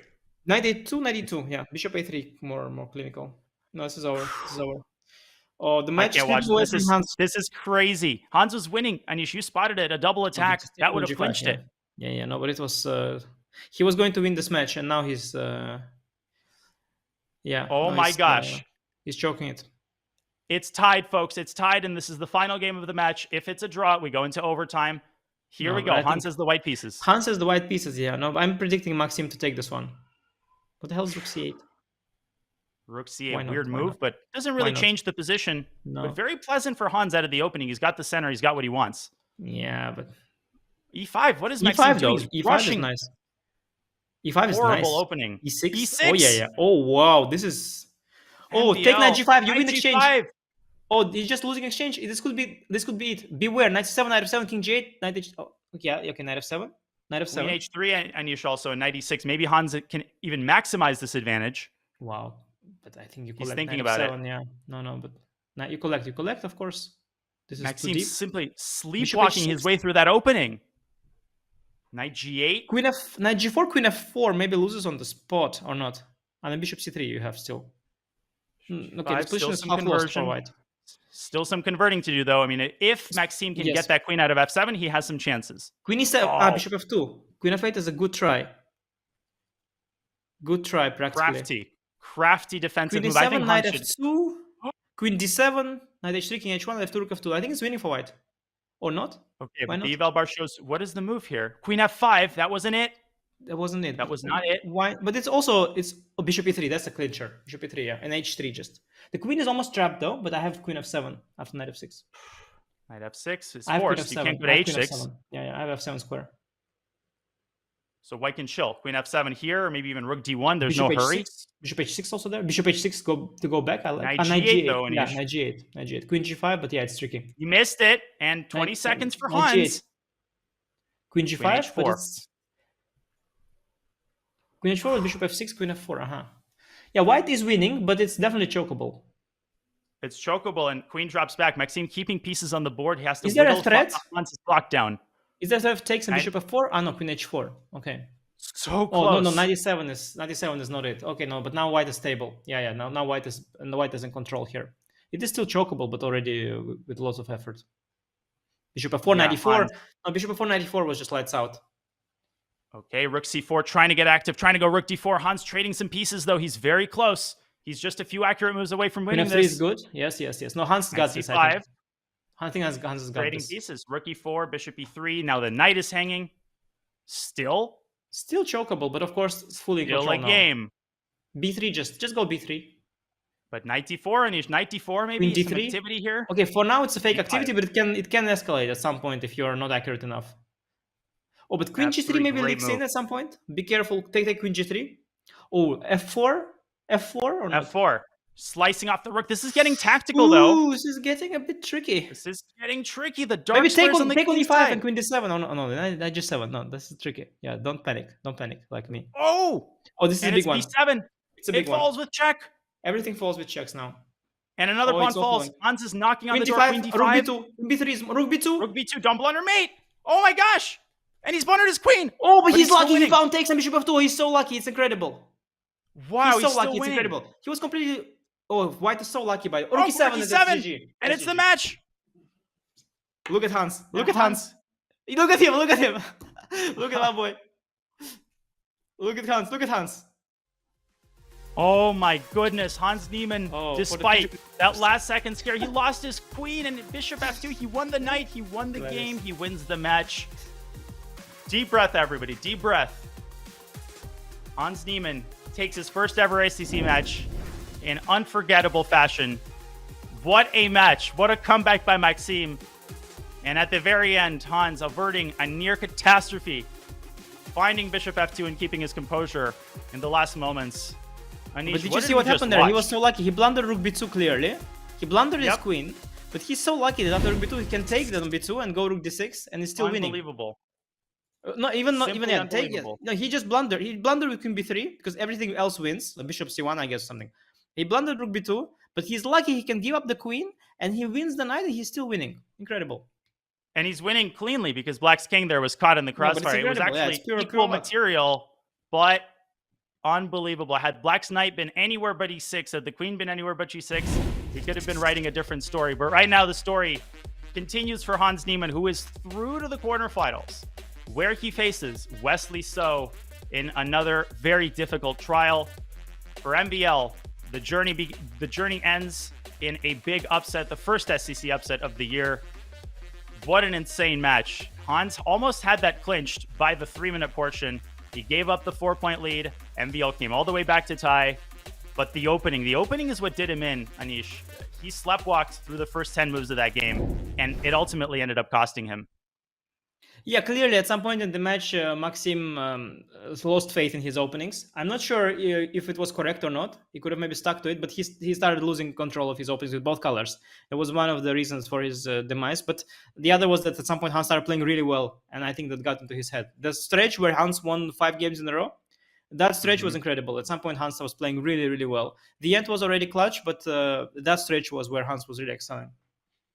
And we were prepared to write one narrative because the penultimate game that MVL tied, Hans was winning that on the spot with Queen G5. He lost it and somehow found it within himself. The opening in that final game, he won the exchange. Back and forth, great tries by MVL, but ultimately Hans Niemann is the winner, and he lives to fight another day. Well, he will live to get interviewed by us during the next segment, folks. We have another SCC match coming up after that as Fabi takes on Sarana in our final round 1 matchup. So don't go anywhere. We will have Hans Niemann in the studio explaining his thoughts and emotions on the other side of this short break. Stay tuned. Thank you.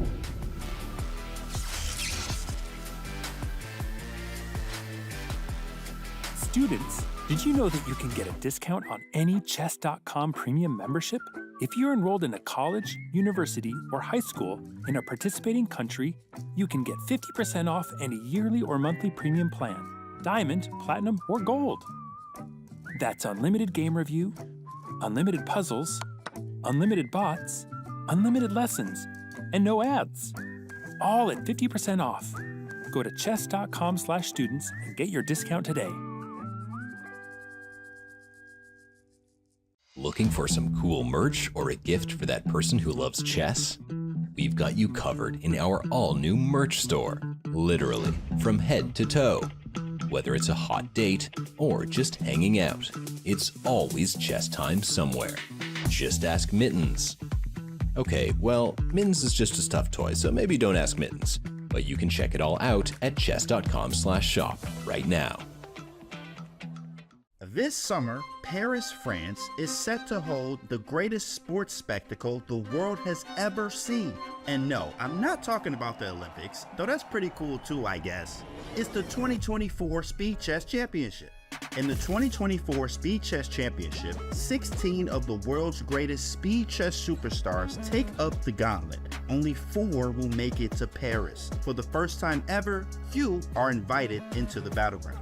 Book your ticket now for arena-side viewing, live commentary, immersive pop-up booths, and more. Level up your ticket to gold, platinum, or diamond to unlock special event gift boxes, a VIP lounge, and player meet and greets. Hurry before the clock runs out.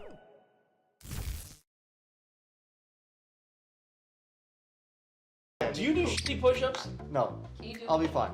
So I could like drop down and do 10 on move 1? Well, yeah, we start the clock and then you just decide when you want to do that. All right. Wait, are we?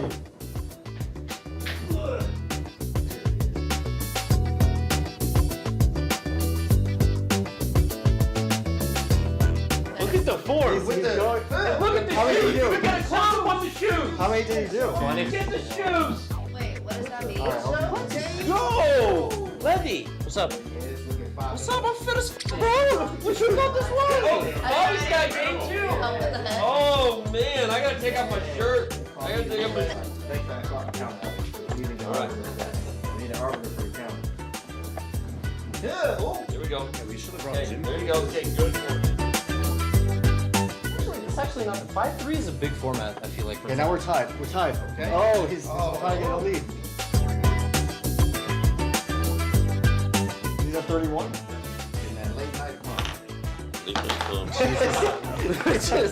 These pieces are crazy, man. That's okay. I'm not trying to do All right, that. so that was a really good lesson for me. That little pattern. This is how you learn. Yeah, that was good. Oh, you made it 3 move the push-ups. Right? I can't imagine Queen chess D5 boxing. check was fine, but taking the rook Yeah. was stupid. But if I took the Sounds knight and tough. blocked the check, Right.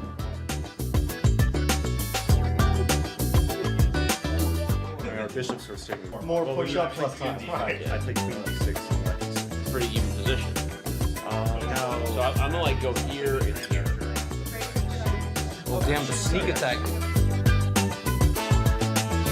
And then Taking the lead on the push-ups? Going to 60?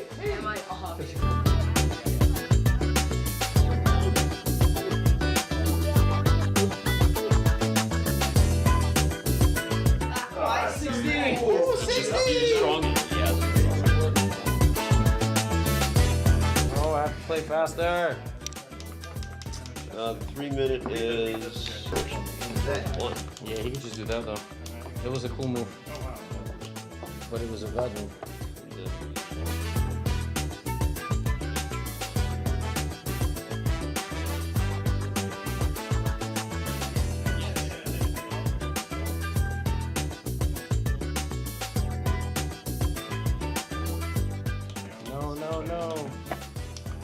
No.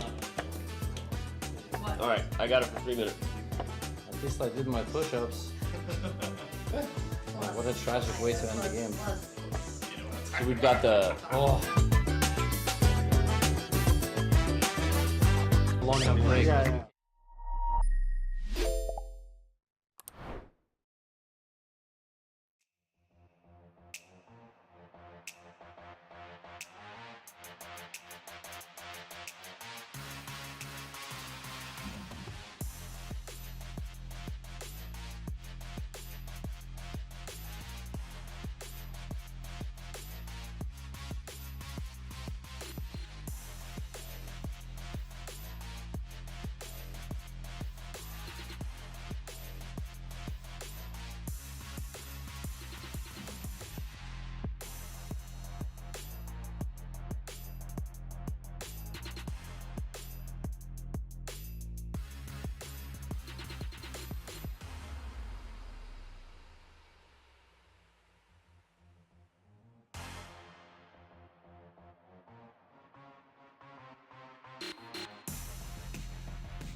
We're back at the Speed Chess Championship with Grandmaster Hans Niemann, whose chess spoke for itself. His first SCC match is a victory over Maxime Vachier-Lagrave. One of the most entertaining matches I think we've ever seen. Hans, congratulations. First question, what's going through your head right now, and what does this first SCC victory mean to you? I'm very happy with how I played in some moments. It was either very, very good or quite poor. So hoping I could have been a bit more consistent, but Maxime, was won the SCC and is very, very strong, an ex-world champion in Blitz. So it's certainly a big victory. I'm sure many people thought that I was a huge underdog, but I guess I showed that it was a bit closer than people would have predicted. Yeah, Hans, as you mentioned yourself, in some of the moments you played really, really well, sometimes less. I think one of the things that made you so notorious is that your level of play is fluctuating a lot. How do you explain that yourself, like this specific style of yours? What do you see is the reason for that? I think that some of the positions that I was getting at the opening, and I watched, in preparation for this match, I didn't really check that many openings, but I watched like maybe 5 or 6 hours of all of his matches. And I feel like in time pressure, I was blundering. So perhaps the swings I'm better at certain positions, but this notion that I have very large swings was more so used for another implication. So I don't really take it too seriously. Hans, this is your first SCC appearance. Obviously, by the numbers, you're an underdog, but you're also very confident. You're expecting yourself, I'm pretty sure, to win a lot of these matches. How motivated are you by the potential for a match against Magnus, and how do you kind of bring yourself into that zone of confidence where you expect to beat a lot of these top guys? Well, if it wasn't for all of these sort of unfair attacks and being defamed by so many people and blacklisting me and not inviting me to any tournament, then I think that my rating would be much higher. With St. Louis not inviting me, Chess.com banning me for no reason. So I would say that the misinterpretation of my real chess level actually comes from the lack of opportunities. And I think that as I was given an opportunity here to show my best chess, I showed that I could beat one of the best players in the world.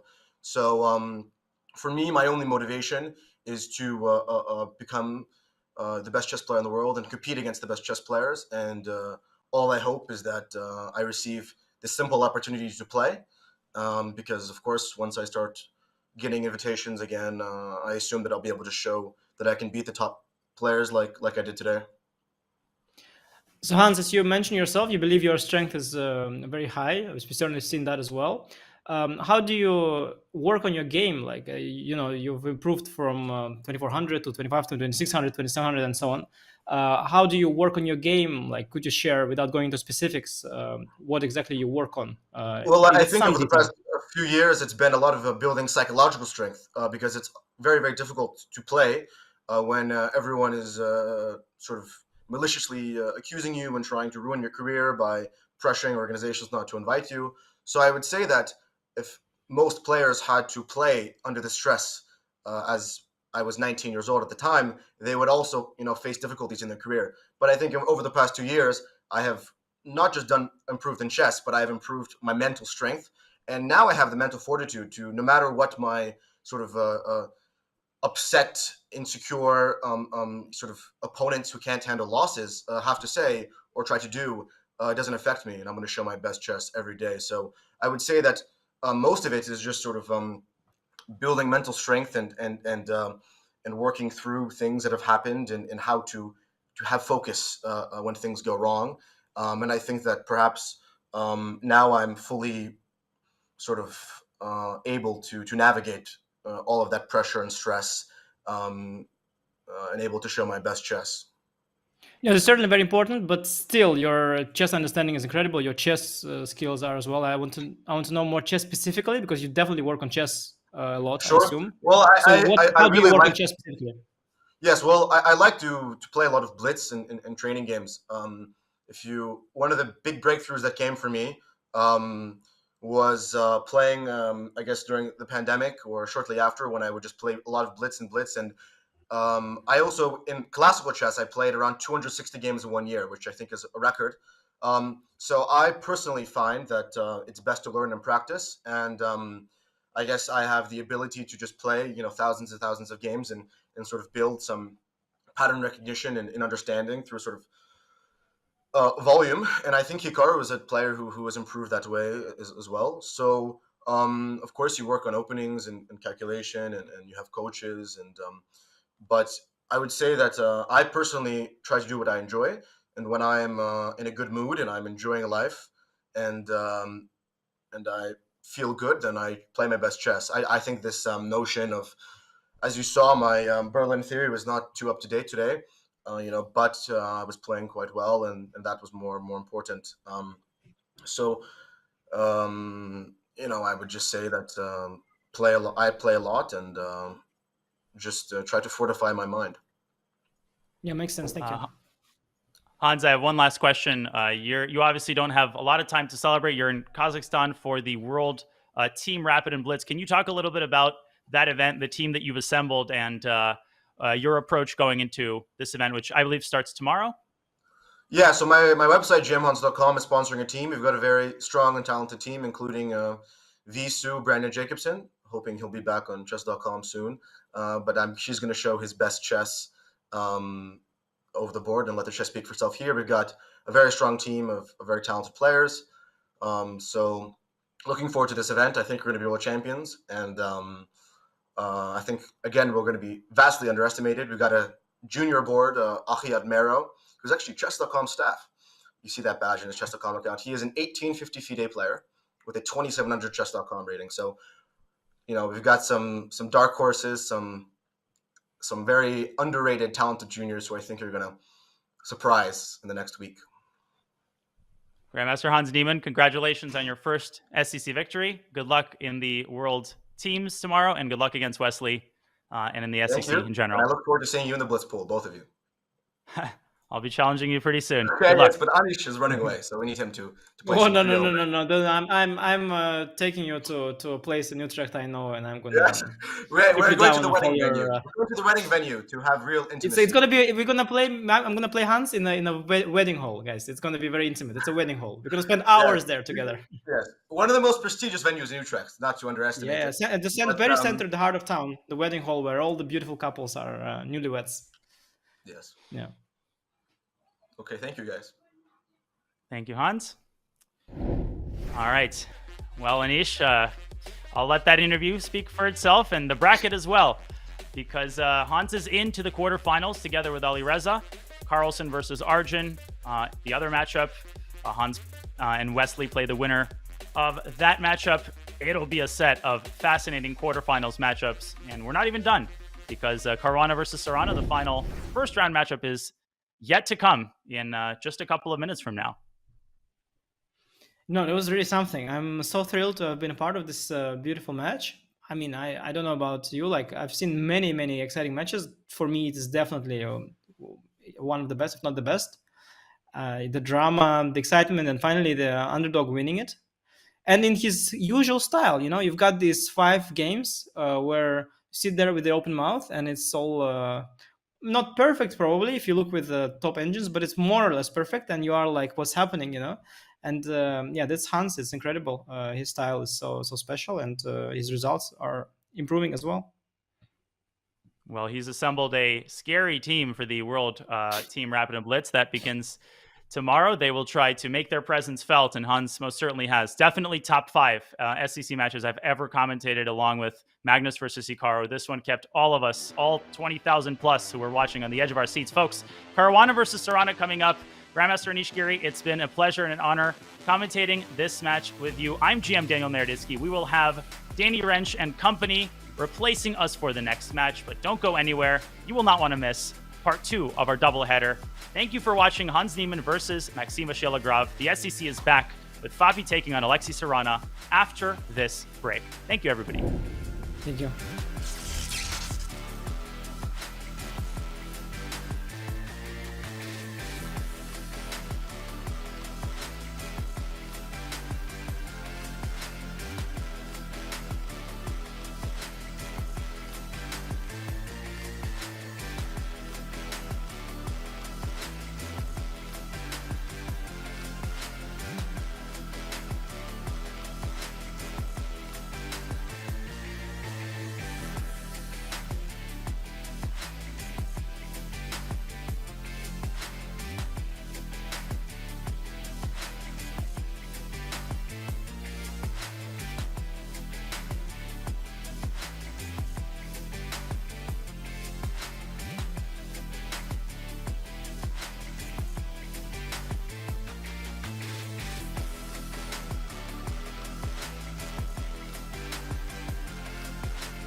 Out of the frying pan into the fire, the Speed Chess Championship continues here after that thrilling match between Hans Niemann and Maxime Vachier-Lagrave.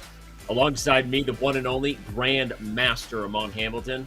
I'm Danny Wrench, and we have the call for Fabiano Caruana versus Alexei Sarana. Amon, are you ready? Hey, Danny. Hello, everybody. Hopefully we still have the energetic fans that were watching the first match here for the second one, because I caught a little bit of the end of that, Danny, and that's got me pumped for this one with Alexei and Fabiano.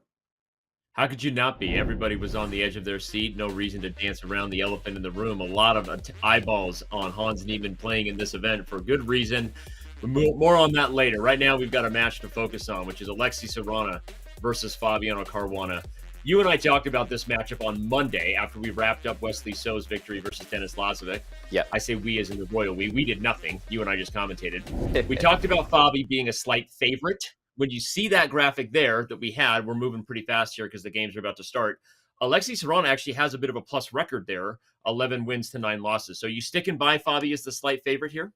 Yeah, I think, Smarter Chess is the absolute predictor of slight edges. And, another 51% margin for us, Danny. It seems that those matches are being thrown at us left and right here in the first round. And Alexei Sarana just never seems to progress past the first round. He's in that weird spot where he's so talented, but he's always up against a phenomenal top 10 player in the world in these SCC formats. So while we've never seen him past that first round, he is more than capable. Yeah, I couldn't agree more. He does seem to get top players, but then again, everybody gets top players in the first round of the SCC. I think I speak for the team in saying that the round of 16 has delivered so far for the most part in terms of drama. Yep. And the chess moves are on the board. The players are ready to deliver for all of us. Fans, buckle in. Wherever you're at, Twitch, YouTube, or one of the other live viewing platforms, thanks for being with us. We have a Najdorf Sicilian, Amon. We do. It's something I've noticed as well about Fabiano, just speaking about round one matchups in the SCC, is while he does make it through them generally, they're always really close matchups. He doesn't tend to blow people out.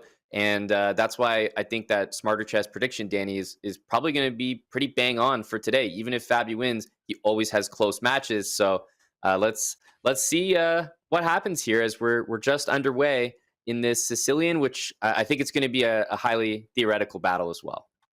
I'm glad you said that. Sometimes we have players who are avoiding theory. Some players go really out of their way to do so. Fabiano, that's never been his MO, right? One of the most well-prepared players in the history of chess, probably. Yep. And here you don't see the variations of Castle's Long, also very, very much a part of Fabiano Caruana's repertoire, things where you play for an English attack or something on the king side. We see a very positional approach. A4 and E4 both are holding back Black's natural advances in the Najdorf D5 and B5. So this is more of a grind, although still a theoretical approach here from Caruana. Indeed, yeah. Definitely a more positional approach, slower, restricting Black's advances. So the B5 move and the D5 move, essentially, if Black achieves them, it's usually under favorable circumstances. So you're going to have to be really careful here as Fabiano with the white pieces. That's why he's got the pawn on A4, the pawn on E4. And although the D5 square looks pretty weak, Danny, and the pawn on D6 weak as well, you could easily bring a rook to D1 and target it. You're never going to make progress unless you bring a minor piece to also hit the D pawn, and that's very difficult to do. Yeah. Getting a piece to one of these squares is very hard. You would love if you're white, especially because this bishop has committed to the fianchetto in a Najdorf. Normally, you get it on E6 in a lot of these E5 structures. Mm-hmm. If you could pop a pony into F5, you're thrilled, right? But that's not a thing you can do unless you're teaching some sort of positional chess lesson, and the knight gets to make a bunch of imaginary chess moves without Black doing anything. So, so this is close to level according to the computer for a reason. Knight to D5 is something you also think about, but Black is putting a ton of pressure on the typical open Sicilian C file. Mm-hmm. So both sides just staring down typical plans. That's right. And I think pretty soon in a couple moves here, we'll get to that moment where everybody's made the easy moves. We're going to run out of moves eventually that don't require much thought. Black is always toying with this idea of knight to C5. Mm-hmm. Is it the right time to do it? Because after white takes, you will have to take back with a pawn. And, no matter which pawn you take with, you're kind of blocking every piece you just put on the C file. So Black kind of enjoys the open c-file and isn't always interested in doing that. You mentioned the imaginary moves. Well, there is a plan. It's a long plan of knight f1, bishop d2, knight e3, and you're kind of hitting all the important squares. And I only suggest knight to e3 because knight to g3, maybe g6, just kind of kills the whole thing. It's fair, although I thought you were going to highlight because of h6, maybe now you can't play g6, which is one of the things that happens there from a drawback perspective. But you and I are, don't worry, we are simpatico here. I apologize for jumping the gun on the highlight before the Grandmaster suggested the move. How dare you, International Master? But I like your plan, of course. Using the e3 square is probably better than my plan anyway, because it also has that double attack, right? That's typical in these positions where if you can threaten both of those squares, that is super irritating for black to deal with. So either way, you've now been given a positional chess lesson, fans. You're welcome. Amon and I really highlighting what white is thinking about in terms of the forest through the trees here. And here comes that knight c5 that puts a little more aggressive pressure on the position, trying to slow down white's plans. Yeah, truthfully, Danny, whichever move you highlighted, I was going to send the knight in the opposite direction. So it was a no-win for you. The reason you're always doing that to me. That's our relationship, and I love it. You know, because you know that verbal abuse is my love language, which is why we get along so well. No, I'm kidding. All right, h3 is played, and knight c5, Danny. We do see knight c5 played when it can't really be captured because the queen could take back. So he kind of picked that moment when knight d2 was played to get that knight mobilized. Knight c5, knight e6, and it's like the ticking clock. Can white really establish a knight on e3? I mean, you're handing over d4 and maybe f4 squares to the knight on e6 now. So it's not that easy for Fabi to achieve that. 100% agree. But it's a bit of a dancing, you know, this is two heavyweight fighters, as we like to say, the footwork before the punch is delivered. Bishop f8 prepares to meet moves like knight g3, I said, with g6, because now h6 is defended. So to Amon's point, a knight is dominated by a pawn 3 squares away, as Robert Hess always likes to say. You can't spell chess without him. First Robert Hess reference of the day. Someone just lost a bet. Only took me a few minutes. But we didn't highlight black's journey to these squares too, right? You focus so much on the light squares in the e5 Najdorf. Black has things to consider here with these moves. Yeah, and I think this opening has a lot of pieces that are kind of strung together. So what I mean is the knight on f6 is a little bit strung together to the knight on c3, meaning you can't really play knight f6 to d7 because you allow knight d5.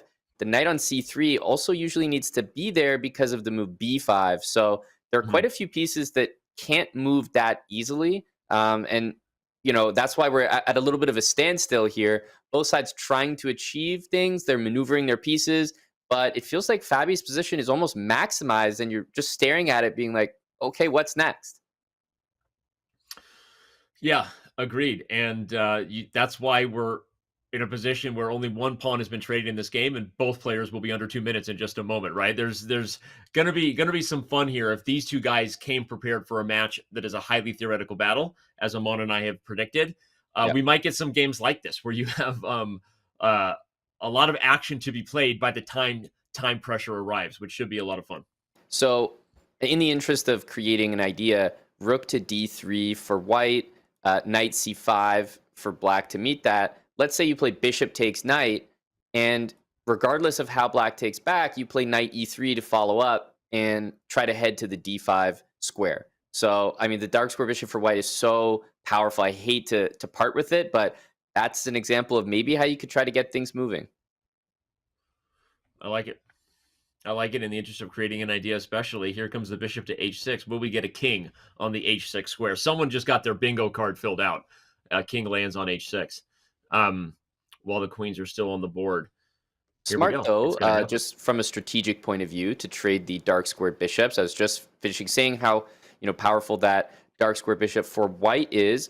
But obviously the downside is now the d6 pawn is more of a target. There's no like bishop f8 move to just save you so you never have to defend it anymore. Now it actually really is a target, and still b5 and d5 are not really playable.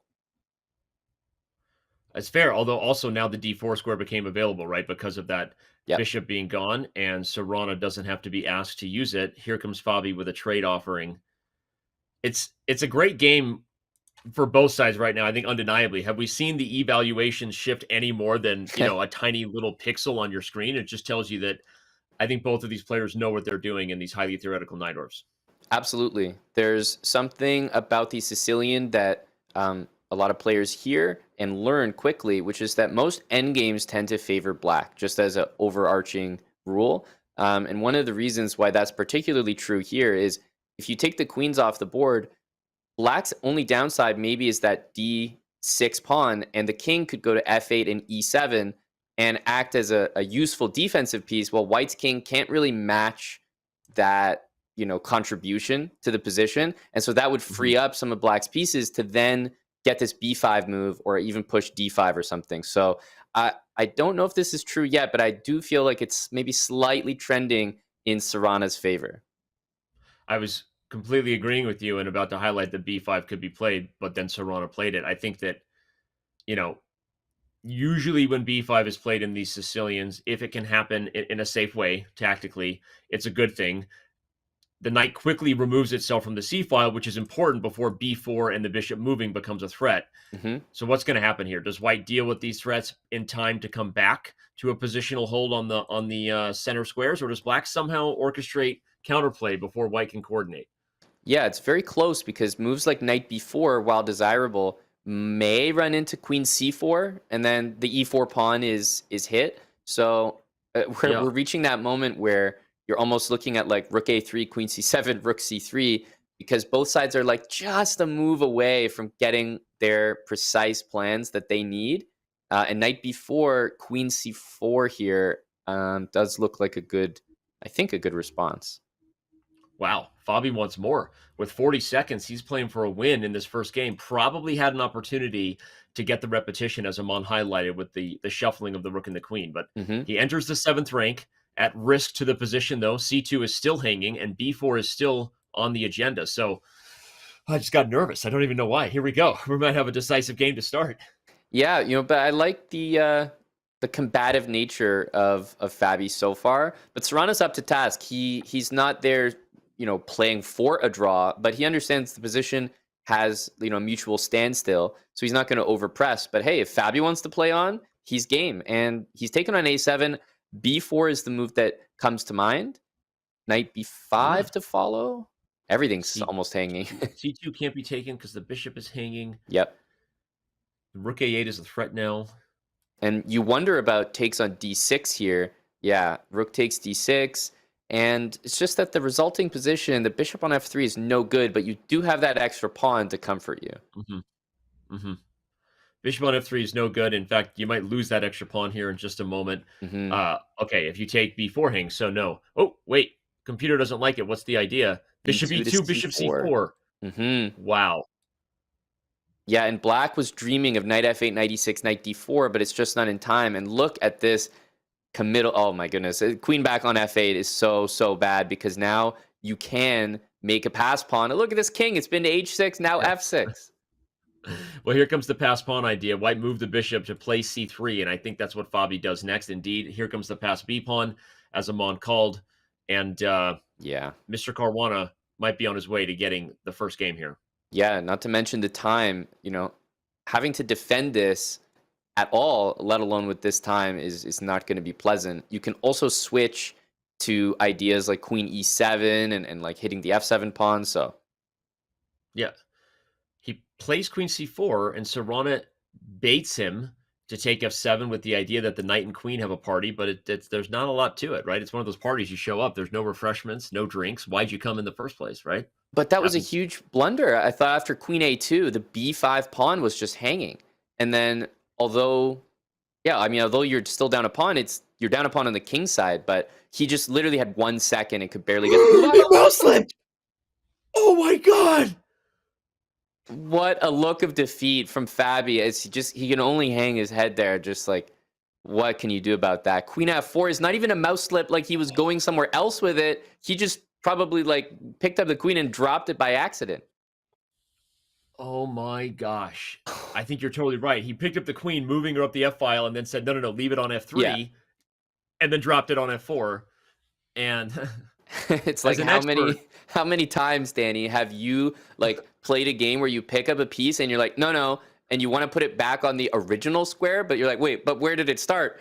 And start panicking. I was, you call it. How many times have I played it? I appreciate you being nice. I've done that way more than you. So as an expert in misusing his mouse, I can tell you it's a lot easier to make those blunders than you think, everybody. Oh my gosh. Sad for Caruana. He goes from not a model game. I mean, look, Sarana played well for the most part until Fabi really broke through with the D6 tactic you called with rook takes D6. But yeah, I mean, that's a not a fun way. That's not how you draw it up at home to lose a game like that. No, definitely not. And you can definitely feel the nerves, even just from the commentary box here of game number 1. For it to be a mouse slip like that, there's a lot of ways that you could have a blunder happen, but that really shows like he just hasn't fully settled into that mouse just yet. Yep. Well, he'd like to come right back and get a dub. He's almost a minute on the clock in the next game, which shows that Fabi either anticipated he might get this type of opening against Sarana, or just as expected, Fabiano is well prepared in just about anything he faces, and so he knew this opening well. Yeah, I think so. One of those things where the eval is hovering right around the middle of the board there, 0.00. And Fabi is definitely well prepared here, but also you can just see on his face, like he's still thinking about Queen F4 from the previous game. And you have to be able to block that out. Some players are better at that than others. Mm-hmm. Yeah, you and I talked about Wesley So's sort of short-term memory loss, no emotion, even when he loses on time in a winning position, as we were sort of just blown away on Monday. But Fabiano, I would rank also at the top of players who just he doesn't seem to carry over a lot. I expect him to be able to forget things quickly, and at the same time, I mean, that was tough. So, all right. It was, yeah. We've got a position here where the bishop has sort of snaked its way to c6, and then usually the knight behind it will develop to d7 and then either to b6 or f6. But the knight on d7 also covers the e5 square, which that alone is a pretty important job.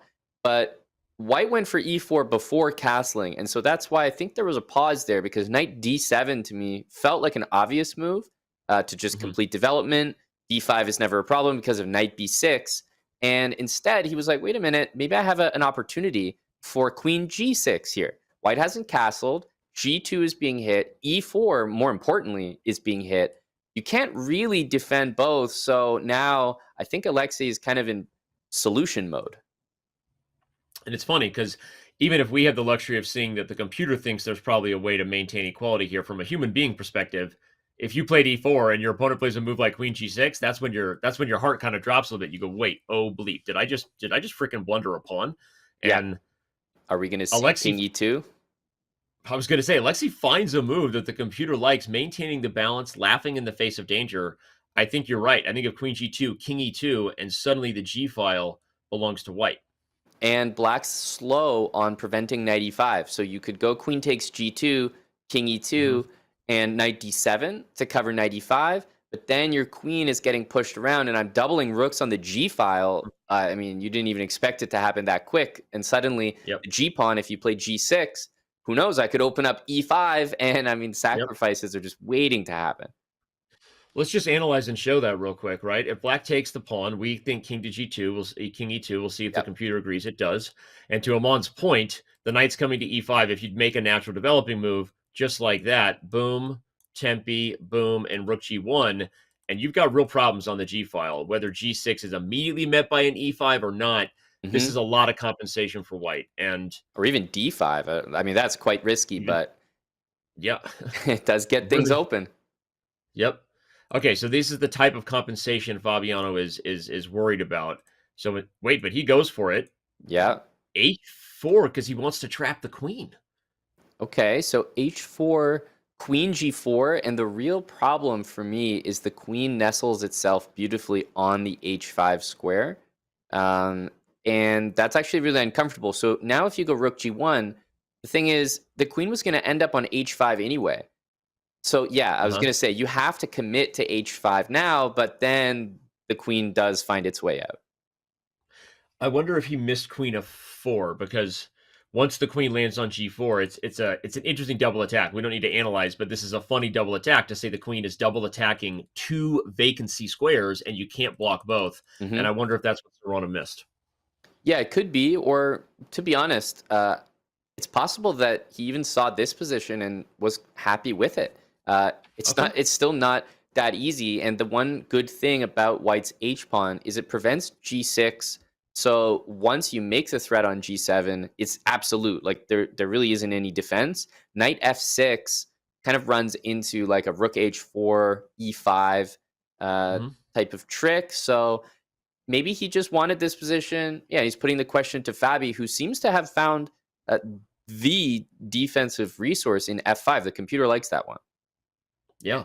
Now the computer says Rook H4. When you see the blue arrow occur, it's supposed to be an only move, at least to maintain the balance, according to the computer. So Rook H4 is key. It makes a lot of sense. It makes a lot of sense. And it makes sense because literally if you don't do it, black is taking E4. And by the way, you can't take here. You just lose the knight. So it's a pretty obvious move from that perspective. Yeah. Yeah, Rook H4, the queen goes back to D6. And then from there, yes, you can win this this F-pawn, but that's not really the focus here. Black is a couple moves away from being in very good shape with Rook F8 and Rook E8. And, if you take on F5, I wonder if you're cashing in the right chips there. Good question. And by the way, just a very thoughtful approach from both players so far. I don't know why it feels like, despite the craziness of how that last game ended with a queen blunder mouse slip by Fabiano, if you just joined us, Caruana was in a winning position and just blundered his queen with a mouse slip. Yep. But here, I guess the time advantage, big in terms of favoring Caruana. I don't know why. I feel like the pace feels calm right now. It does. And even though the position, I mean, maybe that's just the transition from watching like the final thrilling bullet segment of the previous match to the 5-minute plus 1 second portion here. It does feel like we've slowed down a bit, but Rook G6 is looking to heat things back up. Knight F8 immediately makes me think that like a sacrifice could potentially be on the cards, but you could also just be planning to move the rook back and say, okay, now that your knight's on F8, your rook can't use that square. I have the move Knight E5 for myself, so I also don't think that Sarana needs to force things here. Look at the eval. It's not even that much in black's favor, and white's on the attack. I feel like from a practical perspective, that's not a bad. I agree. I think his biggest issue is on the clock. By the way, Rook G6 threatens D5, does it not? Because the pawn is pinned and the bishop runs out of squares. So Knight F8, D5. Could you play it there? I guess Knight takes G6, and wow, I'm looking at like takes on C6, takes on B7, like madness. Well, and I wasn't even sure if you would play Knight F8. I was thinking that's probably the reason Rook F8 is off the agenda, because D5 would have maybe won a piece. And so Fabiano gets the queen off of the 6th rank pin. But yeah, this position remains a crazy one. I think if Sarana lets it get away, it'll be because of the time, not maybe because the initiative wasn't there. Right. But I think crazy is what he's looking for at this point. Like Knight F8, by the way, Rook takes E6 is playable. Oh, look at you. Did you eat your Wheaties? Oh, no. Rook takes E6, bishop to C4. There is... No, wow, there isn't. Bishop B5. Oh, bishop B5. Yeah, that's right. Pin with a pin. Oh, man. Okay. Yeah, that's actually an easy... That would be exactly the trap I would fall into. Yeah, okay. Now Knight F8 traps the rook. I don't understand why. If Knight F8, rook takes H6, the pawn is pinned to the king. Maybe then you just start attacking. And I think there's so many positions where the minute the knight gives up the E5 square, white uses it. Yeah, exactly. Well, right you called it. The blue arrow agreed with you. That means the computer's approved. But Sarana doesn't find it. He's got less than 10 seconds here. Caruana wants to even this thing up early. Yeah, he's done a very good job here. And Fabi is looking to use the time in order to get himself back in things here, because I do think Knight F6 was maybe not the best move, allowing Knight E5, but you don't always have time to process exactly what your opponent's up to. Yeah. Well, now Fabi probably considering whether he can sacrifice the exchange back, decides not to, and just plays simple chess, I guess. There is no bishop to c4 because bishop to d5 would have held on. Yeah, the time is just deciding this game now. Just you just can't play good enough moves with that little time. I'm not going to call the game because, again, if you're just tuning in, everyone, Fabiano was completely winning in the first game and made a mouse slip and blundered his queen. So anything can happen here. But at this point, short of another horrific blunder like that one, we should have a tied match heading into game 3. Yeah, and that's... I wonder if that's going to be something we see from now on in this match, because come to think of it, Sarana really does have this time trouble problem. Fabi doesn't really have that. I don't know. You think of Fabi, Hikaru, Wesley, Magnus. They're not really guys that you'll ever see like down 2 minutes on the clock, struggling on the increment very much at all. And that's a problem I definitely have. So it's interesting that we're watching one of the world-class player here in Sarana who definitely still has a tendency to do that. And it's interesting. Sometimes, the more time you have, the more you take. I think that Sarana actually likes the 3-minute time control better. Of course, a lot of players more used to that, not just in casual Blitz, but Title Tuesdays, and we think of those events. So it's an issue we've seen, right? I mean, I commentated on the first match Monday before you joined with Danya, the Grishik match, of course. You know where I'm going, right? And that's a guy who has said, like, I forget, he made some sort of reference, like, whatever's there, you're going to use kind of thing. And, like, whatever time is available, he tends to use it. But that's not really a recipe for success. That's and right. You saw that up 2.5 minutes on the clock was Fabiano, and he converted kind of with ease. Yeah, these top players will do a really good job using the time against you. They won't always play the best objective move. They'll play a move they know is difficult to react to, given that you only have seconds. And they can tell what your instincts are going to be, and they're going to play the move that your instinct move is not going to work well against. Yep. Well, here Fabi has taken on b5. White's winning a pawn early in this Najdorf, but these are positions that are really funny because when you take on b5, Black will get d5 at some point if they want it, which is a thematic move in the Sicilian that always brings liberation to the pieces. And it's almost Benko Gambit-ish, and that if the queen side becomes open, you're kind of dealing with pressure for the rest of the game, which is why it's closer to equal than you would think.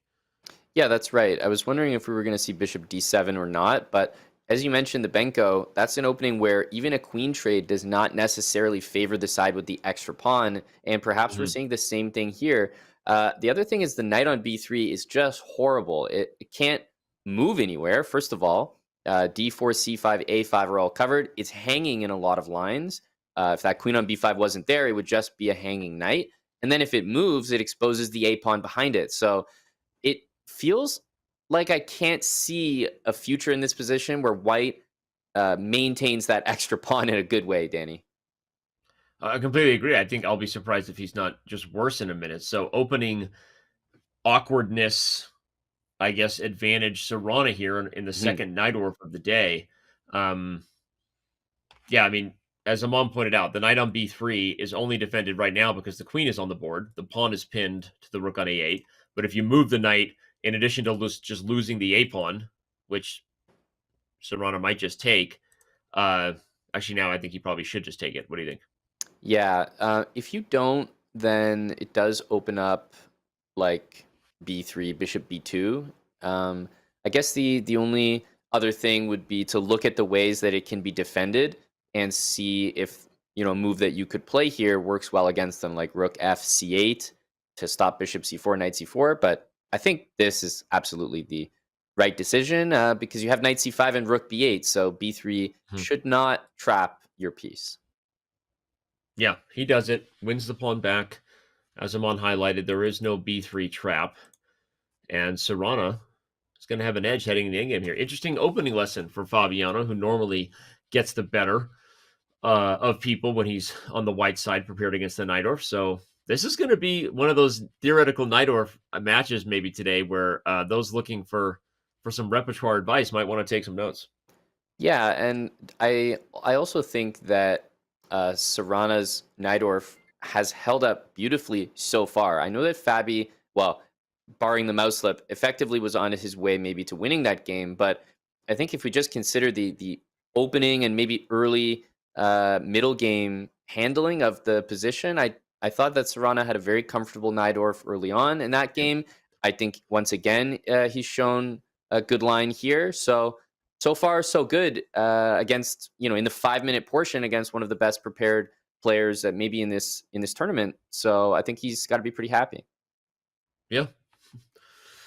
Agreement town, population us. We're on the same page here. We're simpatico, but just thinking alike. A couple of really strong chess players. We're very similar, together. you and I, Danny. We're very similar. Commentating. We're dressed very similar today as well. We're also dressed very similar. Gray on gray. What's going on here? Computer no likey. Sarana finds d5. This is hard to unwind if you're Fabi, because castling wasn't a great option either. So computer might not approve, but this is going to get tough for Fabi here. Yeah, b4 is always going to be a target. I think I was going to say you want to take b4 because the b pawn could have moved to b5, whereas the d pawn can't move at all. So I think you're guaranteed to at least be up a pawn, but that's a good point. Bishop b5 maybe is like slightly stubborn, but I'm still convinced like knight f6, knight b6, like that pawn has got to be going down. No, you're right. Going to d6 is fool's gold. Bishops move backwards, everybody. I learned that a couple days ago. Pro tip. So yeah, this is going to be a game where Fabi either holds a draw or Sarana strikes right back, and it's like polar opposites of what we had commentating on So versus Lazovic. Took us forever to get some dubs, right? A lot of draws, Yes. A lot of decisive chess here today. Yeah, this is exciting. That if that match was up there as like one of the most drawn SCC matches, I wonder maybe if we could be in the running for one of the most victorious SCC matches. I love that. By the way, we'll share the stats on that later. It ended up, I think, being tied for the most draws ever, but we'll bring it to you probably the next time Wesley plays, for those who are the SCC power fans who never miss a match. Bishop e5. I mean, yes, you've got some material back, but we can all see at minimum knight e3 presents itself. I think knight e3, king e2, knight g2, rook g1 is sort of that last ditch idea that Fabi's maybe thinking of, but I don't even think that's forced. Okay, Sarana just goes for rook c5 instead of knight e3, but now knight e3 even stronger because a discovered check that wins the bishop. In fact, Fabiano's so unhappy, he just says, give me game 4. This did not go well. It really didn't. And I don't blame him. Yeah. Wow. Okay, well, buckle up, everybody. 3 games in to Caruana versus Sarana. 3 decisive results. And if that trend continues, we are in for a show. Yeah, I like the arrow explanations there. It says the orange arrow is a human analysis and the blue arrow is computer analysis. So, Danny, if you ever want to play with people's minds there, just make That's a blue right. arrow. All I have to do is go like that and go, the computer suggests queen c2 takes h7? What's going on? Okay. We'll try to keep the blue arrows out of it, but good explanation for the fans tuning in who sometimes wonder what's going on with that, and bringing to life what our overlords believe about these positions. And all right, well, here now we have a real blue arrow. Hands up, I promise. Hands off the mouse. That's the computer. That's exactly why that graphic was there, because that's the computer immediately realizing and letting us know, look, knight d4 led to a significant edge there. And so the weird thing about these positions, black has the bishop pair, but that dark square bishop never really, because you have to play e5 at some point. It never really joins the game, but you can see why the knight d4 move was so powerful, because you probably could have snuck that knight into c6. And then if you take with the d pawn, you would have the d5 square for the knight on c3. So probably a rather significant missed opportunity there. Yeah. Good call. Yeah. The knight on d4 popping into c6 would have opened up good things. Now you have a closed position where Fabiano might have some time to kind of slowly orchestrate things over here on the king side. Although, to be fair, Sarana seems to have gotten there first with this b4 move. He'd love to orchestrate ways to open up more lines on the queen side here. Yeah, the problem is knight c1, knight b3 is not only slow, but it's not really happening because black can take on b4. So I actually think that it's possible things are kind of in Fabi's, I don't know about Fabi's favor here, but I can definitely see h5 played. h4 is already a move you second guess, not sure you want to allow. If you play h3, then maybe h4 followed by f5. So it's, I think Fabi's done a pretty good job here. And that missed chance to bring the knight in was probably what was preventing the computer's eyes, preventing Fabi from going for this setup that he did. Because there was a problem with it earlier, but you don't capitalize, then Fabi's got a good version. It is funny how sometimes, I mean, even the best players in the world, it should make fans feel better, right? Even 2,700 plus players sometimes miss opportunities early on. They're not perfect, right? They're not computers. And that that move right now probably isn't even in Sarana's head. He doesn't even know that he missed it. Probably Fabiano doesn't either, right? But they'll look at it afterwards and go, oh, wow, kind of got away with one there. All right, f4 played. So the move h4... White does have a space advantage. Sorry, go ahead. Yeah, just that h4, g4 is now a real consideration because like I would actually be considering maybe g4, g5, or at least g4 and then maybe h3 after and just hold things there. Because knight f6 to access squares like e4 and g4 does look bothersome. So, okay, he goes bishop f6. Some minor threats here on the diagonal. It's if white can just kind of close everything down, f5 and then e4, that's an option and not necessarily a bad one. The computers also love when you just take space. Yeah, that would kill any ideas that Caruana expands on the king side, but Alexei wants to keep the position a little more flexible. I like this move too. You keep knight e4 as an option. You could even bring the other rook over here if you wanted to kind of switch gears and start playing on the other side of the board. Yeah, the problem is black needs that knight on d7 to move, or nothing can get done. So you need, g6, bishop g7, knight f6. You need, probably not desirable, but knight f8, knight g6. I don't like that one, but it is an option, just knight f8 to open up the bishop and go from there. But yeah, the knight has to move, Danny, because the bishop is doing absolutely nothing until it happens. So I think that's the number one thing that's going to be on Fabi's mind right now. Yeah. And the opening of the center helping black. I guess when you have less space, trading pieces is typically good for you.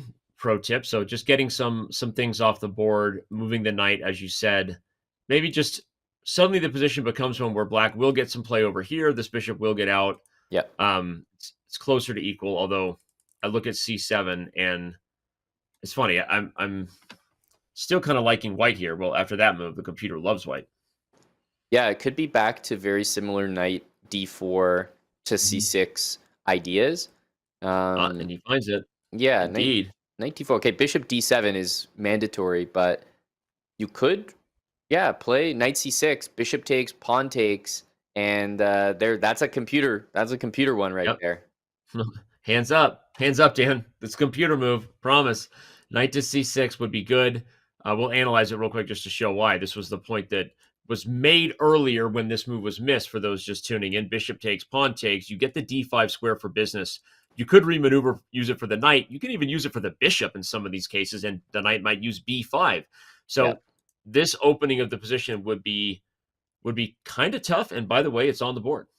Yeah, this does look good. I can see a lot of situations where, black wants to bring that knight maybe to h7 and f6 to watch the square, but even opposite bishop positions could still be fine for white.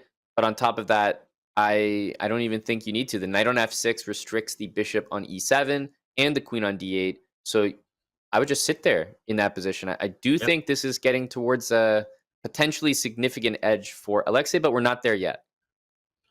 Interesting, the computer says knight g5, and Alexei finds it. I was going to say that's not the most human move, but it makes a lot of sense once you see it. The d5 square opens up, and if you trade as black, this G-pawn is actually a real thorn. Threats on the light squares. Amon, this is a position where black has like no moves.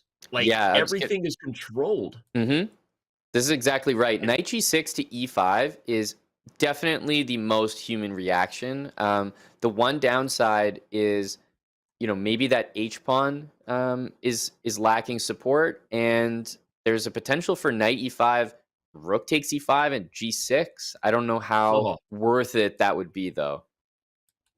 Okay, will we see it? Rook takes E5 and G6. G6 right away. Yeah, If what knight about G6 and Bishop F7? Is that a move? With Queen D5 check to follow, and then Rook F1. Yeah. Boom. Yeah, because Dude. honestly, the engine would like black's position more if the knight could be successfully established on E5, but due to the evaluation, I'm like, no, there has to be a knockout here. It's not a brilliant symbol, but I'm going to give it. What a move. Beautiful. And the key idea we're going to analyze and show is, again, I got to undo the brilliancy here. Okay. Knight takes, bishop takes, king takes, queen D5 check, which prevents the king from running away. And when it goes back, Rook F1 is lights out. Yeah, so I think obviously he didn't take it, so he spied some of that, which means, he's just stuck in this really tough position. However, I know it sounds crazy. If the queens trade off, I still think there are these outside winning chances for black because he controls the only true open file that anyone can use, and the knight sits very well on E5. So queens on the board for white is the difference maker. Yeah, queen G6, H4 is a threat here. Or at least an idea, put it that way. H4 and takes on G3, but it could almost backfire that when you play H4, when you take on G3, the H file opens up, and the person that regrets that maybe is actually Fabi himself. But the time has evened up. I was about to say some moves ago that Sarana had almost like a 1-minute time edge, but it's completely vanished here. And although his position has gotten better, he's probably thinking about those situations where maybe he could be worse with the queens off the board. And he plays king G2. That's because a knight takes C4. Computer reveals a tactic that will Fabi spot. He does not. It's so funny. The computers are so obnoxious. Get out of here. But that was a move that, Fabiano had. He missed his chance. And he's back to being much worse. Yeah, but it's such a weird, much worse. I barely believe it because it feels like black is creating threats and white's just sitting there with the F7 pawn almost defending the black king. So, that's why he played C5. He realized he couldn't sit there. H4 was coming, and that looks very, very menacing. That's a really good reply. The queen and rook have a party on G3, but C5, a good reply, points out to black that if files start opening up, the game will be over here quickly. Yeah, the computer has already spied lines where the bishop on D5 leaving allows queen E4 check, so I would keep that motif in mind. And wow, the rook just goes back. That's definitely what you want to see as Alexei here. Well, and now both sides are going to be under 20 seconds here. Alexei about to be under 10 seconds, makes a move. It may not be a great one. Does black have counterplay? Knight G4 and rook A2. Okay, no rook A2. Bishops move backward. Pro tip. Queen C2, and if you play something to E4, there could be some problems as well. Yeah, rook A2 now. Queen G5 quickly. Now C5 is hanging. Will you take it? Probably not. Yeah, you can play with but there's no rook A1. Whoa. Knight takes H2. Will he get the queens off the board? He could probably do it. No, he wants more. Oh my gosh. Oh my gosh. We're all over the place here. What is going on? Oh, he doesn't lose on time. 0.7 seconds. Unbelievable. Unbelievable stuff here. Eddie, you cannot keep track of this right now. Queen D6. Multiple blunders in time pressure. Rook D5, Knight E3. Yeah, get that the heck away. Oh, C7 is over though. Oh my god. Yep. C7. And Sarana wins 2 games in a row to take a 2-game lead as we head into the halftime break of the 5-1 portion. You see Wow. Fabi there with head in hand because he's got a lot to think about him on. He's had that result at the end of so many of these games, and it's just come down to the time scrambling. I have to say, when both have low time, I do think that Alexei has that edge. His nerves are better in the time scrambles, but Fabi has been better when he has like a lot of time against Sarana's low time. But this one was mutual time pressure, and you saw the engine just going up and down. Both sides missed completely winning moves. Wild stuff. It'll be interesting stuff on Thursday. That's tomorrow. OMG, I gotta get my bleep together. Use the command SOC to get info about the state of Chess.com. It's been a minute since we had that show. Lots to discuss in terms of the community, fair play updates, big policy changes in regards to how we're handling closures with title players. You're going to want to tune in for that. Some media stuff to discuss, and of course a live Q&A where I will say something that gets me an email from PR and legal later that says, please don't discuss that next time a fan asks that question. Whether I do it or not remains to be seen, but I know what's going to happen next. You're going to sit right where you are because it's the second match of today's doubleheader for the SCC. More of Caruana versus Sarana when we return.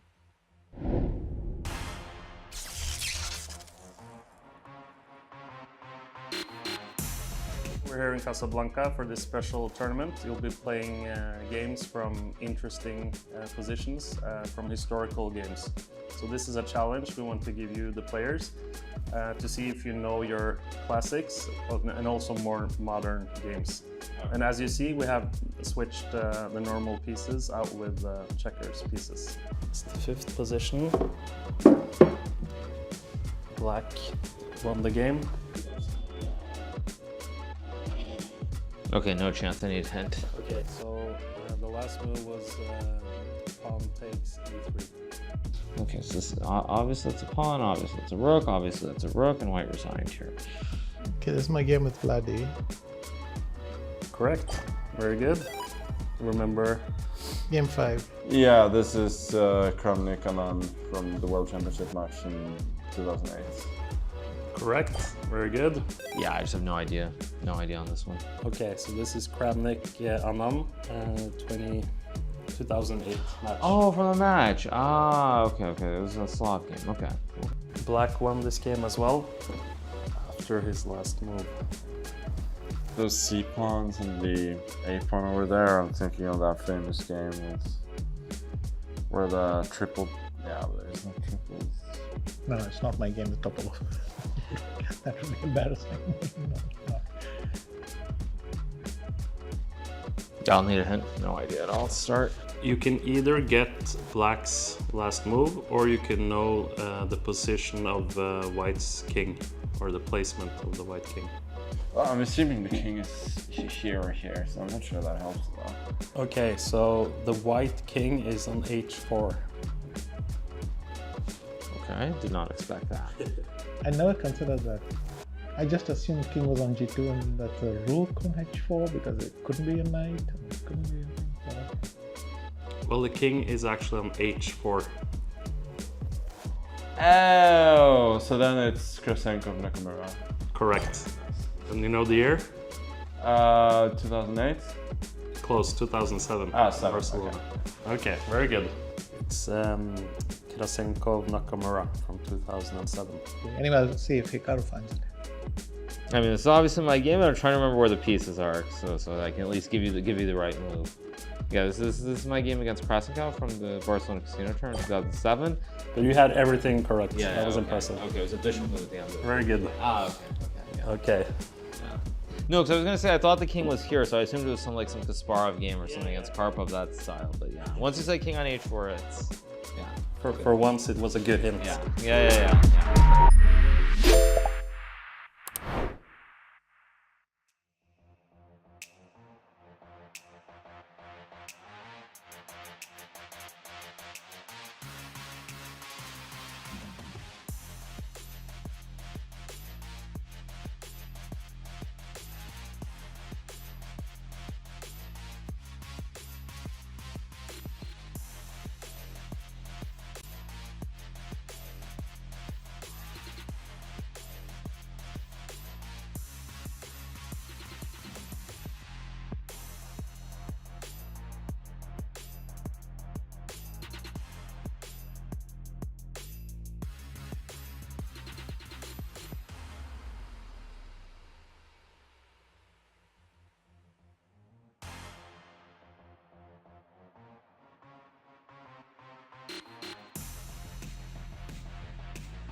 Blue on black, gray on gray. You can't see much when we're together. We're the same, me and you. The first letter in front of our title, irrelevant. Totally. Amon Hamilton alongside Danny Wrench. We've got the Speed Chess Championship call between Fabiano Caruana and Alexi Sarana. Amon, you're in Camp Fabi. How are you rebounding right now from this incredibly tumultuous start? I think I'm focusing on the positives, as any good cornerman would. Fabi has not played the games themselves that poorly. I think Sarana has been playing tremendous. So I give him that credit, but if I'm in Fabi's corner, I'm not talking about that. I'm saying, look, you've been playing well. The openings have not been disasters at all, but there's that one Najdorf game that stands out to me where it was like almost unplayable. So I would check that and maybe even switch. We're early on in the match. I think there's still time. You don't need to keep just banging your head against the Najdorf wall, and know that when it gets to mutual time pressure, that's not in our favor in Camp Fabi. So take that into account earlier on and build the time up so that you can be in those positions where you're taking advantage of Sarana's guaranteed time pressure, because he's had it almost every game, and not be in there with him. Okay.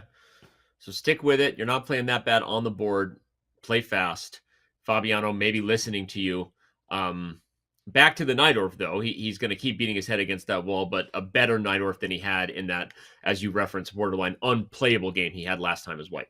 So, yeah, I guess with these top players, you have to remember, when I play an opening and it doesn't go well, it's like I've only got that line. But Fabi's got like 10 to 12 other lines he can try.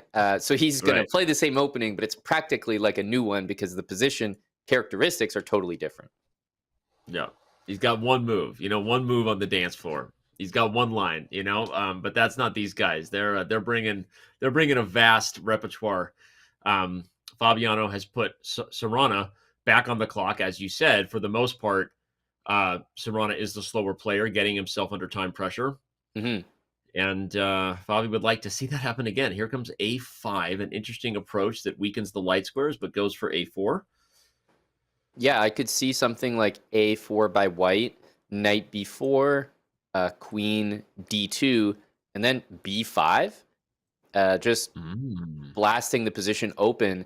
And I think that's why he steered away from that move. This is going to be really solid. And I think Fat is right in Fabi's wheelhouse. If he can get these positions where black goes A4, you retreat the knight like to C1 potentially, and go C3.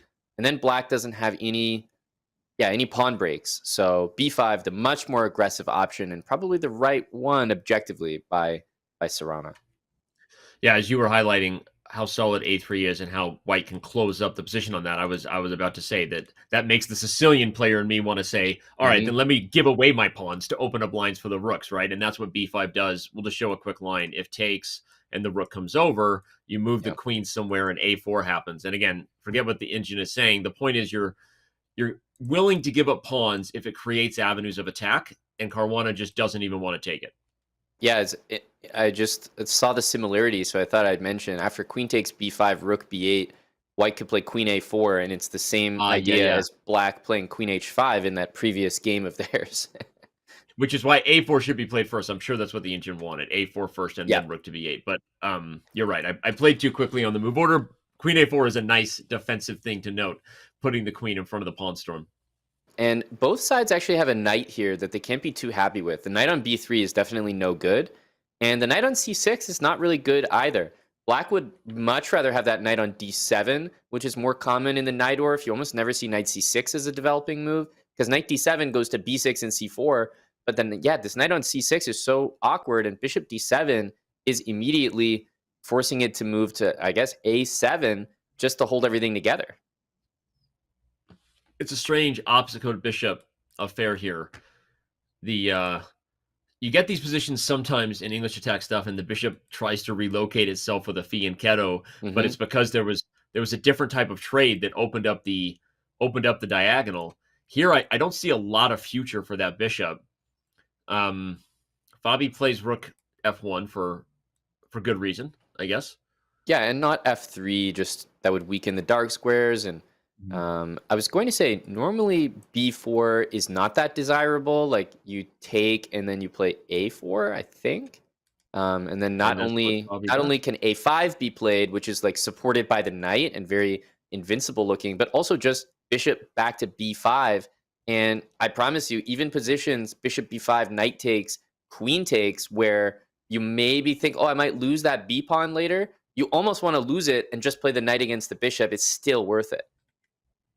Yeah, that bishop is that bad in these Najdorf structures where it doesn't have a future. I like that. I was going to say you're not even going to lose that b pawn if you did it, because the rook will come to d5 in a lot of those positions. But yeah, a point taken that good knight versus bad bishop futures could be in store for us, everyone. And Fabi will definitely have his eye on that kind of thing. Queen d3 it comes to my mind because I'm like, if the queens trade, white has to be significantly better.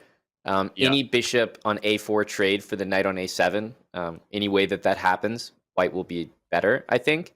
And rook e1 played probably because he wanted to play rook c1 and did not want to deal with the invasion queen e2. So I do think that Fabi is he's putting the grips on this position, and he knows that he's much better here. Yeah. And this is Fabiano's wheelhouse. Again, we've been talking a little bit about the Najdorf theoretical battle. It's gone Sarana's way for the most part, but don't kid yourself, everyone. Caruana may be the best prepared player on the white side of these open Sicilians, so that's why he's sticking with it. He would hope to rebound in this game. Right now, a pretty dominant position and a pretty impressive one to show what he knows how to do as white in these Najdorfs. Yeah, and I think he's done a much better job neutralizing Sarana. Sarana is like, he's such a good blitz player that I feel like when he gives up a pawn, he understands how to play with the initiative in blitz so well. So I much prefer Fabi, to get his positions. He wants to neutralize that. He definitely had a plan to handle the advance b4 in this game because he knew that was going to happen. And he kept things close. There's no danger to white's king here. And even in that first game where he mouse slipped his queen, it was like a totally equal position. He just decided to play on. So I feel like in those positions where it's like a slight, almost just nothing, even, you might make a draw in it, Fabi should just play those on, because I think over time, he can show his strength there as opposed to the wild middle games or time scrambles. Yeah, agreed. It's where he's comfortable pressing too, right? We know that Fabi likes those types of games. A little bit technical. You got to be super accurate, and feels like he can keep squeezing and pushing. By the way, back to where he wants to be, up about a minute on the clock. And I like that you reminded the fans who might just be tuning in. This could easily be a 2-2 match, right? Caruana down 2 games, but the first game was a winning position for white when Fabiano mouse slipped. That's right. And so, king f8, I mean, he doesn't really know what to do, Sarana. Yeah, Fabi trades. He knows what to do. I'm going to simplify this thing and just kind of almost be up a pawn, right? Because material is equal, but these 2 pawns are held back by the single white e4 pawn. That's one of the disadvantages of the structure. The d6 pawn is backward. And, okay, nice idea, whether it works or not, to try to kind of corral this extra pawn, but it comes at the risk of things to look out for here. Yeah, I was thinking the white king is so safe on a2 from any of the queen's invasions on e2, f1, or anything. And at some point, I think the move f4 could prove useful, but you can just play the game so slowly until then. There's no need to rush. Look, you might even drop the bishop to c4 here to hit f7 and just tie pieces down. I love that move, by the way. That's a grand master move right there from Amon Hamilton. Oh, he doesn't go for it. He gives it the b6 square. I liked it because the queen defended a5. It hit f7. Knight e7 wouldn't even be possible because of checkmate and fun on f7. Yeah, I liked your move better than what Fabi did. I think the timing, because I noticed that black played queen a7, could have been off with f2 hanging. So maybe he wanted to get a move on the a pawn so that he could have enough of a distraction. But f2 hanging means you probably go for f4 here, or you just plan to give up the pawn. But at this point, f4, or plan to give it up with knight d2 and knight c4. It's funny because giving up the pawn, it it's only a pawn if white can get something, so it comes with the caveat I haven't calculated, but it's more than a pawn. It's f2, it's g3, it's h4, and that is the one way this game turns around, right, for Fabiano, is if somehow the king side falls prey to the dark square bishop. So just pointing that out, and that's probably why Fabi's thinking here. Interestingly, queen b7 comes to my mind because I start to wonder, so queen b7, knight e7 looks like almost the only move. I start to wonder about the opposite bishop end games, and my feeling is that they might actually be winning. So maybe that's an option for Fabi as well, because while white's pawns are all on dark squares on the king side, black's pawns are all on light squares. That's fair. And you might even just not be able to stop the A pawn in some of those positions. So I think getting the queens off the board, if they are traded, might, depending on the avenues it opens up. So, all right, I'm with you. F5 played by Fabiano. Again, a minute edge on the clock. This is heading a direction that likely brings this match closer if Fabi can convert. Yeah, the knight is probably coming, I guess, to e7 next. Ooh, queen d1 is a potential move. Even bishop takes h5 and queen takes f7 in some of these spots. Okay, it doesn't... Don't sack a piece. Unnecessary moves by this lowly IM. But it was something to look at. Yeah, this is definitely like a good blitz try. Give up the pawn, maybe go for like... I guess f5 is a little bit much. He doesn't even take it. Wow. g4? Fabi wants more like this g4 move. He's just going to keep the board split in half, where he gets to switch to the king side and attack the black king. And the black queen on c7 is just not helping. He didn't want to allow queen c4. Notice how the knight and bishop control every square on the c file. Yeah. And the queen is even covering c8, g8. Like, there's just no avenues. So this was the moment I was talking about. I think you can probably take that, but he's going to just be absolutely sure and not even go there. Yeah. No, you're right. Queen c4 was the reason bishop takes h5 wasn't played. Fabi wants to be sure. Plays king a2. Warm and cuddly is how he likes his king. And he's got that situation where he's up on time. Yeah. He's not in mutual time pressure. This is where Fabiano can excel. It just felt like... That felt so lopsided. You hop on the teeter-totter, as a kid with the old man, and he's trying to keep it fun for you because there's just a lot more weight on the other side there. That was a lopsided, dominant victory by Fabiano Caruana, the heavyweight, on the white side of the Najdorf. That was a good analogy, Danny. Hey, I'm all about awkward dad jokes. Visuals. Get the visual in your head. Think about what it looks like. I thought that was just, it really did feel that way. So as you were describing it, I was like, yeah, that was a very good description. And we're back in a position where Fabi he seems to be still in his prep. I think I even recognize this. I mean, that's how you know it's old prep. Because yeah, I think I've seen this before, and it looks so awkward with the D pawn for black, and especially because you don't even have the bishop pair. But as you can see, the engine is like fully approving things, and the C pawn is basically going to be a problem. D5 is coming, there it is, and black quickly gets moves like rook c8 and trades knight for bishop. So you can see how the equality kind of gets reached. Fabi knows this stuff, well prepared, and he's going to simplify everything out. D5 takes the isolated queen pawn into no longer existing here in a second. Yeah, well, okay, Caruana striking back, still down a game. If you're just tuning in, it's been a back and forth affair. Have we had a single draw? No. I actually don't think so. So, on pace, Danny, for the most decisive SCC match of all time. Currently, likely a record holder at the moment. They have started this match with however many total games have been played here. What is it? Eight? I don't even know. It's been a lot of decisive games. And I think we know why, Danny. I mean, we can just look at not just the players here. I think they're very evenly matched, but I don't think they have very similar styles. Evenly matched with similar styles makes me think of Dennis and Wesley in the first part of their match. Now, that was one that obviously the drawing rate would be higher in. But in this one, you've got a guy with a penchant for time pressure in Alexis Sarana. And Fabi himself, when he does get there, gets very nervy and can commit some serious blunders. I mean, we saw a mouse slip as well. So it's just, he's on the more nervy side of some of our competitors in this event. And that does mean we're going to get, I think, a lot of decisive results as the initial games have shown. Yeah, I agree. By the way, is Queen E8 a move here? It hits the knight and unpins the D pawn so that you can take on C4. I'm just throwing out ideas. Queen E8 looks professional, Danny. Yep. I am anything but. So you just, you shut your mouth when you're talking to me. Don't call me a professional. Didn't mean to insult you there. No, I'm kidding. All right, Rook D1 is played. Just to point out, everybody, D takes C4 fails to Bishop takes H7 check, and that is how you win the queen, which is why Queen E8 caught my eye. Yeah, but I like what you. I like what you said about the players being evenly matched, but very different styles, leading to decisive chess. And it's funny because Sarana takes more time, but also is better in time pressure, right? And that's going to be a really interesting dynamic throughout the whole day.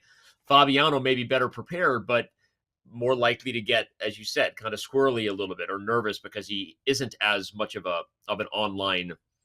Sarana is the, what do you want to call him, right? The online generation. I mean, the guy has just gotten better before your eyes. If you've been tuning into Chess.com events for years, he's won 12 title Tuesdays, by the way. Sarana, that's not an easy thing to do.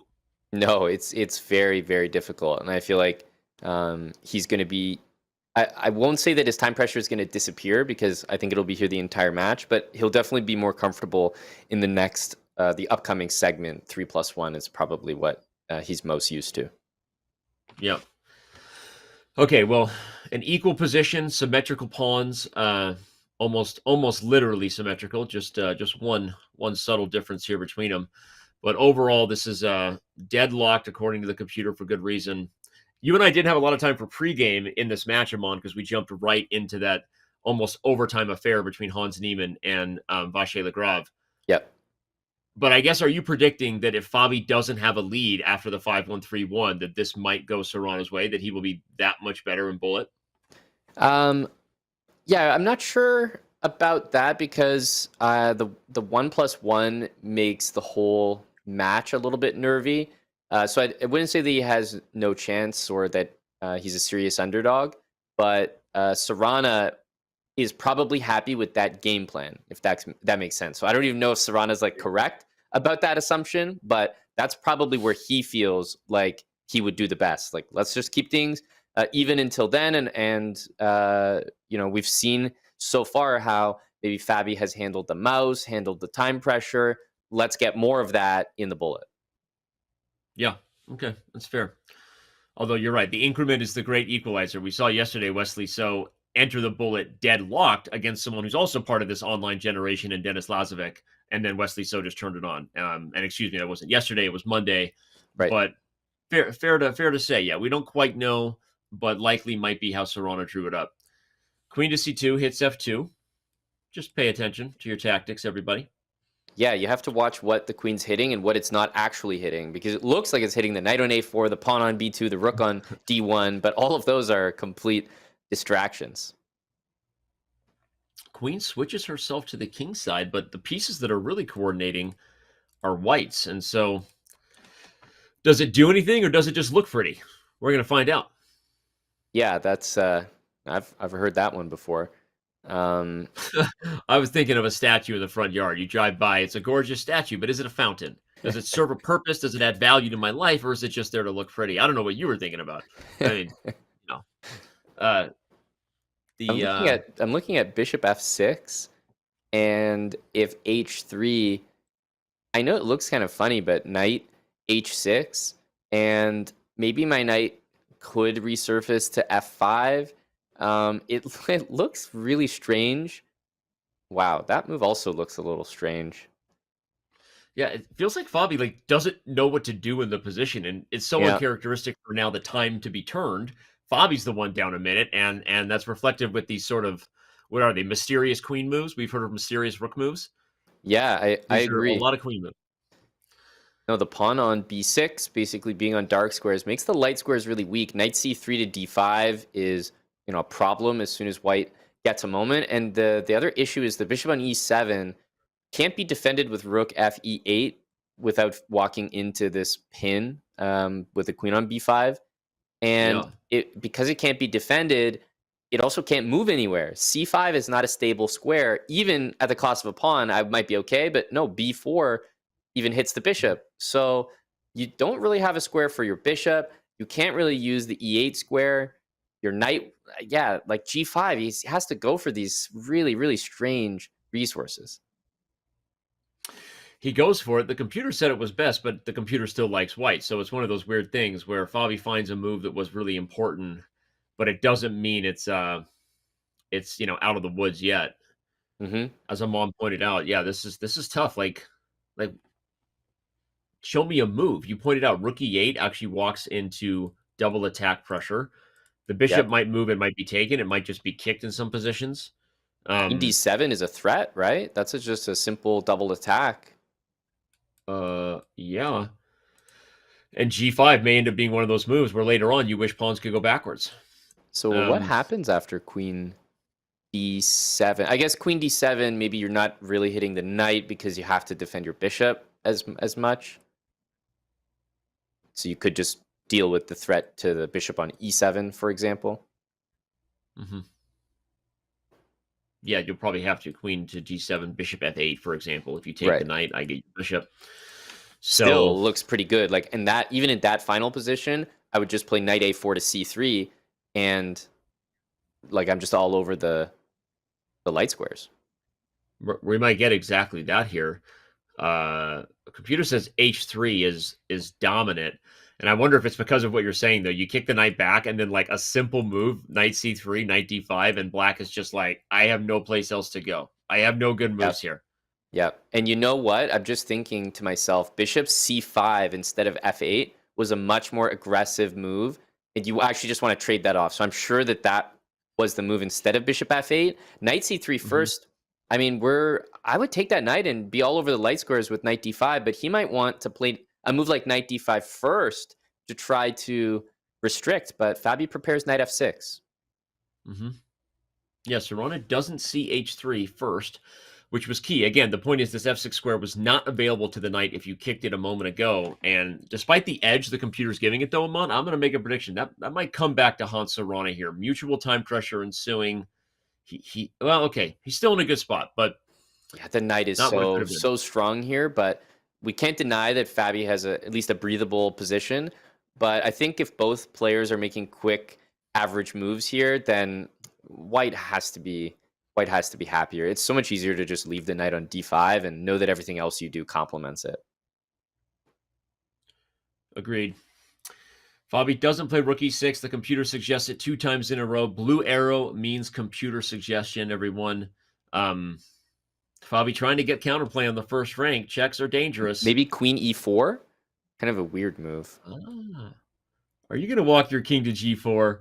I actually wanted to play king H2 and prevent rook H1 check. Okay.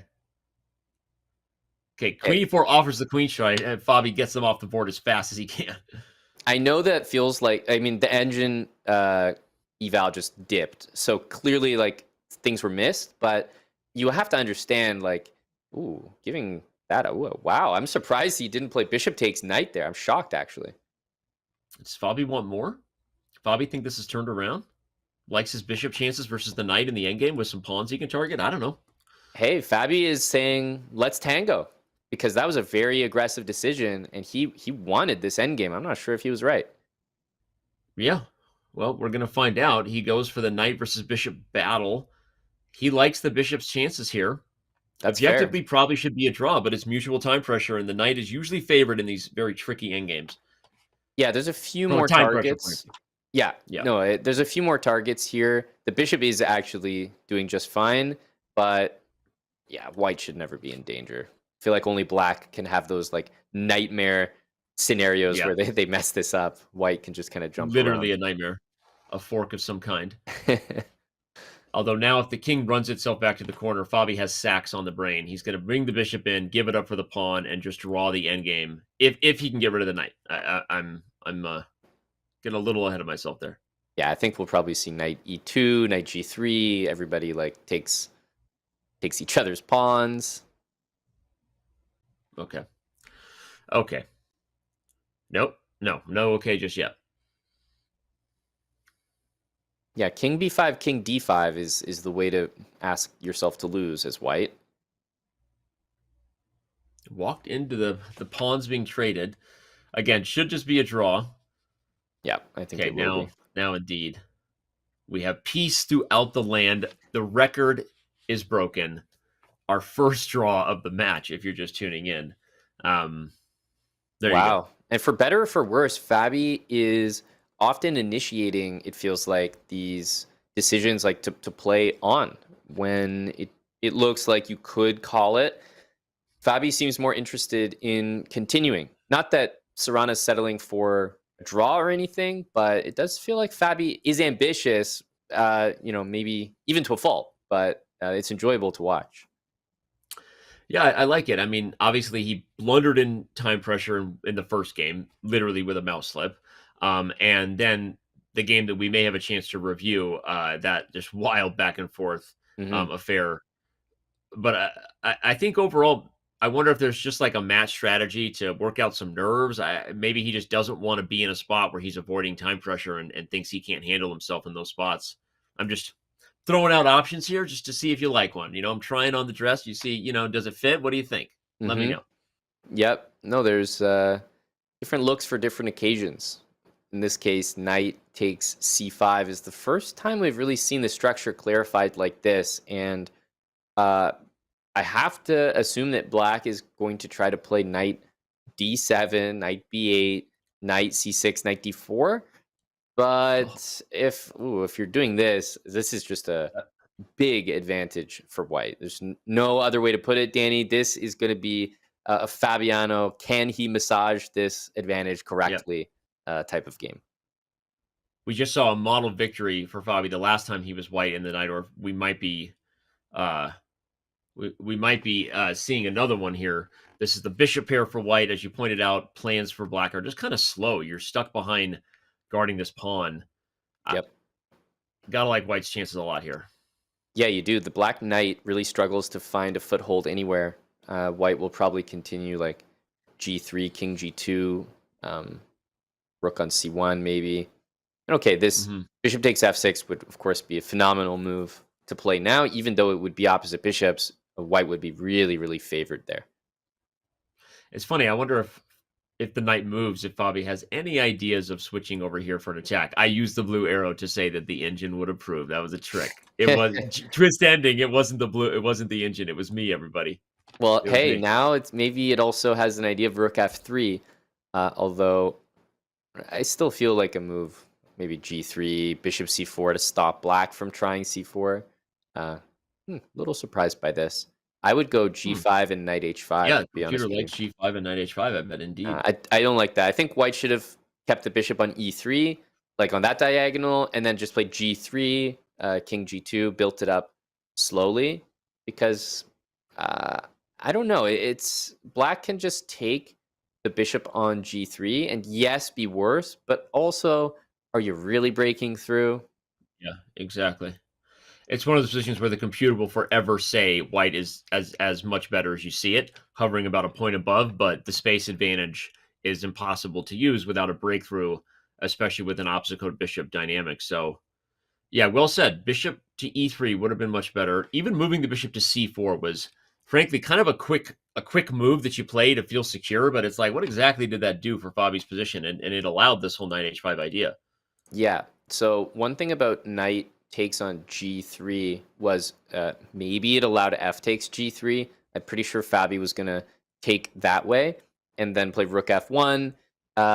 So he plays knight f4. It gets captured. And again, we're going to see like rook h3, queen h5, maybe g3, and rook f3. Those are also a couple different plans. But g3, you're never really taking on f4 unless you can play e5 immediately after. So Fabi still has an edge, and most importantly, it's one that like he's comfortable with. It doesn't seem like he felt too bad about g5 knight h5 because he just allowed it and he didn't have to. So he's probably like he's here by his own accord.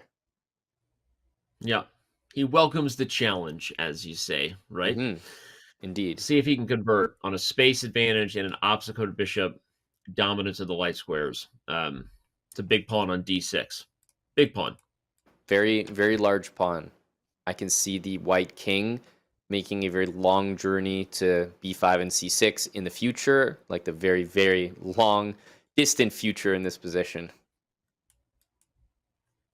Yeah, I like that you call things like that, though. Good to keep an eye on those motifs, especially if you're a player looking to learn when you watch those shows. That's how you see the bigger plans, and often those are the things that you spot many, many moves before they actually happen and can win you the game. Mm-hmm. Yeah, queen d1 is kind of an interesting move. Like, maybe he wants to go queen b3, but I don't really see what that does. I thought you were going to say queen h5, but you're right. Okay. Now the rook is a little tender over there. Yeah, I mean, I thought you need queen out there. The thing is, the reason why I found queen d1 weird is because we were already on e2. So I thought we had queen h5. Mm-hmm. No, good point. You want to bring the queen over here and inchworm her way in if you could, maybe? I mean, obviously not right now, but that's maybe what Fabi was thinking. I do think at this point, the queen's on the board is not particularly helpful because we're not getting any attack, right? Like, that's just not a thing. However, you would love black to have to play f takes g3. And then you take back with, honestly, either pawn, but I was thinking the f pawn and then rook f1. Yeah. You'd love that. Sarana goes back to e7. But how do you force that, right? So this was kind of what I was saying, is the computer is sitting around the advantage. It has been about a +1 advantage for white, the eval bar hovering at the number 5 there on the left side of your screen. But where's the beef? Computers love space. They love square control. Do. But how do you use it, right? It's not the space that counts. It's how you use it, as they say. Rook f6. I'm not sure, Danny. This position, I really want my king like on a2, to be honest with you. So I don't know if that's a plan that makes sense to try to execute. You just agree with your opponent. How about we both just get to make 10 king moves in a row, and we'll see who gets to put their king on a better square. Yeah, that sounds like a good little Rochambeau. Rochambeau, you just make a side bet. All right. Rook h4, we've been here before. Yes, that rhymed. # rhyme time. Caruana versus Sarana also rhymes. Welcome to the show. I don't see anything for Fabi here. I know we're liking it, but I'm kind of running out of ways to make the action happen.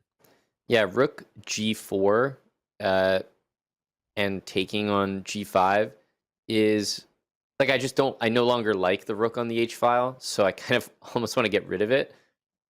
Rook g4 doesn't look that crazy, and I still maintain optimism for a position where the queens disappear and my king makes its way to the queen side. Queen g4. Well, now you might be hoping the queens disappear if you're Fabiano, because Sarana opens the h file. He okay, queen g4, yeah, it just has to be played. Fabi does it faster than I can highlight it. Maybe your idea's now on the agenda, right? I mean, yeah, definitely. Now I want to play king g2. So that's why I wanted to play rook g4. Yeah, b3, I think the engine will always be like, no, don't do that, because now the rook can't get to b3 20 years down the line. But I think we love the security of having everything defended there. Yeah. Well, and bishop b5 would have attacked the queen to where she wanted to go anyway, but I also was trying to keep e3 open for the idea you highlighted, because that is, whether it was the rook or the queen, that was one idea White had that is now gone. But it should be noted, one of the reasons the bishop is on c4, I criticized it earlier, is because if the bishop moves, black will consider sacking that pawn and putting the bishop on c5 in a lot of positions. Yep. And I see you nodding your head. That feels so good to an IM when a GM nods their head about an idea they gave. Just so you know, that felt really good to my heart. I'll make sure to nod more often now, and you'll doubt whether I'm doing it to make you feel good or not. Does that feel good to you when I do it? Not the same effect. No, actually the opposite. I start to doubt what I've just said.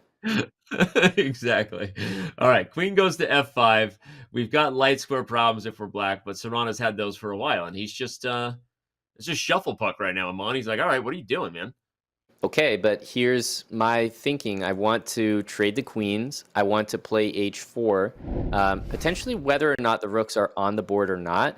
And then I want to bring my king to b5 and spread black's position thin. Say, like, you need your king on c7, seemingly, to deal with my active king. But then the h-pawn is also a serious problem.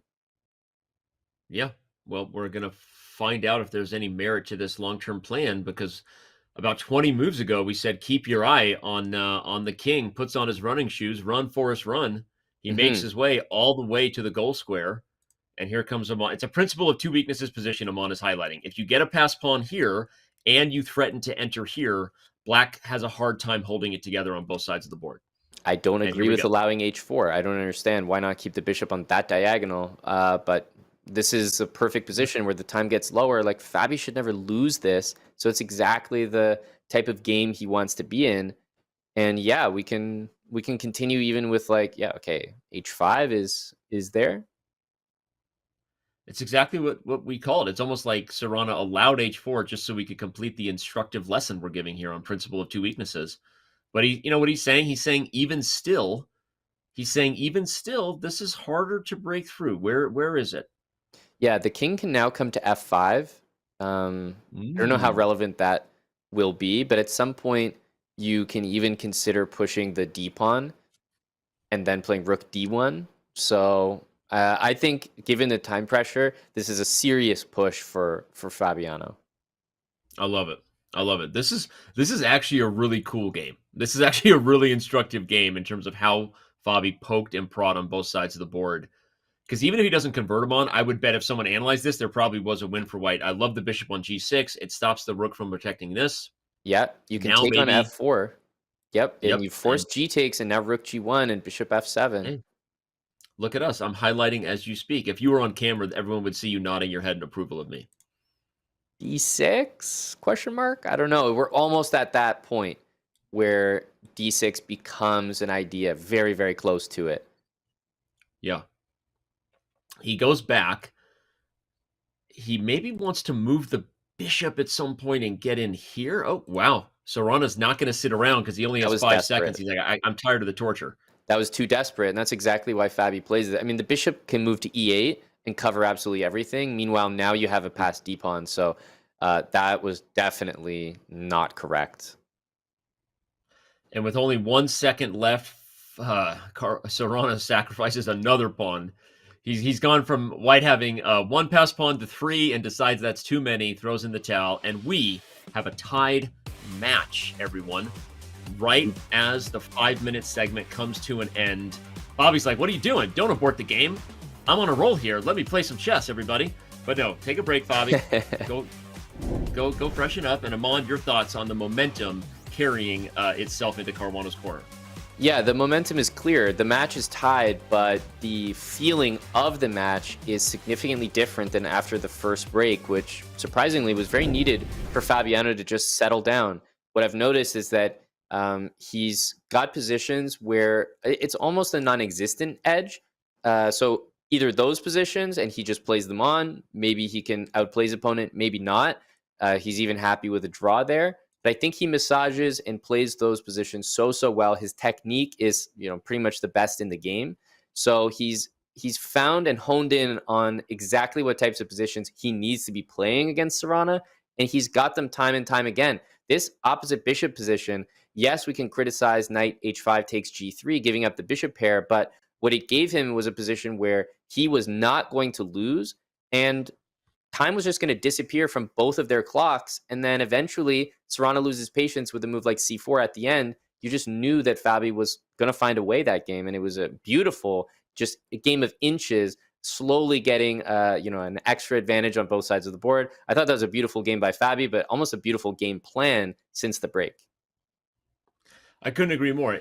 The game plan, I think, is the word I want to emphasize as we move into game review, because the game plan for Fabi needs to be exactly what Aman just talked about. A game of inches, if you will, not miles. He doesn't want the volatile nature of time scrambles and crazy opportunities to blunder. Aman, no game really illustrated where Fabi was out of his comfort zone than this one. If you missed it earlier, after defending the position for a very long time as black, Fabi started to get some counterplay right here. First, there was a blunder that, by the way, neither side saw. Knight takes c4, followed by queen to e4 check. Regains the material, and Caruana would have been right back at it. But he didn't see that. But either way, he starts to get some pressure because rook a3 was a nice human move. You're going to eventually get this pressure on the second rank that opens up against the king.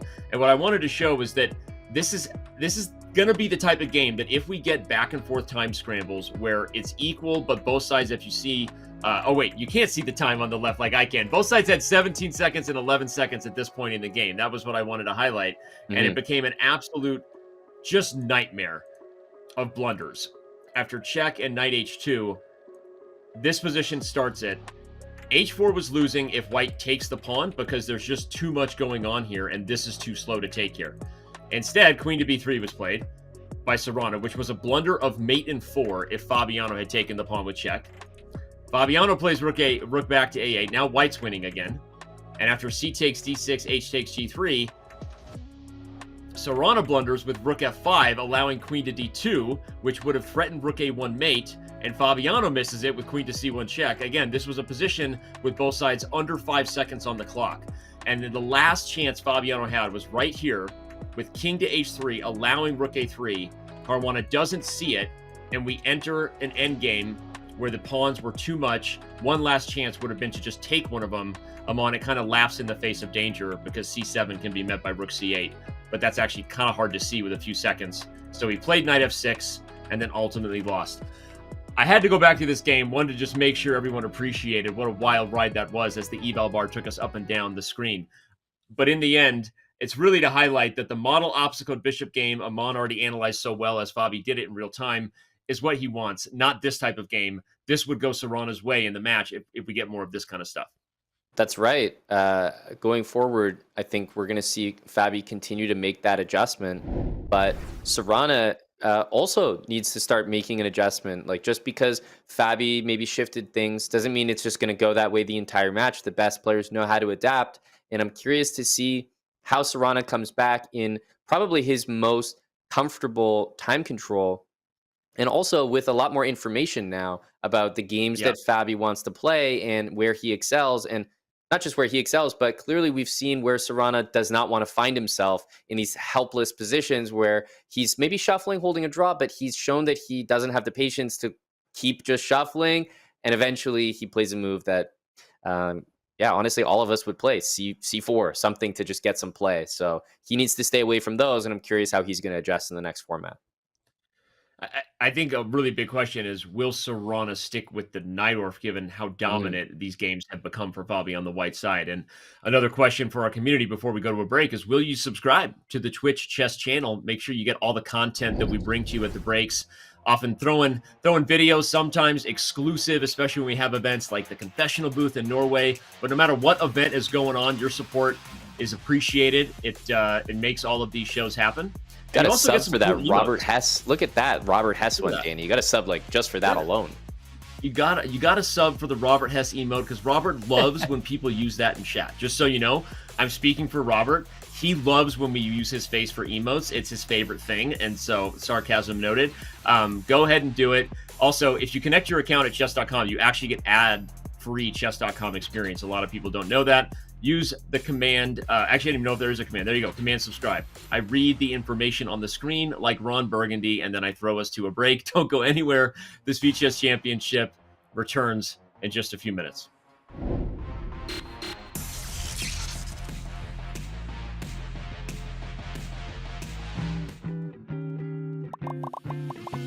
It's a pretty normal equal middle game position. White played here knight to e4, and you may think for a second of how would you play here if you were black. I'm pretty sure that after white goes knight e4, many players would just, let's say, trade the knights, because why not? Yeah, trade the pieces because why not I have been very guilty of that logic as well. For a lot of GMs, you see that their default is not necessarily to trade and release the tension, but actually to embrace the tension in the position and to see if they can maximize their profit from a trade. Sounds like a finance instructional video, but I'm not saying knight takes e4 is bad here, but you should always leave open the possibility that trading might be bad.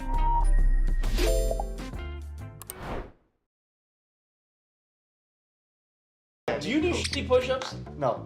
I'll be fine. So I could like drop down and do 10 on move 1? Well, yeah, we start the clock and then you just decide when you want to do that. All right. Where are we?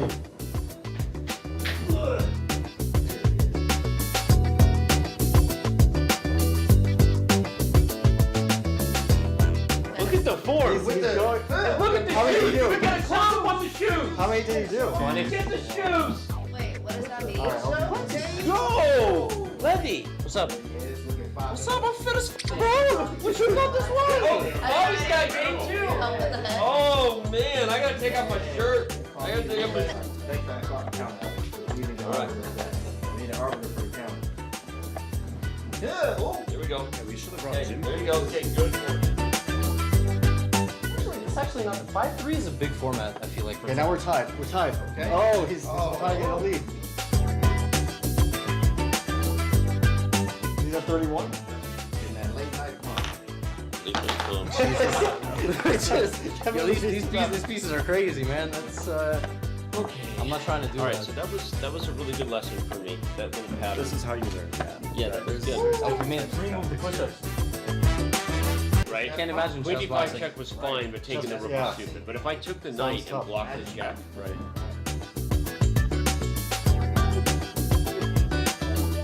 Our bishops are staying More push-ups, less time. I think queen d6.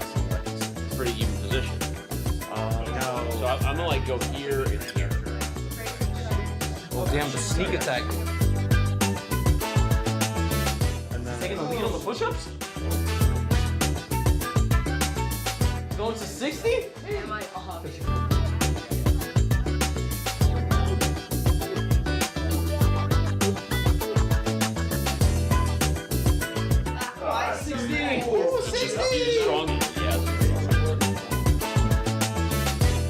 Oh, I have to play faster. The 3 minute is 1. Yeah, he could just do that though. It was a cool move. But it was a bad move.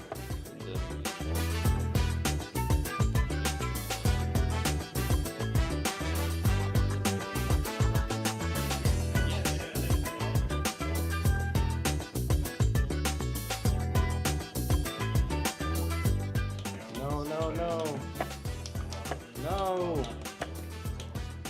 All right, I got it for 3 minutes. At least I did my push-ups. Oh, what a tragic way to end the game. So we've got the. Oh. Long enough break. Yeah.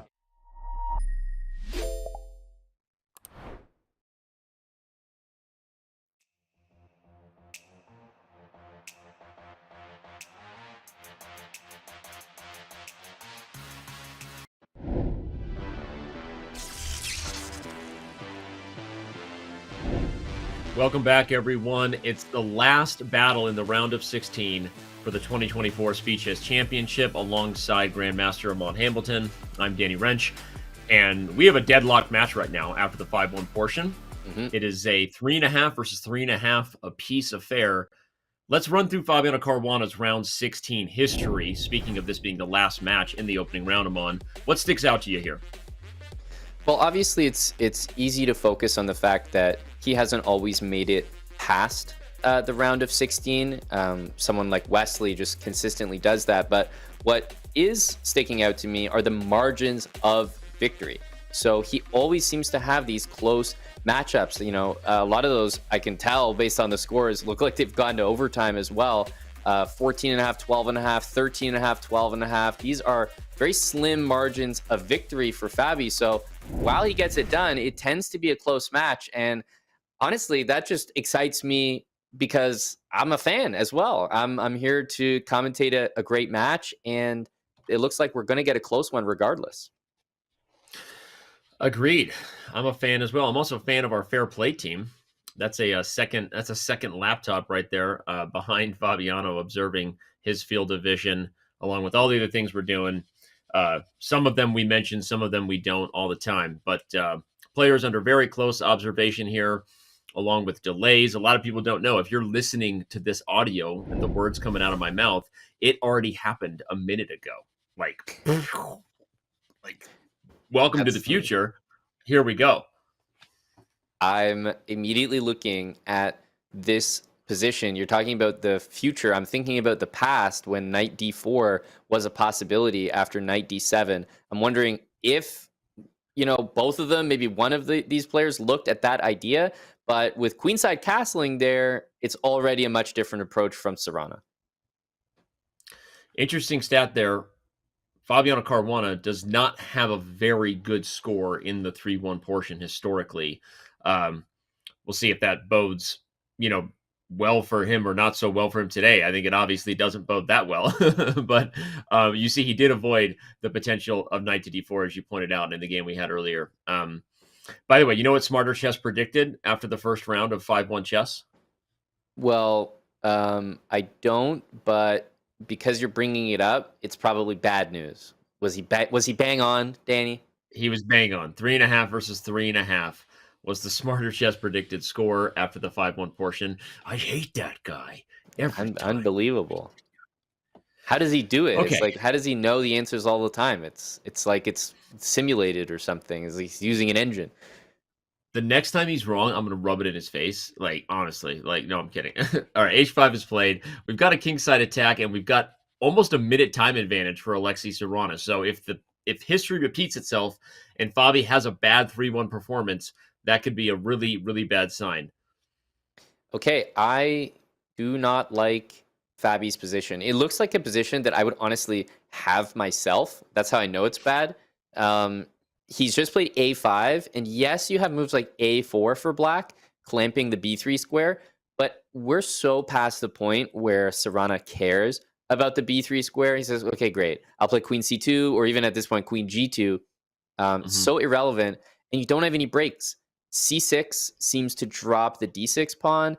b5 is always covered. There's just no threats to be had. So this position with g5 happening really scares me. Bold prediction: this will be the last time we see this variation in the Nimzo with knight ge2 from Fabiano without mixing it up, because he got away with one in the 5-1 portion, and I don't think he's going to get away with one here. Yeah, bishop b5 definitely comes to mind. Hits the rook, helps us get doubled on the g file. I'm actually kind of shocked that that move wasn't played, but maybe knight e4 was like an intermezzo reaction. Wow.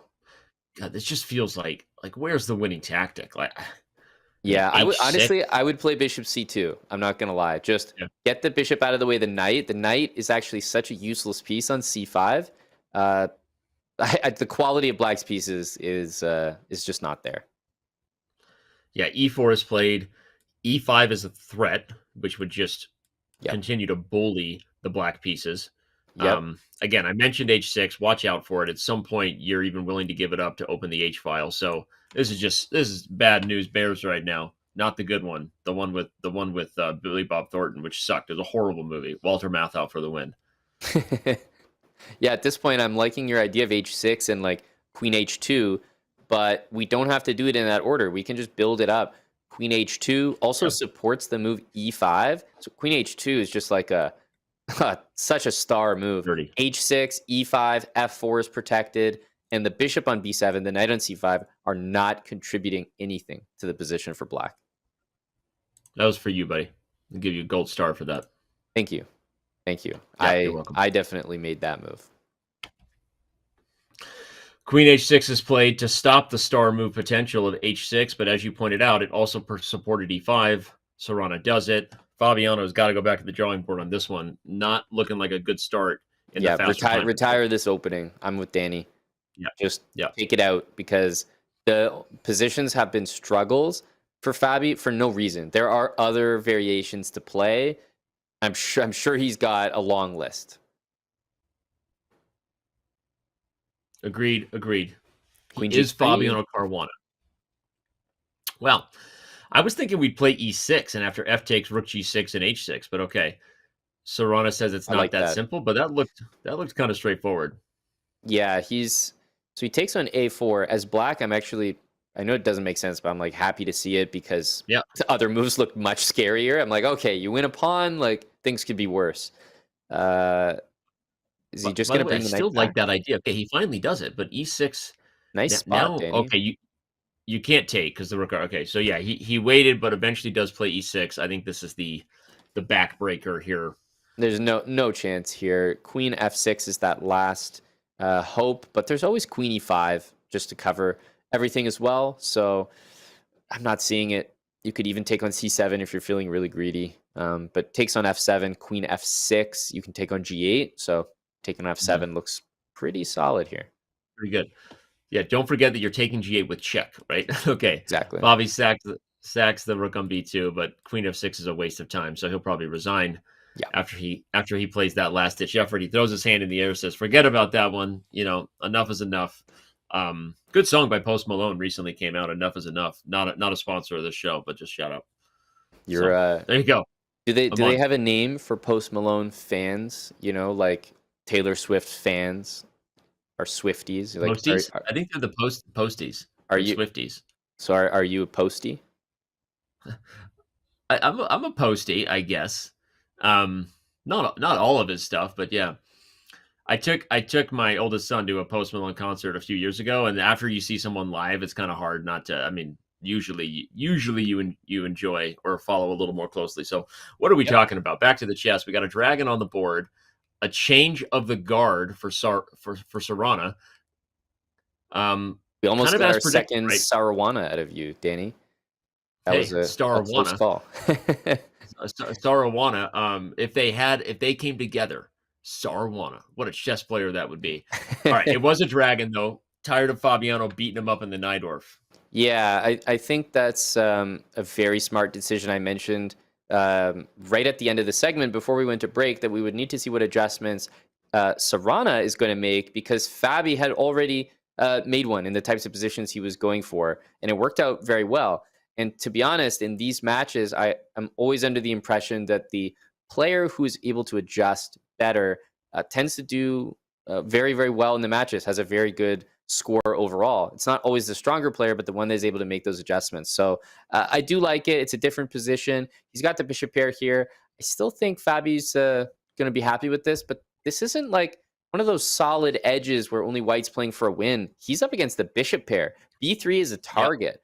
Yep. I do not find this position to be nice and cozy the way that Fabiano had his other positions in the 5-minute portion.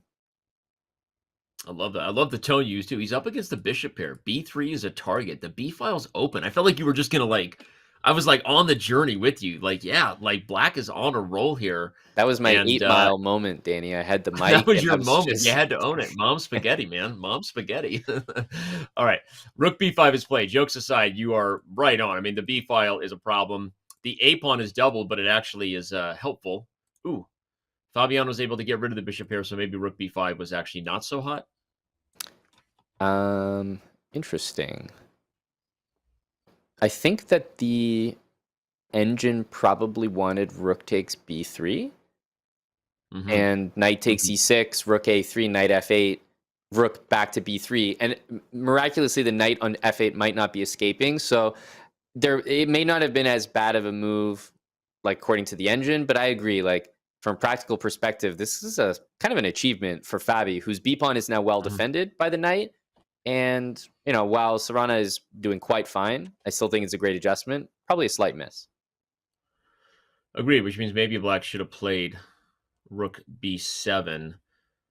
I'm going to analyze it real quick. To the back cave we go. Knight to c7 was played. I just want to point out Amon's line, because visualizing it in my head, I think the key point Amon is making is after rook b3, the knight gets to d7, but it actually doesn't get out. Yeah. This is what you were thinking, right? Okay, so yeah, so that might have been missed. Kind of a funny little line by Sarana. So instead he played rook b7, and I'll quickly get us back to the live position. So just wanted to show that. Yeah, that has turned things around a little bit. Fabi back in this one. But it was kind of needless to allow knight c7 at all. It could have just started with rook b7 and then kept the bishop pair. So that's a good point that, you know, while it might have been sound by this like engine line, he obviously didn't spot it. So then there was no need to play it. Yeah. Yeah. Look at the pawns. Only a mother could love. This is just like someone is rolling over in their grave. I don't know which chess master it is in the history books, but just no one, such disrespect. True. For the little guys. Yeah, absolutely. This is, I know it didn't start this way, but I think unless it gets clarified very quickly, it is actually trending in the direction of a Fabiano like massage kind of position, because the b3 pawn is so well defended. So we're not there yet, and Sarana is keeping even on time, but there's potential. So I'm a little bit nervous. Yeah. Well, Fabiano would like that. He'd like to have a vintage massage right now, the one on the board, because that would level things up. He's down a game. If you're just tuning in, it was tied, headed into the 3-1 portion, and Sarana struck first in the faster time control. Yeah, the knight on d2 just chained to this pawn on b3. The knight on c6, it feels like the exact same with the pawn on a5, but the rook is also there. So black's knight can move if needed. It feels like black has more to do just because the knight on d2 is stuck, but the move d4, I think that's the one that you always have to keep an eye on, because if you take that, black takes back, the pawn structure may start to favor him. Yeah. Agreed. Both sides under a minute. Fabiano, a little bit down on the clock here, as you can see, but relatively equal. And this is where Fabi's either going to stay in this match or not. Obviously, it was a rough start, bad opening as black in the first game of the 3-1, but these mutual time scrambles where anybody could win is where Fabi he has to rise to the occasion, or the faster controls from here on out are going to spell doom. Yeah, I think at the moment it's entering that situation where Fabi's not trying to push too hard. He's down on time. Yep. And if you subtract 20 seconds from like both of their clocks, then Fabi is in a very, very scary situation. Rook g7, rook g8 was a slight difference in the approach to avoid the repetition from Sarana, because he likes his chances on the clock, I think. Yeah. Fabi down to about 10 seconds. Rightly so. These positions have proven, and he can repeat that again because the rook's on d1 now. These positions have proven to be ones with time pressure that Sarana can excel or succeed in. So, yeah, I don't see any reason why he should settle. It's funny, he didn't go back to g8 there. I think that was smart. I don't know my math that good, but I'm reading the notation. I think that could have been a threefold repetition with the king on e2 and rook on c1. So yep, he avoids it, and we get f4. Okay, 9 seconds. Rook back, now king f3 again. No, he's going to throw in e5. Okay, knight f3 though. E5, and he's got c. Oh, he had c4. That would have been a huge move to take advantage of the vulnerable knight. That was a miss. He may want to go slow with king c2, but he's going to blunder knight e5 if he plays king c2 in order to play knight f3.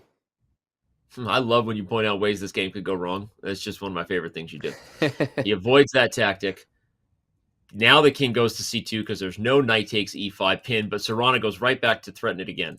Yeah, but look at the timing on all that for Fabi. That worked out really, really well. He got his knight to f3 just in time. a4 is falling, but rook g3. Ooh, oh, that's a mistake. Comes in. Yeah, but that was a harder position to calculate. I think he was afraid to take a4 because of the same idea, and just couldn't figure out rook 8, rook g3 might have won a piece. So nervy position for Fabi. Yeah, d4 potential. He just leaves it. That's smart. Yeah, leaves it. Smart stuff. Sarana, good in the scrambles. You don't maintain 3,200 Blitz on Chess.com for nothing without having these skills. And this is getting very, very dangerous for Fabi. That H pawn is screaming at me. Yeah, but he could have pushed it instead of moving his king. Now knight h4. Ooh, blunders the fork. Woo! Yeah, this is a problem. He has to chase that pawn down. Chase the pawn down, but he does just that. It's actually gonna fall. Oh, Fabi's not playing this right. No, he's not. This could still go either way. Yep.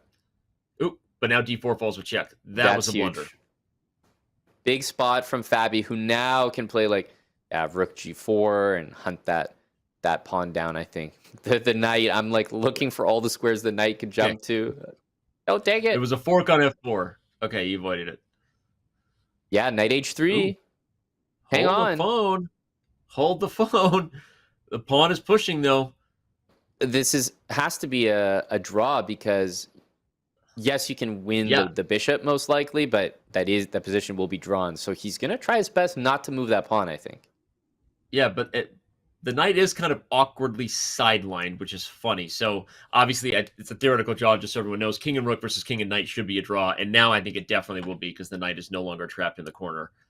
But, okay, he wants to use the time advantage. Someone could lose on the clock if a surprising move is made. Absolutely. Rook e1. Maybe try to play rook f1. Okay. You're just trying to get the king go to a position that, like, it's not that familiar with. Like here, bishop to b6 could run into a rook c6 move. Yeah, yeah. One little trick. Ooh, almost king f4. Very close. Yeah. King f4 would have won the pin knight. Fabi might threaten it again. No, he doesn't. He gives up on it. Great awareness by Sarana right now, man. He's just like avoiding all those traps where it could go wrong, right? Just, but hold on. Now the king gets in. Little spicy. This is like the best possible situation for Fabi. Now, this is really well done. He earned this win. Yeah, he did. Assuming no forking blunders here, that would be a forking problem. What? You just blundered knight to b4 with a fork on c6. Oh my god. No way. No way. He did everything except just the final touch to earn that win. Danny. That was such a, like, first of all, I was thinking Sarana was doing so well to navigate bishop and knight, just finding all those safe squares. But then I was like, I mean, Fabi's doing his damnedest. Like, this is the closest you can get to winning without actually winning. And then finally the blunder happened in the 11th hour, and it just was not enough because Fabi could not find the move he needed at the end, Danny. When he'd done all the hard work by then. He'd done all the hard work, and I see somebody in chat saying I jinxed it. Take that back, Greg Shahadi. No one invited you to the chat, bro. I didn't jinx it at all. The game was over, all right? This is not on me. You take that voodoo back. But I will say, Fabiano has now just objectively given away 2 games in this match. Completely winning in the first game, everybody. He mouse slips the queen in one move to a pawn taking it. Full Botez gambit on display. And then he just blew that game. Unbelievable stuff. I was going to pull up the analysis board to show how white could have won in more than a few ways, but I won't. Maybe we'll save it for some game review. It's not my fault, chat. You get out of here. Oh, my God. No, it's really... and I don't know what the sequence of events is, but I'll tell you what I see. I see Fabi playing this not good variation over and over, and I'm like, is this really what we want? So, okay, he's found a way to make it work out, and maybe this will be the untilting that he needs. But a couple moves ago, it was looking like the exact same story as like his previous loss and previous poor positions in this line. And I don't know. I think the line has to go. I agree. By the way, it's bishop b7 the move. Oh, we found it. That's a funny way to win the pawn. I was wondering. Man. No engine in front of us, just a spot. Promise. That's a... Give yourself a star for that one, Danny. Hey, I'll call it. Let me find it. I gotta find it. Oh, that's not a good thing I just did. I just ruined the show. Well, the pursuit of a star is something I think everyone can give you a pass for. Oh, worth it. Were you a kid who wanted stars from the teacher? Come on. Or I'll say this. Every kid was at one point. At what age did you go, this is BS? I don't care if I get a star. At what age? Never. I think the fact that brilliancies make you feel good is a reminder of that. That's just like a blue star. So it never went away. Everyone loves it, is what you're saying. I think so. Yeah, I think everyone's got that inside of them still. Like playing a brilliancy and getting that double exclamation mark is just so euphoric, even today. Even if it is a Chess.com participation award, it still feels good. Everyone loves. All right. Fabiano did turn this thing around. He found that bishop b7 move, won a clean pawn, and if he can win this game, I'm not going to jinx it. It would be a tied match, and at this point, he has got to keep his emotions level, because at one point, Amon, does it start to creep into your head? I know you're supposed to have short-term memory loss to compete at a high level, really in any sport. But at one point, do you start beating yourself up that you have, objectively blown 2 easily winning games? Probably after the first one, if I'm being honest. Yeah. Especially because the first one was not a win to a draw. It was a win to a loss. And that stings a lot more than, let's say here, he only left half a point on the table. So I'm definitely thinking back to that, especially because Fabi's in a match that he knows is going to be close. He knows that he's up against a difficult opponent, and he hasn't always had those, like, he's had his bad positions. Like, this game, he did a lot better finding that tactic, but I still question the opening here. And because he's had suspect openings, suspect positions, it's not like it's been smooth sailing and, I messed up some games, left some points on the table, but everything's been good. I just need to go back to those. Like, no, after a beautiful game where he throws away a half point, he might be in a tough position in the next game, facing a bad opening. So it's not something he can afford to continue. Yeah. All right. Well, if he wins this one, it will turn around. Black is in a great position here. The e4 pawn is under attack and dominant. Yeah. h4 is also a problem. This is one of those games, Amon, where there's still a lot of pieces on the board, but it's very simple for Black. Not a lot of ways this one can go wrong. It doesn't. Yeah. So on that note, I'm looking at takes on g6, e5, and rook g1, and just trying to spice things up a little bit, because rook g1 first, you can take on e4. So I don't know. Is there anything with e5 here? I like it. You can't consider rook g1 right away. I was wondering if there was any rook takes f6 stuff too to try to save the position. No, he goes to e5. You called it. Probably the best practical chance. Yeah, unsurprising to see that the engine is just not a fan. But what we've seen from Sarana time and time again is he is very unwilling to sit and probably play the top engine move in a given position, but sit there and suffer for longer. Eventually, he does need to do something, which is completely understandable. It's interesting. Fabi took with the pawn, which in hindsight was kind of obvious. It kicks the bishop, which takes care of the g6 problem, and it runs. So maybe that's why the engine liked it as much as it did, which I didn't see either. That's okay, here comes bishop e4 check. Yeah, Sarana that was only very, has very 15 intelligent. seconds. Yeah. He just kind of didn't allow the nonsense that Sarana was looking for. And guess what? He has the time banked on his clock in order to sit there and figure it out and not be phased by these last second flicks like e4, e5. He's not worried. Okay, well, despite the rocky opening again, and we remain skeptical, I think that's fair to say. We both remain a little skeptical of Fabi's choices as Black. He got away with one here, and he might be leveling the match here. Sarana under 10 seconds. Yeah, he's got everything covered, no weaknesses. He's got 2 extra pawns and same colored bishops. So there's not even an opposite bishop position to lean on. It's up to Fabi to convert. He's got the time. I need to see a win from Fabi here, or else you really start to lose hope in his conversion technique and nerves. This has got to be a win if you're Fabiano Caruana. But Sarana's going to hang in there and keep making it tough for him. Sarana's making it tough. Total time off the game clock. Not something we've talked a lot about today because basically because the match has been so close, but 25 minutes here in the 3-1 portion. We're reaching the halfway mark of the faster segment very soon. Yeah, e2, rook e1, and I'm trying to understand how we didn't just snag a pawn there. Okay, c4 falls.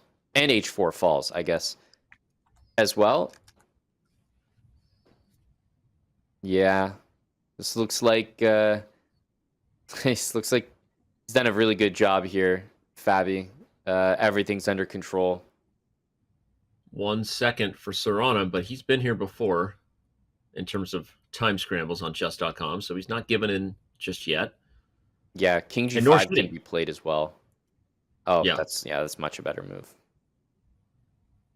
Yeah. But I was saying, nor should he. Fabi has not had the best nerves. We've already seen one-move losses in terms of mouse slips and other things. So Sarana played that out for good reason, but the match is tied after a good game there by Fabiano as black, and we reach the halfway mark of the 3-1 portion. This is going to be a match, Amon. It's going to be a match. Yeah, it's already shown to be a very, very close one. Fabiano has had some beautiful games, honestly, where he's shown amazing technique, but what he has been inconsistent with is his conversion and his nerves in time scrambles. Or he has been consistent, but consistently poor. Not to the level that he'd like to be at for this match. And Sarana is right in this thing with him, as we have another tied score, Danny, between a match that we all predicted would be a toss-up. Indeed, we did predict it would be a toss-up, and I predict we're going to have a fantastic time in Paris, France for the Speed Chess Championship Live Finals, the first ever SCC live finale we've ever had.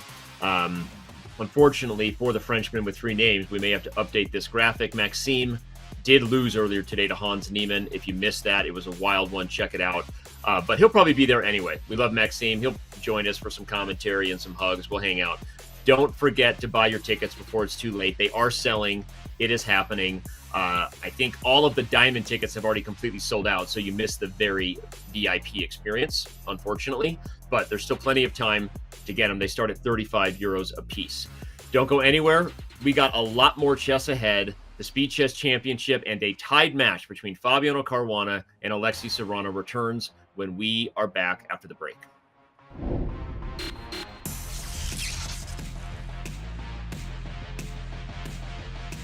This summer, Paris, France is set to hold the greatest sports spectacle the world has ever seen.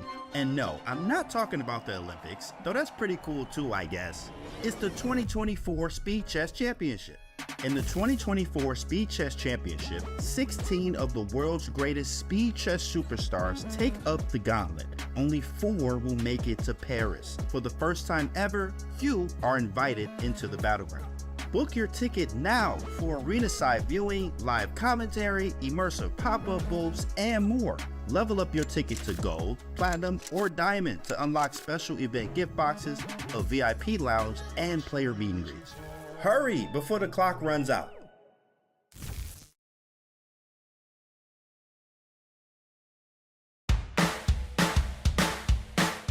We developed a knight out to f6, and after nearly any of white's moves, for example, short castle, we play b5, bishop to b3, and bishop c5, and this is the introduction to the Archangel.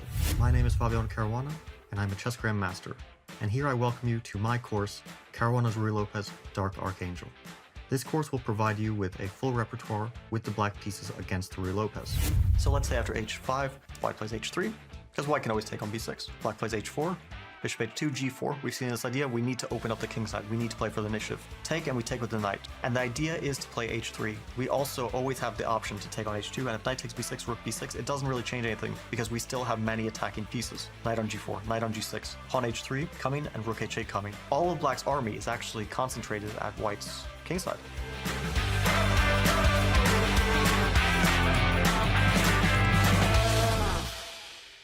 Vachier-Lagrave refers to what kind of chess? Bughouse chess? I don't know. I have no idea. Who defeated Viswanathan Anand in just 6 moves? Levanaronian? That guy. What opening did Itsufu refute in Bob Champs 2? Or the London. Either the London, the Stonewall, or the Copycat. 3 answers. Who was the #1 rated woman in 1984? I don't know it. Pia Cromling, Anna Cramling's mom, of course! Who is the only player to have won a World Cup while not representing an EU federation? Okay, who is it? And how could I get that wrong? He's a famous legend. There's a lot Danny doesn't know about chess, but there are some things you do need to know. Danny's new course for Chessable covers everything you need to know in just 2 hours. Check it out for free today.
Alexei Sarana was a one-game underdog, according to the Smarter Chess predictions. Smarter Chess predicted a 3.5 tie after 5+1. We are deadlocked halfway through 3+1. Amon, what's going on in that guy's head right now? Well, you know, Danny, I would love to know the stats on Sarana's exits from the SCC, because my guess is that either he's getting blown out by Magnus Carlsen himself in a pairing like that, or he's losing very close matches. Fabi tends to win these close matches. It's going to come down to nerves at the end because it's tied so far. It's been a very level matchup, but when I say level, I don't mean balanced. I don't mean that we're seeing a lot of the same. We're not seeing a ton of draws either. We're seeing two different styles effective in different ways. We've seen mistakes from both sides. We've seen beautiful games, conversions, and each side using what they're good at to their advantage. So more of the same upcoming. I don't think these guys are going to change. They're stubborn in their ways, and they are who they are. Agreed, although right as you say that, is that the first D4 from Fabiano? Speaking of changes, he doesn't go back to the drawing board that has been working well with the E4 Najdorf. So agree with everything you said, and then D4 caught my eye. I think that's the first queen's pawn Fabi has pushed on the first move. It is. This is surprising in the sense that, you know, Fabi can play D4. I don't think anyone's surprised there, but I think what's most surprising is that he had something that was working really well. Maybe he was expecting that during the break, Alexei would change some things up, and he wanted to not give his opponent the opportunity to surprise him. Or it's possible he had prepared to play in different ways in different time controls, that he always intended that, hey, when we get to 3 minute, I'm going to play for a different structure because the game is different with less time on the clock. It's interesting, and the only other meta strategy I can think of, given that the Najdorf was working so well for Fabi as white, is had a conversation with one of the players still in the field, so I won't reveal it, but he said that partly he likes to mix it up right after a break because it's actually more likely in an SCC that someone a few games later might forget what they prepared because it's a blitz match, right? They're up and down emotions. So if you mix it up a little bit and then go back to it, your opponent might actually have forgotten what they were going to do to improve on the game, because this isn't classical chess, right? There's no rest days to remember your prep. So just like wonder if Fabi will go back to E4 at some point and just wanted to mix it up right now. True. Yeah, I don't think he's completely put it on the back burner. And hey, he might just be playing D4, as you said, to start off this segment, after that break. So we'll see. Yeah. Okay. Well, we have a small advantage for white, kind of based on the pawn structure, because you have two healthy pawns here versus a couple of isolated pawns. Although now maybe that pawn becomes an isolated and passed D pawn. The bishop still maybe to be preferred against the knight, though, in these kind of positions, Amon? Yeah, mainly because I think we can restrict the knight with the pawn on A3 and maybe soon to be a pawn on G3 down the line. Then, knight D5, always F4, B4 are covered. But instead, Fabi's gone for a different approach where he's looking to be very active before black can even regroup and plan knight to D5. Because now knight D5, knight C3 is actually quite strong. But he's looking to say, look, there's no time for that because I've got queen F4 hitting the knight. Rook C5 is an option, but the queen snakes its way into B3 there. So you have to be careful. Yeah. Yeah, interesting one for sure. White has the 2-on-1 long-term majority, but all kinds of tricks and things to keep your eye out on. And I like your knight D5, knight C3 plan. You gotta be aware of that. Fabi's gonna maybe switch gears and try to go after the D pawn here. Yeah, I was actually thinking of bishop E2 on the previous move to maybe go to F3, which would also watch the knight D5 move and prepare to double the rooks on the D file. So very similar. The only reason I liked bishop E2 was that it got out of the way of black occupying the C file. But it seems that instead, now he's achieving rook C7, maybe with tempo. So we'll see how Sarana handles this. The engine does not seem to mind. Yeah, I just highlighted it. That was a human arrow because it's orange, not blue, but the engine's not a big deal. Now your bishop E2 is on the board. The rook on C7 is a menace, though. I mean, I forget what the computer says. This is it's nerve-wracking to be in a spot like this, right? X-ray vision tells us that would be checkmate if it could occur, and the bishop may come back to c4 at some point when the rook is not hanging. Yeah, bishop f3 for now, then queen takes a3. White could take on d4, but then you always have to be watching queen a1 check. Yeah, so instead the queen goes here, double duty. She's defending e2 and a3. Yep, as you said, the knight can't move from f6. Knight d5, f7 hangs. So I'm almost looking at like rook d7. I wonder if we can play that. I'd love to trade and then bring my e6 rook to d6 in front of my queen on d7, something like that. Okay, well, Sarana's using the extra time that he earned to try to figure this out, but both sides will be under a minute in just a second, and my stress levels are just going through the roof in these things. What a close match. You know, I'm just excited. One of these players is going to score significantly better, or maybe both of them, in the 3-minute portion than they usually do. Is the d4 pawn just hanging? Well, Sarana just, rookie mistake. He just revealed his horrible blunder on camera to his opponent. He played knight d7. I obviously have the help of the eval bar, so it was easy to spot rook d4. And Sarana's like, what in the did I just do? Like, I bleep that out. Don't worry. Yeah, queen c3. Like, I don't know which part he missed, whether it was that the pawn was hanging, whether that was a follow-up move, combination of both. But a lot of times what happens is you end up missing a move, not because in that position you missed it, but you're calculating so many lines that you just play things out of order. This is bad. This is not a good spot for Sarana to be in. Okay, he immediately wants to even the material back, but a7 is hanging, not to mention f4 needs to be considered. Yeah, f4 is winning a piece because the knight is pinned to the king. Fabiano takes a minute to spot it, and it's one of those blunders where it's knight d7 was like you gave white the pawn and the compensation, as Yaz would like to say, right? It's just like the whole position crumbled in one move, and just like that, Fabiano Caruana might have his first lead in the match. I just knocked on wood. Literally, do not yell at me, chat, if he blows this game. It's not my fault. I mean, bishop c4, this is done. By the way, that is true. This is his first lead in the match if Fabiano wins this game, which, I mean... It's kind of a remarkable thing to even say. Yeah.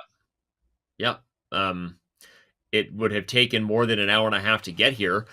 But Fabiano Caruana on pace to grabbing a lead in the 3-1 portion, a time control he has historically struggled with in his SCC matches. So despite what has been some really crazy moments, if you're just tuning in, including one move mouse slip blunders and other wildness, Fabiano's still in position to win this thing. Yeah, and he came up with a clever plan there, rook f7, just to play g4, g5. He was guarding the f3 bishop. And most importantly, what Fabi has achieved here is he's gotten rid of his h-pawn, which is the only way you could even dream of a draw is to get rid of the g-pawns, and then the h-pawn and the bishop, even with rooks on the board, do provide like quite a difficult conversion. So really clean stuff there. And Fabi also plays c5. I know that he checked that, Danny, like for a fact, because he played bishop e7 last time, and he's just been getting the most cramped positions. Finally, it looks like this line, it does feel slightly better than the way he has been playing it here. Couldn't agree more. That's what Fabi did at the break, was figure out how to get out of these bad nimzos he's been achieving. Achieving is a bad word to use because they've been bad. Against this knight ge2 line. I hate playing against the knight e2 line too as a nimzo player, just because I feel like I've struggled to work out getting out of positions like this where you're constantly in a passive spot. Not that I would compare myself to Fabiano, but I guess what I'm saying is knight e2 is kind of a pesky line for nimzo players. It can avoid some of the positions you really want. Yeah, it really is. And look how loose Fabi can play here, and he knows that it's backed up by the engine. Queen a5 is a great remedy to knight b5, not because it wins the knight on b5. The knight will just retreat, but then you can follow up with rook b8, knight c4, knight d3, pawn to c4, knight d. I was going to say knight d5 is. I swear I was just going to highlight that. Knight d5 is a trick in these positions because the rook was here. I swear to God, Amon, don't You laugh. did just highlight it, didn't you? That was your blue arrow. No, that was the computer. That was the computer. Twist endings. It was no hand. That was the computer. But I was just going to highlight that tactic. Knight takes d5. The point, everybody, to the analysis board, we shall. Oh, we played it. We're going to see it. The point is, if white takes on d5, I am going to analyze it. We had a discovered check. It was brilliant. Beautiful. Knight to d3, double attack on the king and bishop with a double check. You win the material back with interest. So knight takes d5, a brilliant move spotted by Fabiano, and he's in business here. Yeah, because he has two major threats here, d5 and knight c4. And it's like white has castled without the king. They just kind of forgot to put the king on g1 as well. Reminds me of, when you're learning that when you touch the rook first, trying to castle, you actually have to move it. And so rook on f1 is such a strangely placed piece. Such a strange rule in hindsight, by the way. Like, unnecessary to say you have to move the rook if you touch it first. I'm just saying, like, chess is not a game. It's not football where you can juke your opponent, right? If you're moving in one motion, what's the guy doing? Like, I thought he was moving his rook, and I developed a whole plan in a split. I'm just pointing out, like, there are like unnecessary rules in all sports, and I felt like that was an unnecessary That might be rule. gatekeeping some people from chess unnecessarily. All right. Well, d5 was achieved, as you said. The king on e1 is not a happy camper there. Open the center when your opponent's king hasn't castled. So principled chess from Fabi. Yeah, absolutely. It looks like you can maybe make use of the d5 square again with like d4 and knight d5. Shocking how many times you might be able to do that this game. But I have to say, it doesn't feel right to play d4 because you're giving up all the pressure you feel like you have on the e4 square. And white is about to do something funny, like king f1, king g1, the rook like slides in front of the king, and it's actually not that bad.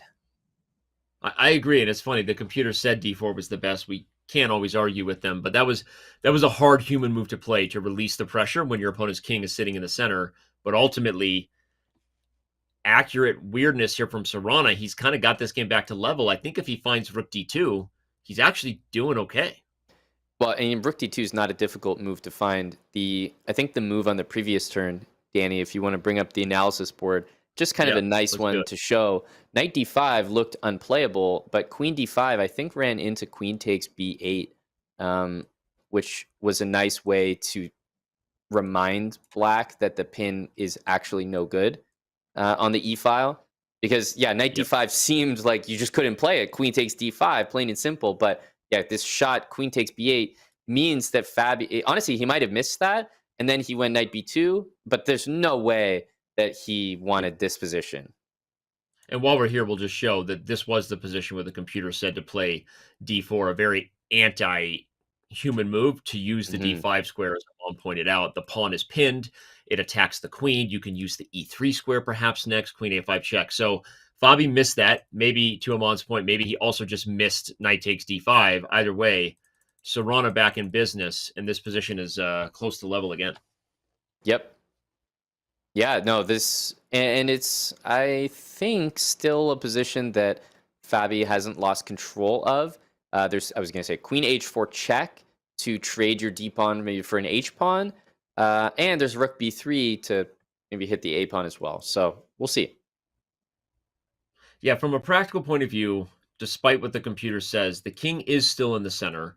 The queens are still on the board. So Fabiano has unarguably let the advantage slip, but with under 30 seconds, this is still a very hard one for Sarana to play.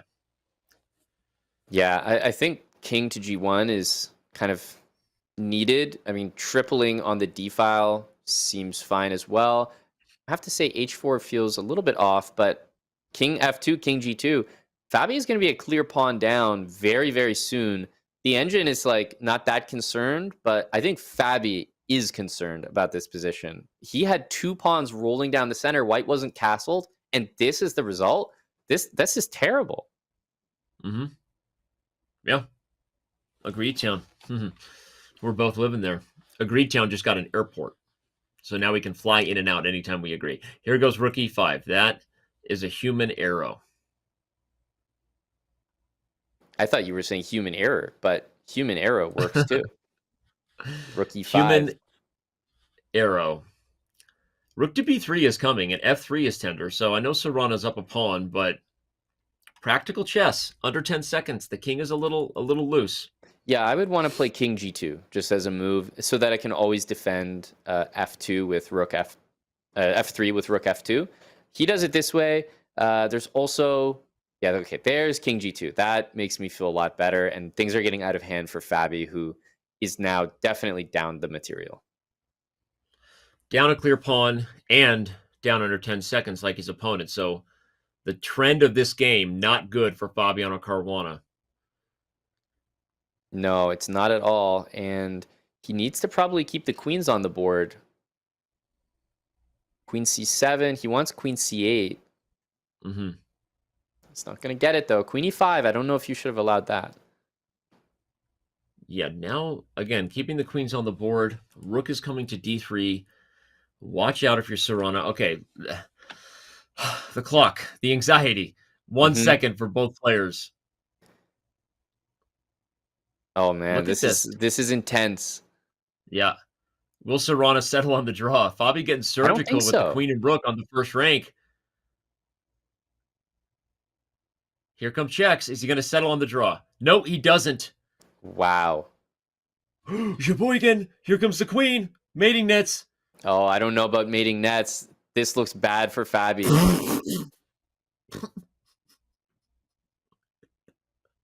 Fabiano Caruana just blundered back rank checkmate. He's just like me, for real. He's just like me. I'm looking at chat as if chat can help me in this situation. They're like, what do you want from us, Dan? Do your bleeping job. Like, what just happened there, dude? I mean, we have to bring up analysis and just show real quick while this next game gets started. I have to show the final moments, man. It's the problem with these positions is the engine will always find, like, look at that. Look at that. Go queen e1 just for a second. Do you see that engine move that popped up? Queen e1, king f4, and then it was screaming queen h4. Yeah, right. Yeah, right. Get out of here with that move. Danny, the requirements for black in these spots are so difficult. Like, yes, he had to take on e5 with check is my assumption. That was the hanging pawn with check, but you make one bad move and there's no mate and you panic. Well, no, it was because it was white to move there with king there. The queen was on a1 before. The move for black here was not queen e1. Oh, queen takes e5 check here. Sorry, you're right. Yes, that was the move. And that was what he had to find. Instead, he plays queen e1 and blunders checkmate in one move. I'm coming back to the live game. Those are puzzle rush moments where, in fact, that'll probably make it into our puzzles database. Like, you're waiting 3, 2, 1, black plays queen g1, you play rook d8 as fast as you can. And you're like, oh, maybe I'll beat my record today. Yep, I feel like I have seen one of those in the early puzzle rush problems. But on to the next game. That has been the story over and over again. Mutual time scrambles, and we have actually seen both sides in this match kind of fail to navigate it properly. And I wouldn't say that this is going to be the last game, but there's potential. These 3+1 games can sometimes run on to 6-7 minutes long. Wow, we are in for a thriller. A tied match once again. Absolute craziness in some of the final time scramble moments in this match today. Fabi in a good position here, though. He's better. He is. G5 makes things very weird, and I imagine it's actually going to be played. I can see, though, that queen f7 is also tempting because, yeah, if you encourage pawn takes f6, you take with the knight. You can maybe see how that looks appealing. Yeah. You were right. Queen f7, sir. I don't know. Trying to play on the light squares. I was going to say this feels better for white than maybe it actually is. Now the computer loves it. I'm looking at light squares and just feeling very nervous about black's position here. Yeah, I think you're on the right track there. That looks pretty convincing because if you take on e5, you just take back with the f pawn, and black has a huge issue that the rooks are not connected. Yeah, no, good point. Lack of development. White is bringing a lot of pieces to the king side. E4 designed to get another piece in the attack with the knight on e4, which also opens up the c4 square if you take it. So this is, to Amon's point, probably you just take back, and black is playing down a couple pieces on the king side. Yeah, so takes queen e6 will happen. I suppose you could take on d5 here, but I'm not sure what that does. This looks right. He does it. He takes on d5. So what does black want? We desperately want that knight on d7. Like, if white plays rook takes f8, black's almost saying thank you because the knight takes on f8, and then the bishop develops. So I think for some reason, I think you want to hold off on that. And bishop c4 also seems to run into knight 7 to b6. So again, probably the correct order by taking as well. But now what to do? Black is a moment away from solving this problem and undysfunctionalizing. That's a word from therapy. Undysfunctionalizing the queen side. Yep, this looks like a powerful one. If queen takes e5, then is your moment to capture on f8 and force the king to recapture. And I think queen d8 after that will just lead to disaster. Yeah, and after takes, rook takes, forces the king to recapture everyone because the knight is required to defend the queen here. So Sarana goes for this line, but dude, I mean, come on, like, what? Where is the win? Is it bishop e7? Is it? Yeah, bishop e7 was the first move I was thinking, and then knight g6 got me paused again. Maybe bishop h5 there? No, because then queen e7. So is it just the simple bishop g3? Because anywhere the knight goes like f7 or g6, so bishop h5 looks powerful. You could see how deceptive that position was. I mean, the computer says it's winning. A grandmaster, an international master, and a world champion challenger could not find the right move. Like, that was an unfair position. You know what I mean? Like, Fabiano didn't see it. He's still better, but suddenly Sarana is unwinding the queen side, developing the bishop and the rook. What a resourceful defensive effort right now from Sarana, to be honest. Yeah, super impressed considering the position was just so like, look, it's not interesting to like hunt for moves that are good defensive moves. It's more fun to just like, okay, how does this work out? Engine says it works out. But Sarana had that tougher task and he performed it better than Fabi could find them. Yeah, you're right. A lot of us don't play defense. You know, I'm not into defense, right? But Sarana is all about it, right? I mean, yeah, he's put up with some tough positions. Had the basketball battle with the bras. I mean, that's a thing we're gonna do. I forgot about that. This is you and Robert, right? Me and anyone against you and Eric. Me and anyone. Okay? No, I'm kidding.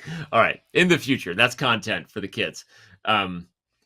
Bishop e4, queen a5 hits the rook and keeps an eye on the bishop. So wait, is bishop e6 just good? Yeah, Fabi finds it. The queen is overworked. Doing everything. Bishop e3? Yeah, I was going to say, that's a return of the favor over here. Yeah. In terms of what Sarana just did. Yeah, that's lights out. Fabiano re-grabs the lead in this one. Yep. There we go. And there is time for one more game. So what a pivotal game this is going to be. That was a really nice win from Fabiano. You know, even though Sarana is playing like some of the best defense I've ever seen, it's just a tough thing to do. It's a tough task to play correct defense the entire time. Like, at some point, there's a flaw, something gives. You make one mistake, and the guy who's been putting the pressure on gets rewarded. Yeah, agreed. It's like the rule of getting in time pressure, right? It's just, you don't want to continue to put yourself in a spot where you don't have a lot of time in the most critical moments. And you can only play good defense for so long. That's so right. Fabiano wins. Still has a 1-game lead. Actually, I say still as if it's been all day. Fabiano only just took the lead a few games ago, if you're just tuning in. This has been a very back-and-forth affair. And as far as decisive results go, we've had 2 draws in the match, maybe 3 draws in the entire match. Yeah, it's been very exciting. I think people have to be, I feel like whenever the match is kind of like a drawish or there aren't a lot of decisive results, like, oh, I want that match instead. Well, now you've got it. So I hope you guys are enjoying. This has definitely been very, very exciting. And both players continuing to show that they are still adapting, still improving. I already noticed that both were playing this line much faster and it's seemingly much better than before. But Sarana, pretty nice position. He's got the D-pawn blockaded. Clear weakness in Fabi's camp. Probably not enough for it to really matter because black can fight for the c-file, like rook c4 maybe. But I think he's looked at this line and it definitely looks good here. Agreed. Definitely a 2-result position for white, to your point. Whether it's enough, we'll see, but Sarana in a good spot, playing against the isolated queen pawn, also the isolated a pawn. But okay, here's Fabi defending with technical accuracy, as he's very well known for. And the match clock has expired, which means the reason I was like, this is such a pivotal match is because 8-6 and 7-7 are 2 big possibilities, considering we've seen mainly decisive results. So let's see here, because Fabi's starting to really invade on the light squares. A5 is even a possibility, to just liquidate. I think he's been playing this quite well so far, and maybe Sarana is thinking more, let's make a draw rather than let's win. Yeah, agreed. Big difference being down 1 game versus 2 if you're Sarana. Not to say he wouldn't, like to win and be tied, but you definitely don't want to risk so much trying to win this that you go down 2 games, right? And that's kind of the point. To Amon's point, we will be taking a very quick break after this game, no matter what happens. And when we return, it's bullet time, baby. It's just, everyone gets ready. Woo! Pull up our sleeves as if I'm going to do anything, but just try not to get adopted the next time I play bullet against someone. That's what I do. Throwback to the Adopting Danny show. Danny. What happened to that show? We were doing good stuff. I had this bet with Twitter. I didn't have a bet with Twitter. That's a recipe for disaster, an echo chamber of hell on Twitter. I had a bet with Anish Giri that went down on Twitter, and I'm gonna do it at some point. We're gonna play a bullet match, me and Anish, and see how many games I can get out of 100. That's for another time. Is he making a claim for any specific number? Yeah. We had a back and forth while I was in Norway that happened organically. It was a long thread, and a bunch of statisticians got involved and were making odds. It was actually kind of funny. Anyway, so I don't remember what the final conclusion was, but I think I was like less than 20% according to stats. 2 out of 10, but we'll see. I think I can do better. We're gonna see. That's exciting. Danny matches are always exciting. The Chess.com channel confirms that. We had the Chess.com channel loves when I put my queen on h1 and beat myself. Thank you. Thank you. I was talking about your success recently, Danny, against Aryan. I was trying to pay you a compliment. Okay, that's right. Okay, thank you. Okay, I was going to say that was actually a really fun night. So shout out to the boys in Aryan Tari. All right, king to e6 is played. We're in a rook and bishop versus rook and bishop ending. Just a draw, Amon, or who has better chances? It seems like Fabi has better chances. The king is just more active. White's king needs to defend f2, can't really join because of the pawn hitting d3. So it's just so long until that king really gets in there. Now, objectively, there'll probably be some sort of repetition, or like, let's say bishop c7, b6, and then if black hunts down the b pawn, you make sure to take the c pawn. But that's what I mean. Even though it might end up as a draw in front of our eyes right here, if white didn't go for something very forcing like this, then I think black's king was coming in and it could have been dangerous. Yeah. Okay, well predicted. We'll call you the prophet, Danya. Exactly what you said would happen. The c pawn for b pawn. Fabi says, not so fast. I'm not going to just settle on a draw just yet. I do have the more active king. Yeah. But he can play bishop d4 and just like maybe sit on that position. But also, let's remember, Fabi doesn't need to be overambitious. I mean, this is the end of the 3+1 portion. He's got a lead. Take your lead after a very tough match, and that's exactly what he's going to do. Fair from both sides. And look, Danny, I don't think Sarana is going to be that upset. Yes, he's down 1 game, but it's been a very back and forth match, and you know that he's thinking that 1 point lead from Fabi can absolutely disappear in the bullet section. Completely agree. This is well, it's going to be a battle of who probably keeps their nerves, I guess, down the stretch. It's a 1-game lead for Fabiano. Remember, it was a 1-game prediction by Smarter Chess that Fabiano Caruana would win in this match, and I was scrambling there. If you notice my pause there, full disclosure, looking for the game to review here. I'm going to go back to the last one that Fabiano won, but yeah, I'm anxious to see what happens in bullet for both these players. I'm not going to lie, Amon, but I want to go back. I want to go back to this game and have you analyze it with me. We're going to double game review this. You ready?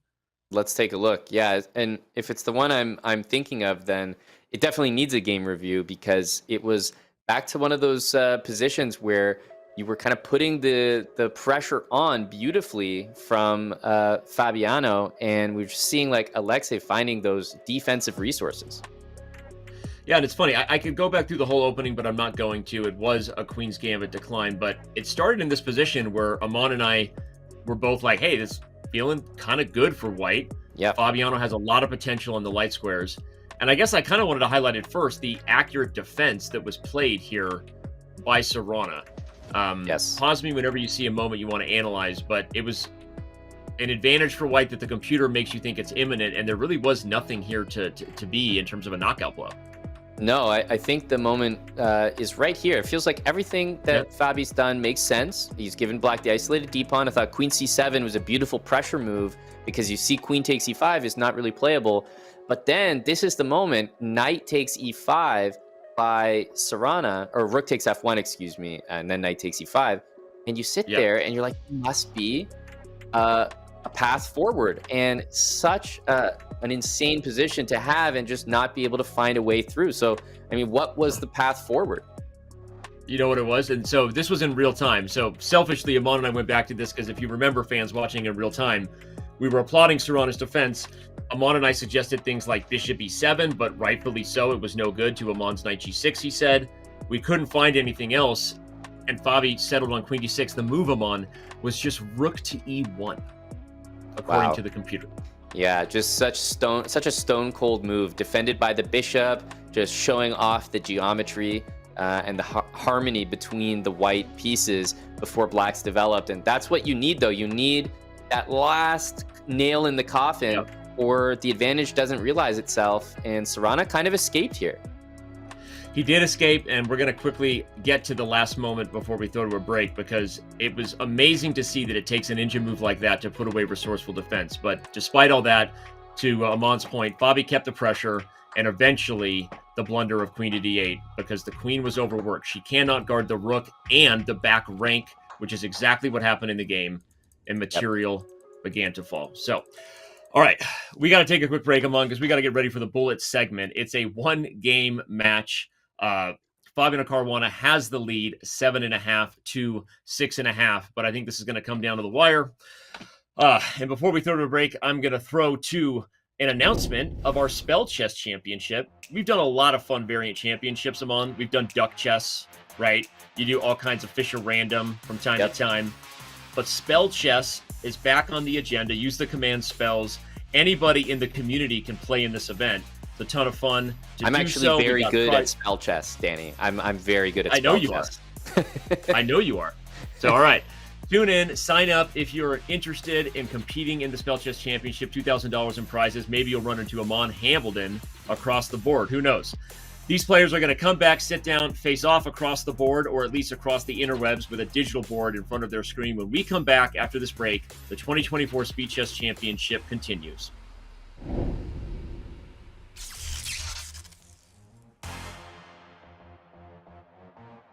How often do you think about the Roman Empire?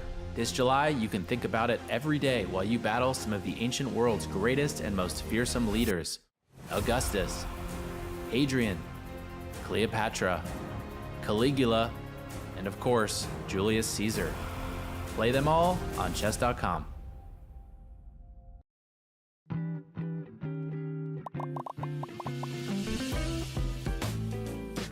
So this particular piece of advice is actually kind of a meme, and I think it originates with Grandmaster Ben Feingold. Never play f6. Never play f6. Never. And it's been uttered so many times by so many people and in so many contexts that it's kind of turned into a meme. And so a lot of people, when they hear never play f3 or never play f6, they don't know if it's an actual piece of advice that they should follow, or is this purely some sort of memeable phrase? And I actually think it's largely the former. It is a legitimate piece of advice, and it's actually a very good one. Now, as with all such phrases, it can't be treated as a dogma. Just off the top of my head, I can probably set up 100 positions where the only winning move is going to be to push a pawn to f3. And this advice applies exclusively to middle game positions where there are a lot of pieces on the board. In end games, never play f3, never play f6 is essentially useless. So what is Ben's advice originally aimed at? The way I understand it, it's originally aimed at a set of positions, usually in the early to late middle game, in which you're castled to the king side if you're white or you're black. And it speaks to the fact that pushing your f pawn, either one or even two squares, but particularly one square, is typically a very weakening move. So when you're castled to g1 or g8, playing the move f3, not only does it weaken the a7 g1 diagonal and exposes you to a wide range of different tactics, but it weakens in sort of a long and very annoying way the squares around the king side. So it opens you up to a whole host of different tactical possibilities. And in my experience, it really is true. When you play the move f3 or f6 without due provocation, if there's no good reason to play it, you're just asking for trouble.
Let's get hyped, people. We're headed to the bullet portion. Grandmaster Amon Hamilton alongside me, Danny Wrench. Only one spot remains in the quarterfinals of the 2024 Speed Chess Championship. The winner of this one takes it. So, will it be Caruana? Will it be Sarana? Bullet is ahead. Amon, what do you got? Danny, everything to play for in the bullet section. I think it's unarguably the tougher section for Fabiano, but we're not talking about someone who's brand new to bullet or anything like that. So be a disservice to start speaking like that. Disservice to Fabiano. Sarana definitely has the upper hand in the bullet. From what I've seen in the time scrambles, he holds his nerves a little bit better. But I think you can appreciate, as well as the chat here, that it's a different game when it starts as bullet. Because when you play a blitz game and get in a time scramble, it feels different than when you've been in scramble mode the whole game. So I'm eager to see the first couple bullet games to see whether Fabiano is just going to adjust quickly. And, if he starts the way that he's done the blitz sections, he's going to have a lead on the clock, which will mean a lot more in the bullet.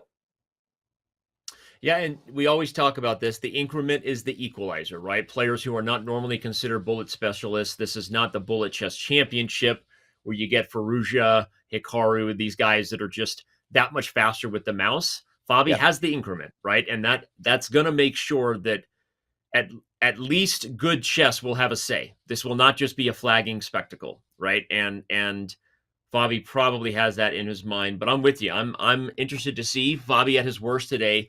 Has just blown games in the time scrambles, right? We've seen one move mouse slips. We've seen one move blunders. So what is he going to do? Yeah, I've been really impressed with Sarana, throughout the day, just navigating everything, because at the end of the day, he's up against like someone with unbelievable technique, and he's found himself the victim of Fabi's beautiful technique, putting away some games that not everyone would claim the full point from. But despite all that, he's defended very, very well. He's brought the game to 1 point deficit going into the bullet. He has everything to play for in this match. 100%, sir. I'm excited. We got a close one in bullet. That's what the fans always want. We got an interesting stat there as far as Fabiano's overall score in bullet. It's actually better historically than he scores in 3-1. So, the bullet commences, and we're going to find out answers to all of our questions very, very soon. Yeah, I could even see f4 is a risky move, but you do like to cement your knight on e5 when the pawn's on h6, because the g6 square usually means it's hard to remove that knight on e5. I was thinking of a plan like knight takes d7 and a5 just to play fully on the dark squares, but with d takes e5, Fabi's immediately saying, look, queen d2, knight e2, knight d4. Highlighted it right as you said it. This is a positional plan for white that will maybe have a dominant knight against I don't want to say totally bad bishop, but a less than ideal one there. So, and Fabi doesn't miss his chance. Rook d8 was a mistake. The computer says hold the phone, f5 and f6, and the black king is under fire. Yeah, and I think it's well timed because oh wow, okay, he's looking to play rook takes d4 at the end, but that could actually work against him because he's going to walk himself into a pin. Yeah, and Fabi doesn't need any more than that idea to take it. Play queen e3. I was thinking queen f2, but it's the same thing. Rook d1 now might be a real problem. The rook moves, the queen falls, and Fabi playing all the best engine moves. He is. I think queen f2, there might have been bishop takes f5, so it's actually really smart of him to only play queen e3. I actually thought queen f2 as well, which is the only reason I started a second guess. So Fabi is on point and just winning via pin in this first bullet game, Danny, winning on the board. Yeah. Takes a queen for the rook, and he takes game one, Sarwana. I keep combining their names because they sound so similar. Sarwana would be a Dragon Ball Z character with like time scramble skills and Fabi's opening prep. That thing would be a monster. Yeah, they're very strong individually, but combined. Combined, right? Their powers combined. Captain Planet.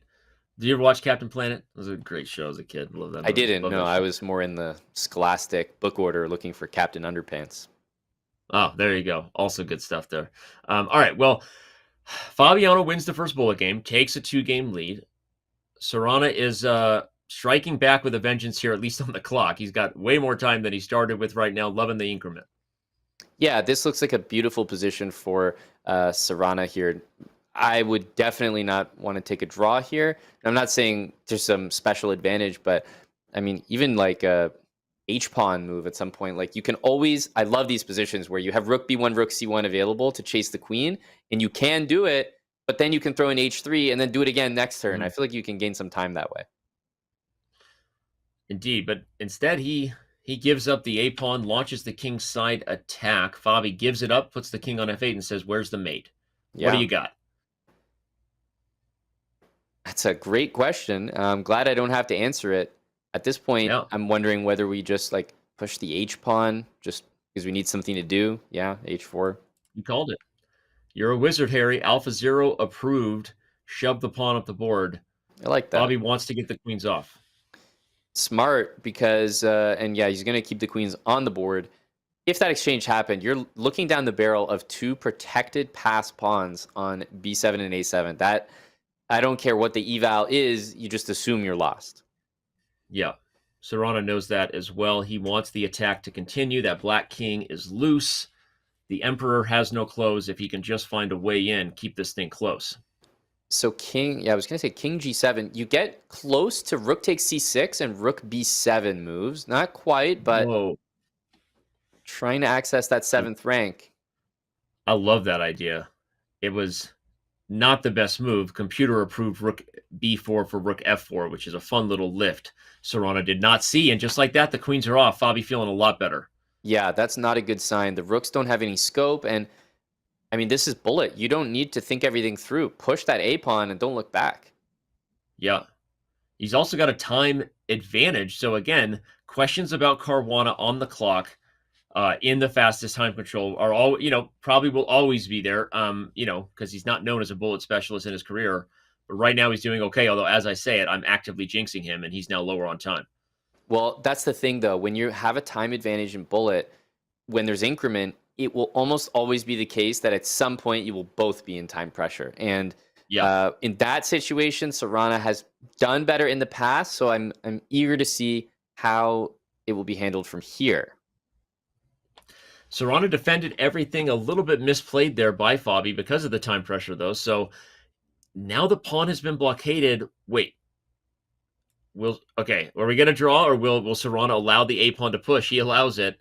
What is happening here? I actually don't mind even giving up my knight for the a pawn in some cases. Like I think you might take a draw here, but in some cases you could sack the knight for the pawn, and it's bullet after all. You collect 1 or 2 more pawns, and the knight can be a little clumsy defending past pawns. We're getting an answer to our question asked earlier in the 3-1 portion of Mon. Fabiano switched from playing e4. If you were with us all day, you know that it was all e4, all Najdorf Sicilians for Fabiano in the slower time controls. And then he suddenly switched to d4. Here he played c4, but it's the same thing. So very interesting match strategy. If Fabiano wins, we'll obviously interview him and ask him. Because kind of surprising, given that the Najdorf was going well for him. Again, I want to focus on the game, but just wanted to point that out. Interesting.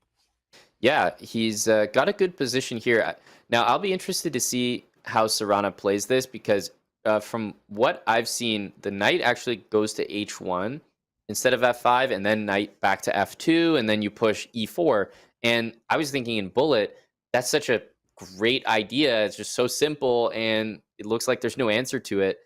g4 here? Yeah. White not going for e4, instead g4. You hope the h3 pawn is weak, but if you don't gather it, those h3 pawns become real thorns in your shoe. Yeah, so you take on h3, but then you follow up with queen h4. That's why this is concerning, because I think you would happily toss the h-pawn just to play b4 and then play rook a2.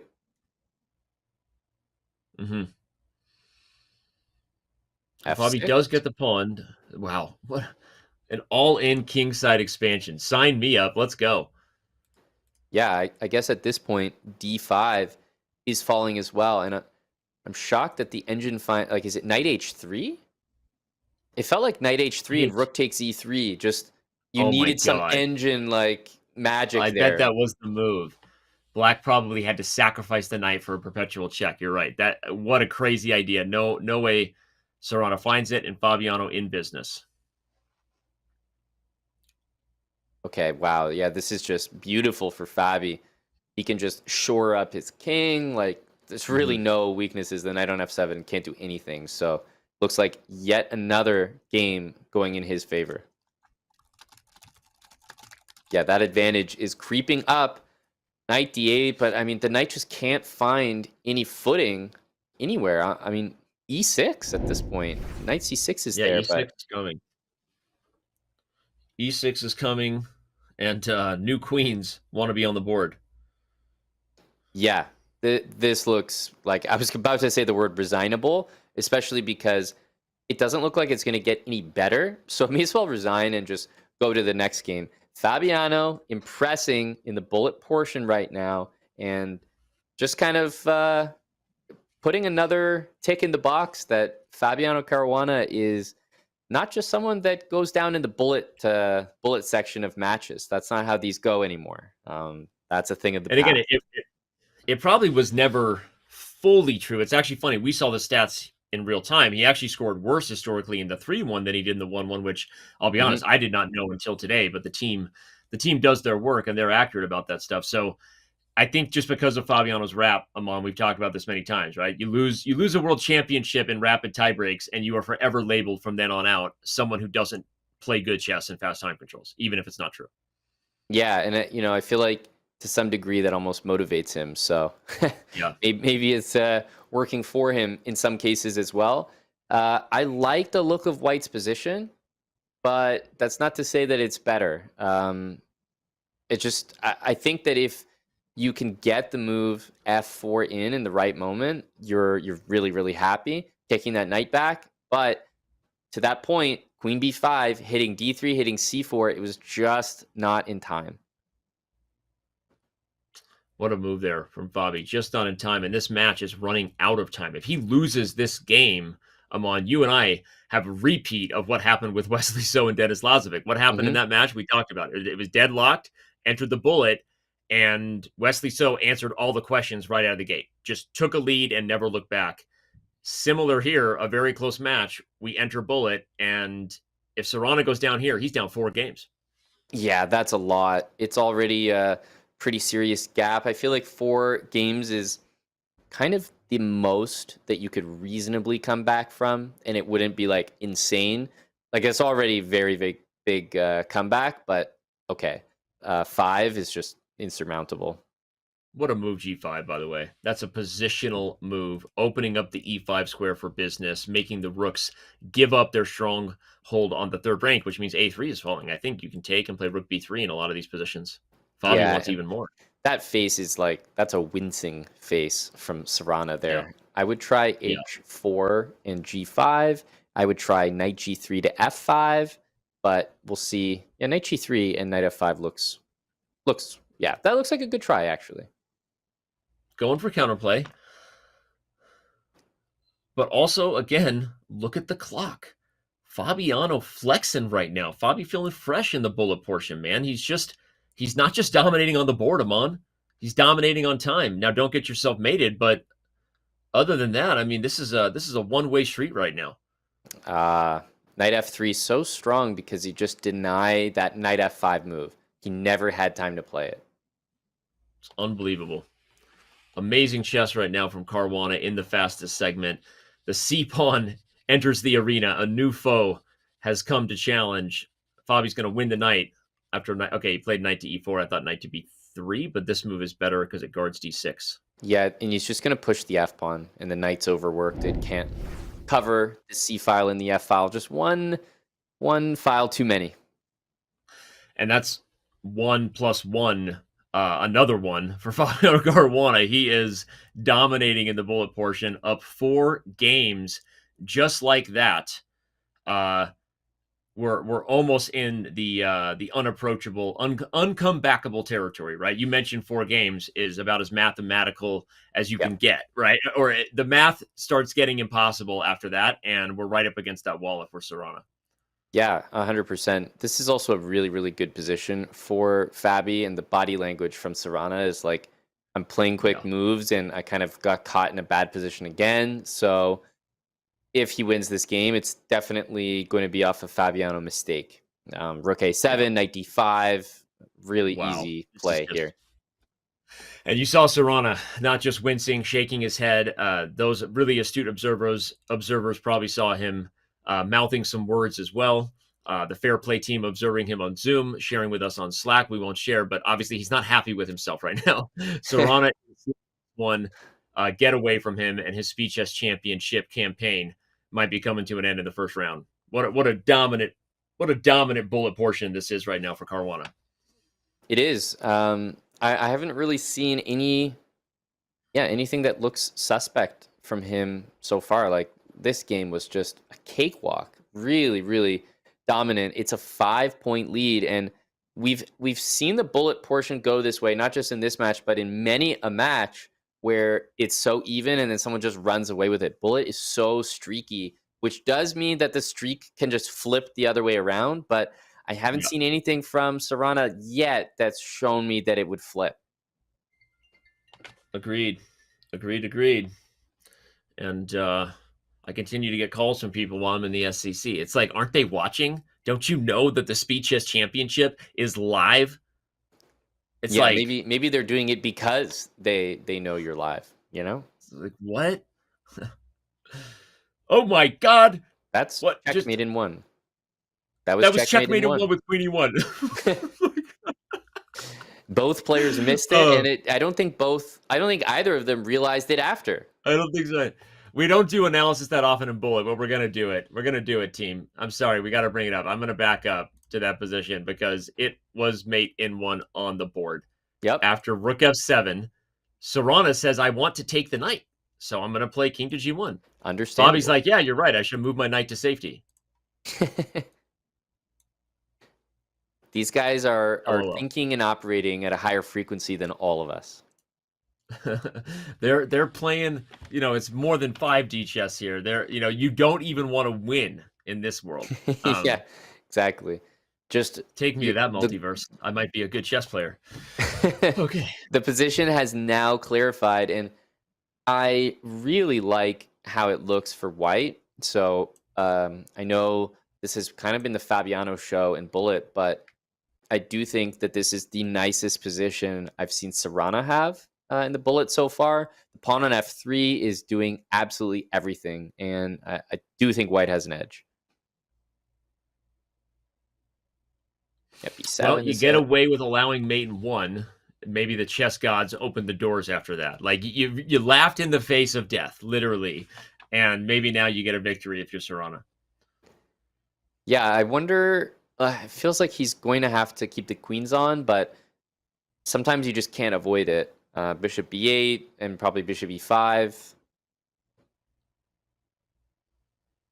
Yeah, you almost have to take that. This is what I mean about Fabi can be stubborn about the queen trade. You don't want to trade queens, but when your opponent offers you such a good deal on a queen trade, you're like, okay, I guess I need to take that. Yeah. It's like losing in Catan. You're losing, but you're offering you 3 wheat for 1 clay. You're like, I know you need the clay, but I'm gonna do the trade anyway. It's a lot like that. Yeah. Yeah. The 94 move. Okay. Interesting. Wow. Yeah, it doesn't work if white just pushes because there's a queen coming. If C6 takes D6, you take D7. Nope, Sarana didn't see it, and yeah, that's not easy to spot. Yeah, that's not easy to spot at all. Suddenly, Fabiano's up a piece, but he's going to have to give it back. Yeah, knight A5 ensures that. Yeah, here you comes go B7. D4. Okay. Oh, nice. Oh, I thought. Oh, knight D8 check. Knight D8. I literally was about to compliment Fabi on nice spot with Bishop C6 fork, but knight D8 check was winning for Sarana on the spot. Oh man. Ooh, okay. I'm not sure about this. I may have taken en passant because now you have to constantly watch this G pawn, which is really bothersome. I'm not convinced by this. It's becoming tough for Sarana. If you're missing knight D8 and then you're in a position like this where you feel should be winning, but as you're saying them on, you're not even sure it is. This is like, this is painful. Pain town. So, yeah, I was going to say, he's established the knight on E3. Now he gets king F6. Then he gets knight F5. He just won this game. And that's... Okay. Like, I'm still convinced that it's too little too late.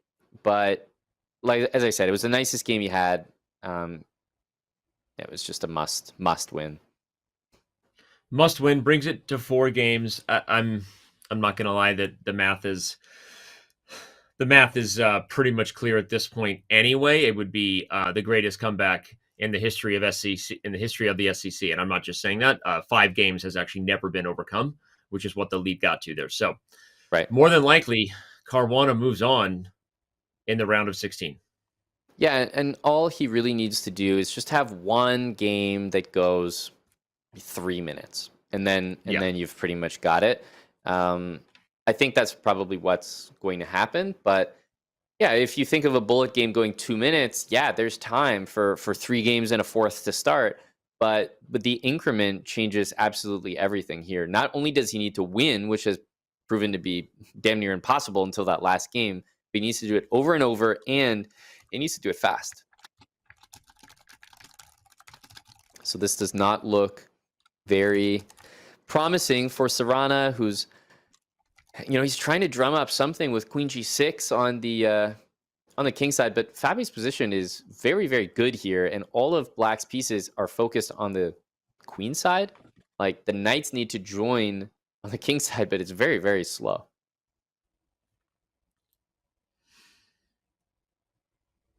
I don't know if bishop h3 is, really that menacing. I can play g3, I can play knight h4.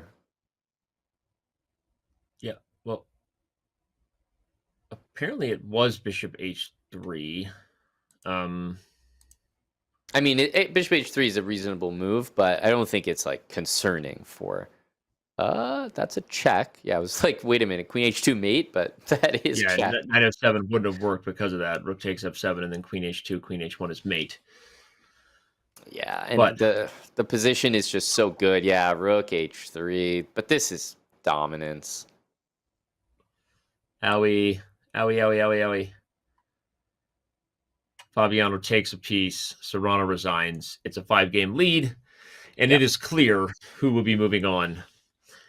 Our last challenger will be in the quarterfinals. It will be Fabiano Caruana. We will have an interview with the 2-time U.S. champion, the 1-time world championship challenger. So, going to be fun stuff. But Amon, I think that'll do it. What an interesting match it was today. A lot of decisive chess, but the bullet was great for Fabiano. Yeah, the bullet tells all.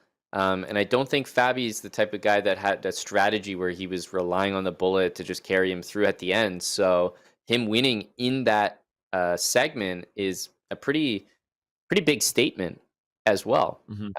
Because, yeah, he definitely had a very even match with Sarana up until then. But I would say that he did pretty well adjusting. He came with a lot of different openings today. And while Sarana played great defense, I'm not sure that, if he was lacking those positions where he was pressing Fabi, then you start to wonder, like, yeah, you've played great defense. You can save a lot of those positions, but where are the chances that you're creating for yourself?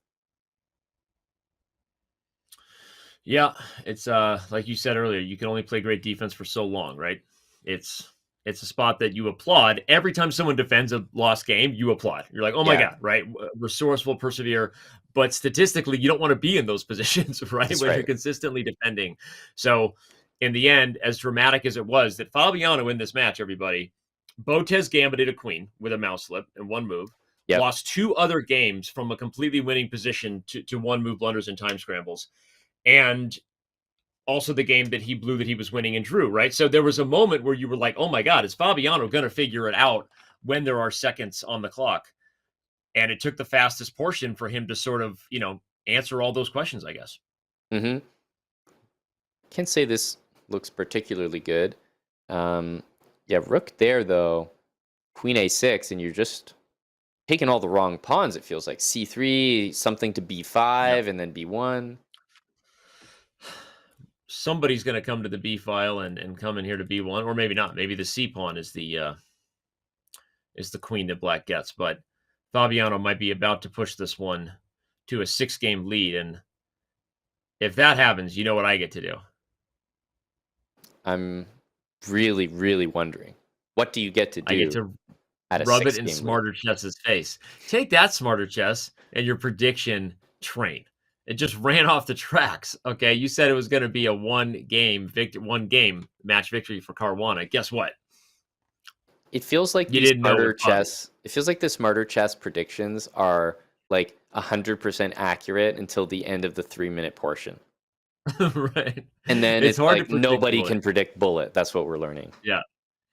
I think that's fair. By the way, there's a mate threat. Ooh, queen to c7 with check. Queen c4 was also, I think, possible, but okay. I guess this just wins because there's a new queen entering. So why are you worried if you're Fabiano? You're not. Here comes a baby girl. Beautiful. Baby girl to A1 and a new queen in the universe.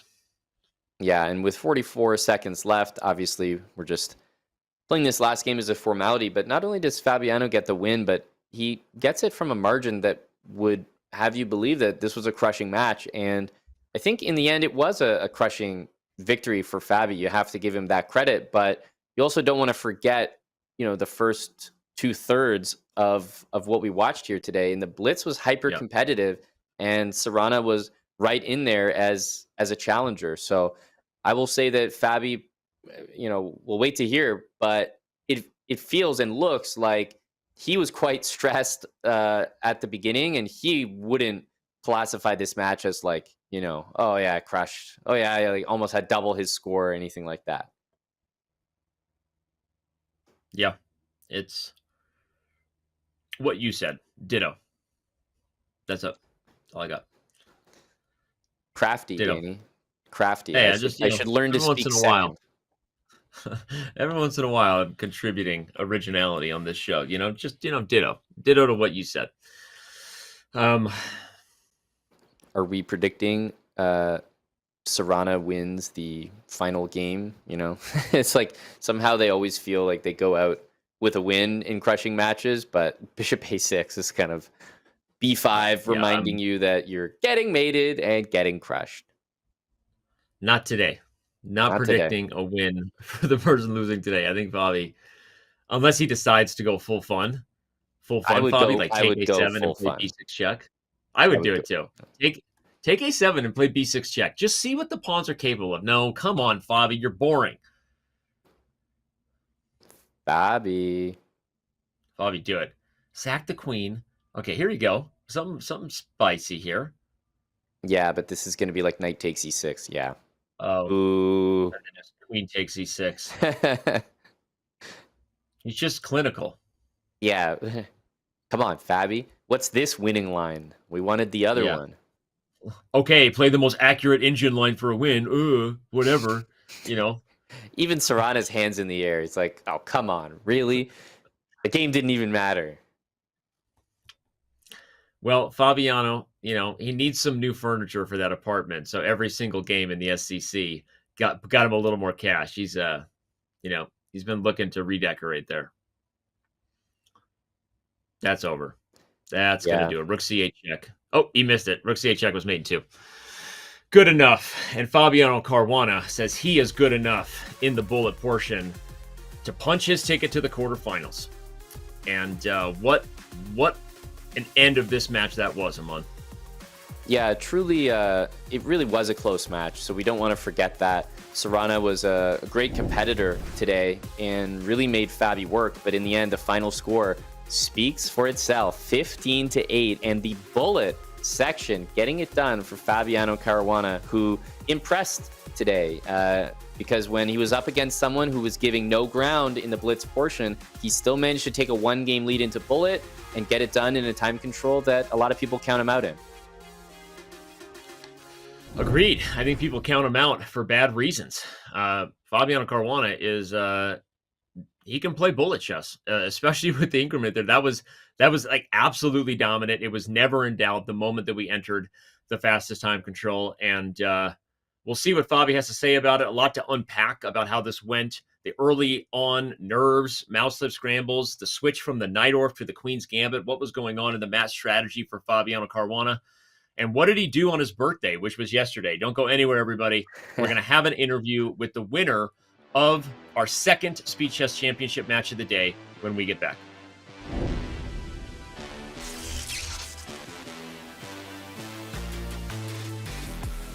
Por fin. Ya estoy con la bandera de México desde hace ya algunos meses. Cuando juegue, el siguiente torneo va a ser por México. Sí.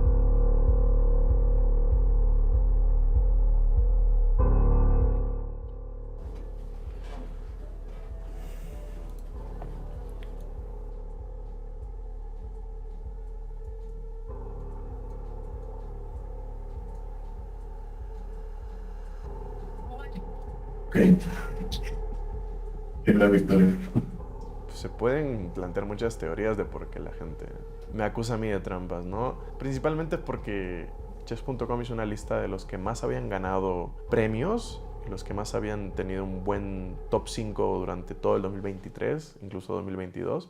Y yo creo que aparezco después de Magnus y Hikaru, de los que más ha cobrado en los Title Tuesdays. Y yo creo que la gente juzga mucho por lo primero que ve, ¿no? Pero no juzga que pues uno juega 100 Title Tuesday mientras que la mayoría juega 40, 30, 50 porque anda haciendo otras cosas, o torneos presenciales, yo qué sé.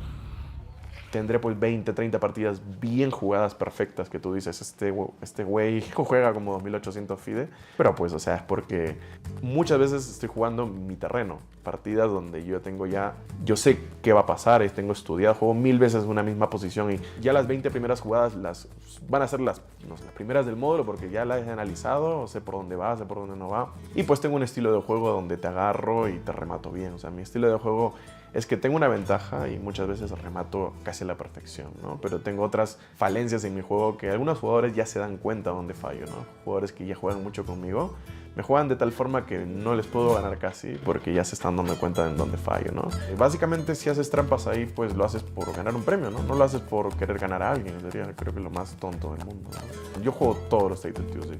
Y he visto poquísimos casos de gente que en el papel no debería cobrar y cobra.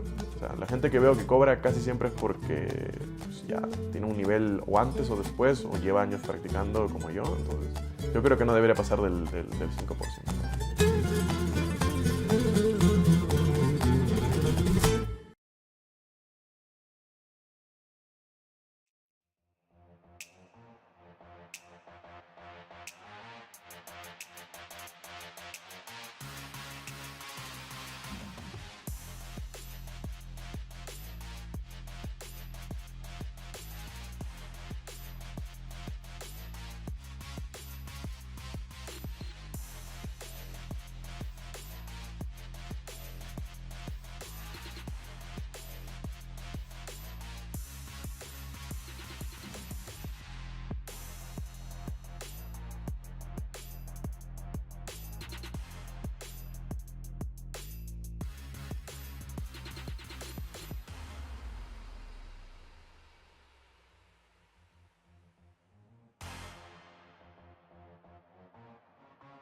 Bobby, you're going to be nice to me in this interview or the lights are not coming on.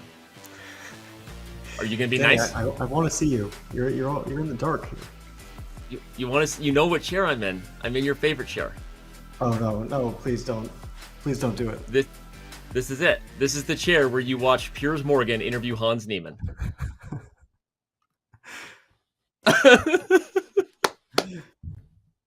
I remember that very well. That was a very that happened right before you and I filmed that Chessable commercial. After you literally spent more hours than was humanly healthy in this chair. Actually, to be honest, like shout out to your Chessable course, by the way.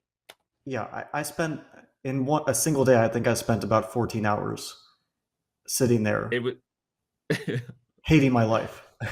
Hating your life, you know, that's what Chessable will do to you. Like everyone who buys Chessable course loves them. The people who create the courses are like, why did I agree to do this? Like, this is absolutely incorrect. Anyway, well, shout out to the Piers Morgan interview with Hans Niemann. Shout out to the crazy chess world we live in. Shout out to every damn thing that's happened. And shout out to your birthday, by the way. Did you get yourself a birthday massage? I didn't get a massage, but I did get a cupcake. That's pretty good though. I mean, it's not a massage, but At 32, I think we're like done with gifts, and it's just we'll take what we can get. So I got a cupcake. Okay, you got a cupcake. Well, speaking of massages, Amon and I were talking about the fact that when the Najdorf was going well, you were massaging those positions to victory. It felt like you were comfortable, you were at home. Obviously, there was one that went wrong. I think it was game 3, but overall, you were dominating with these sort of slow massaging victories. But then you switched to D4. Tell us what the match strategy was coming in now that it's over. Was that premeditated that you would switch at some point? What was going through your head there? Yeah, so I had a general strategy, which was that I figured that Alexei, who really stays true to his openings, would probably play the Najdorf, although there was a small chance he would play some other Sicilian, but I thought it's like very, very likely he'll stick to the Najdorf the whole match, and probably the E3 Nimzo, which he is probably the biggest expert in the world in and plays it not exclusively, but very, very often. And so I remembered that I had this idea, this very rare Queen D3 line to play against Anish quite a while back. And I thought, why don't I play it? It's a relatively unknown or little known line. It's rather poisonous if you don't know what to do. And the only problem was that it is a complete mess positionally. So even if black goes somewhat wrong, it remains a really, really complex strategic mess. And so I figured that in the breaks he would find out what to do, but before we get to the break, it might not be so easy if he doesn't know it super well. So yeah, overall it was a good idea. I think it was a good pick. I mean, the first game was a rather sad ending to mouse slip Queen F4, and then the third game also I had an opening disaster, but overall it was pretty good. And I think with black, my openings really stayed very healthy throughout the match, and that was a really important factor. You mentioned, so I got to go there, the Botez Gambit in game 1, gave up the queen with a mouse slip. Game 3 didn't go your way either. At that time, Amon and I are wondering how you're going to handle the time scrambles. Are your nerves just not there today? What goes through your head at those times? Are you able to forget those losses, at least in the middle of the match until you mention here, or are they kind of always in the back of your head, sort of haunting you? Yeah, of course, it was very unpleasant, those two games especially. But I figured that it's going to be a very long match no matter what. I mean, if you look at almost all matches, there are a few where like someone runs away with it, but usually it remains pretty close going into bullet, and then bullet very often decides it. So I wasn't like panicking or anything, and I figured, I mean, I'm not playing badly. Okay, the game 3 was pretty poor, but game 1, I mean, I played a pretty decent game. A mouse slip, it's not really my fault. It was just an accident. Like I basically in that position wanted to trade queens. So I was thinking, okay, queen e3 at some point we'll trade queens. And then he played something, and I was like touching my queen, but I didn't want to go to e3 suddenly. Then I wanted to go back to my bishop, and then I just let go of the queen on the f4 square. It was a tiny slip, but I really wasn't despairing. I figured that if my openings with black stay pretty okay, then I'll get my chances. That's great. I mean, not being discouraged after that, probably shows why you're Fabiano Caruana and I'm not, and probably neither is Amon. I don't think Amon is Fabiano Caruana either. But all right, sticking on the subject of time scrambles, nerves, how you handle kind of the fastest moments, I'm gonna jump ahead to a feature chat question, but it was something Amon and I wanted to ask anyway, which is, what were you thinking would happen in the bullet? Ultimately, you ran away with it. How do you look at the different time controls in the SCC? I think that sometimes people look at you and say, you're obviously a great classical chess player, which the assumption being, do you like the Blitz time controls? Shouldn't you, in theory, get worse as the time control gets faster? But no, you actually got better today and played very well in the bullet. So how are you preparing at this point in your career? Are you conscious of working on your bullet? How do you think about the bullet with the increment? Just talk a little bit about how you're handling the fastest time controls here. Well, I figured that it's not a huge difference. It's not straight bullet where you can get flagged and where I'm not very confident, right? In a straight bullet game, I don't know if I would feel very confident against most good bullet players, including Alexei. But with the 1 second increment, by the way, including me, by the way, like how would you do against me in a bullet match? By the way, I would adopt you many times over. 1-0 or 1+1? Either one. That is game on. You and Anish are out over your skis. You're not in the bullet leagues of these other guys. And I know you already saw the Twitter feud with Anish. We will do that at some point. I'm down. I'm down, Danny. Okay. Get back to what you're saying about bullet, and I'm gonna seethe over here. Well, with 1-1, it's what we're doing throughout the match. I mean, at some point, the 3-1 and the 5-1 goes down to the last few seconds, and we were more or less trading blows when it got down to seconds. I mean, I was blundering away some very critical games, but it wasn't like I was also winning games when we were down to the increment. So I figured, what's the difference really? It's going to be more important, like the start of the game again. Who's playing more intuitively well when we still have plenty of time on our clock. And at that point, I was very happy with my openings. I thought that like my Nimzo was starting to look pretty good. At the start, I was playing a very risky line, and he punished me in one very nice game where I played it, where he just attacked me on the king side and I had no chance. But then I moved away from that line. I was pretty confident with the positions I was getting. With white, I thought, okay, now we'll play a bit more positional, no Najdorfs, just English and some sort of Carlsbad structures, which I felt like I was consistently outplaying him in the Carlsbad structures in the 3 minute and also in the 1 minute. So I wasn't feeling unconfident at all. I mean, I wouldn't have been surprised if the bullet went poorly. I wouldn't have been surprised if the bullet went well. It's one of those things where a lot of momentum very often carries you. And I've had like very bad bullet stretches in the past in this format, like against Duda a few years ago, against Hikaru, but Hikaru is, I think, kind of a league ahead of most of the other guys, except for maybe Magnus. But I've also had like good bullets portions against Maxime 2 years ago when we were doing the commentary in 2021, and against Noterbeck last year and against Arjun. So I really wasn't like unconfident, but anything can happen. I've seen it all in these matches. Sure. We have seen it all in these matches with you, and you have a pretty good record in the round of 16. I remember you were upstairs in the office winning that match versus MVL. It was adorable. We had the World Championship. We commentated on the couch. And Robert came in. That was a nice moment. That was so great. Question from chat. What are your 3 favorite books on that bookshelf behind you? Actually, I got asked this question recently because I was talking to some up-and-coming kids in Jamaica, some of the members of this new program in Jamaica, like GM Intent to make a Jamaican Grandmaster. Yeah. And so they were asking me like, what are the books that you recommend? And so I said some of the classics, like Zurich 1953, Fischer's Memorable Games, and 2 of the books which, when I grew up, I really think I gained a lot from them were also what I mentioned, Jonathan Rowson's 7 Deadly Chess Sins and Chess for Zebras, because I think a lot of books don't go into the psychology part of chess, and those do.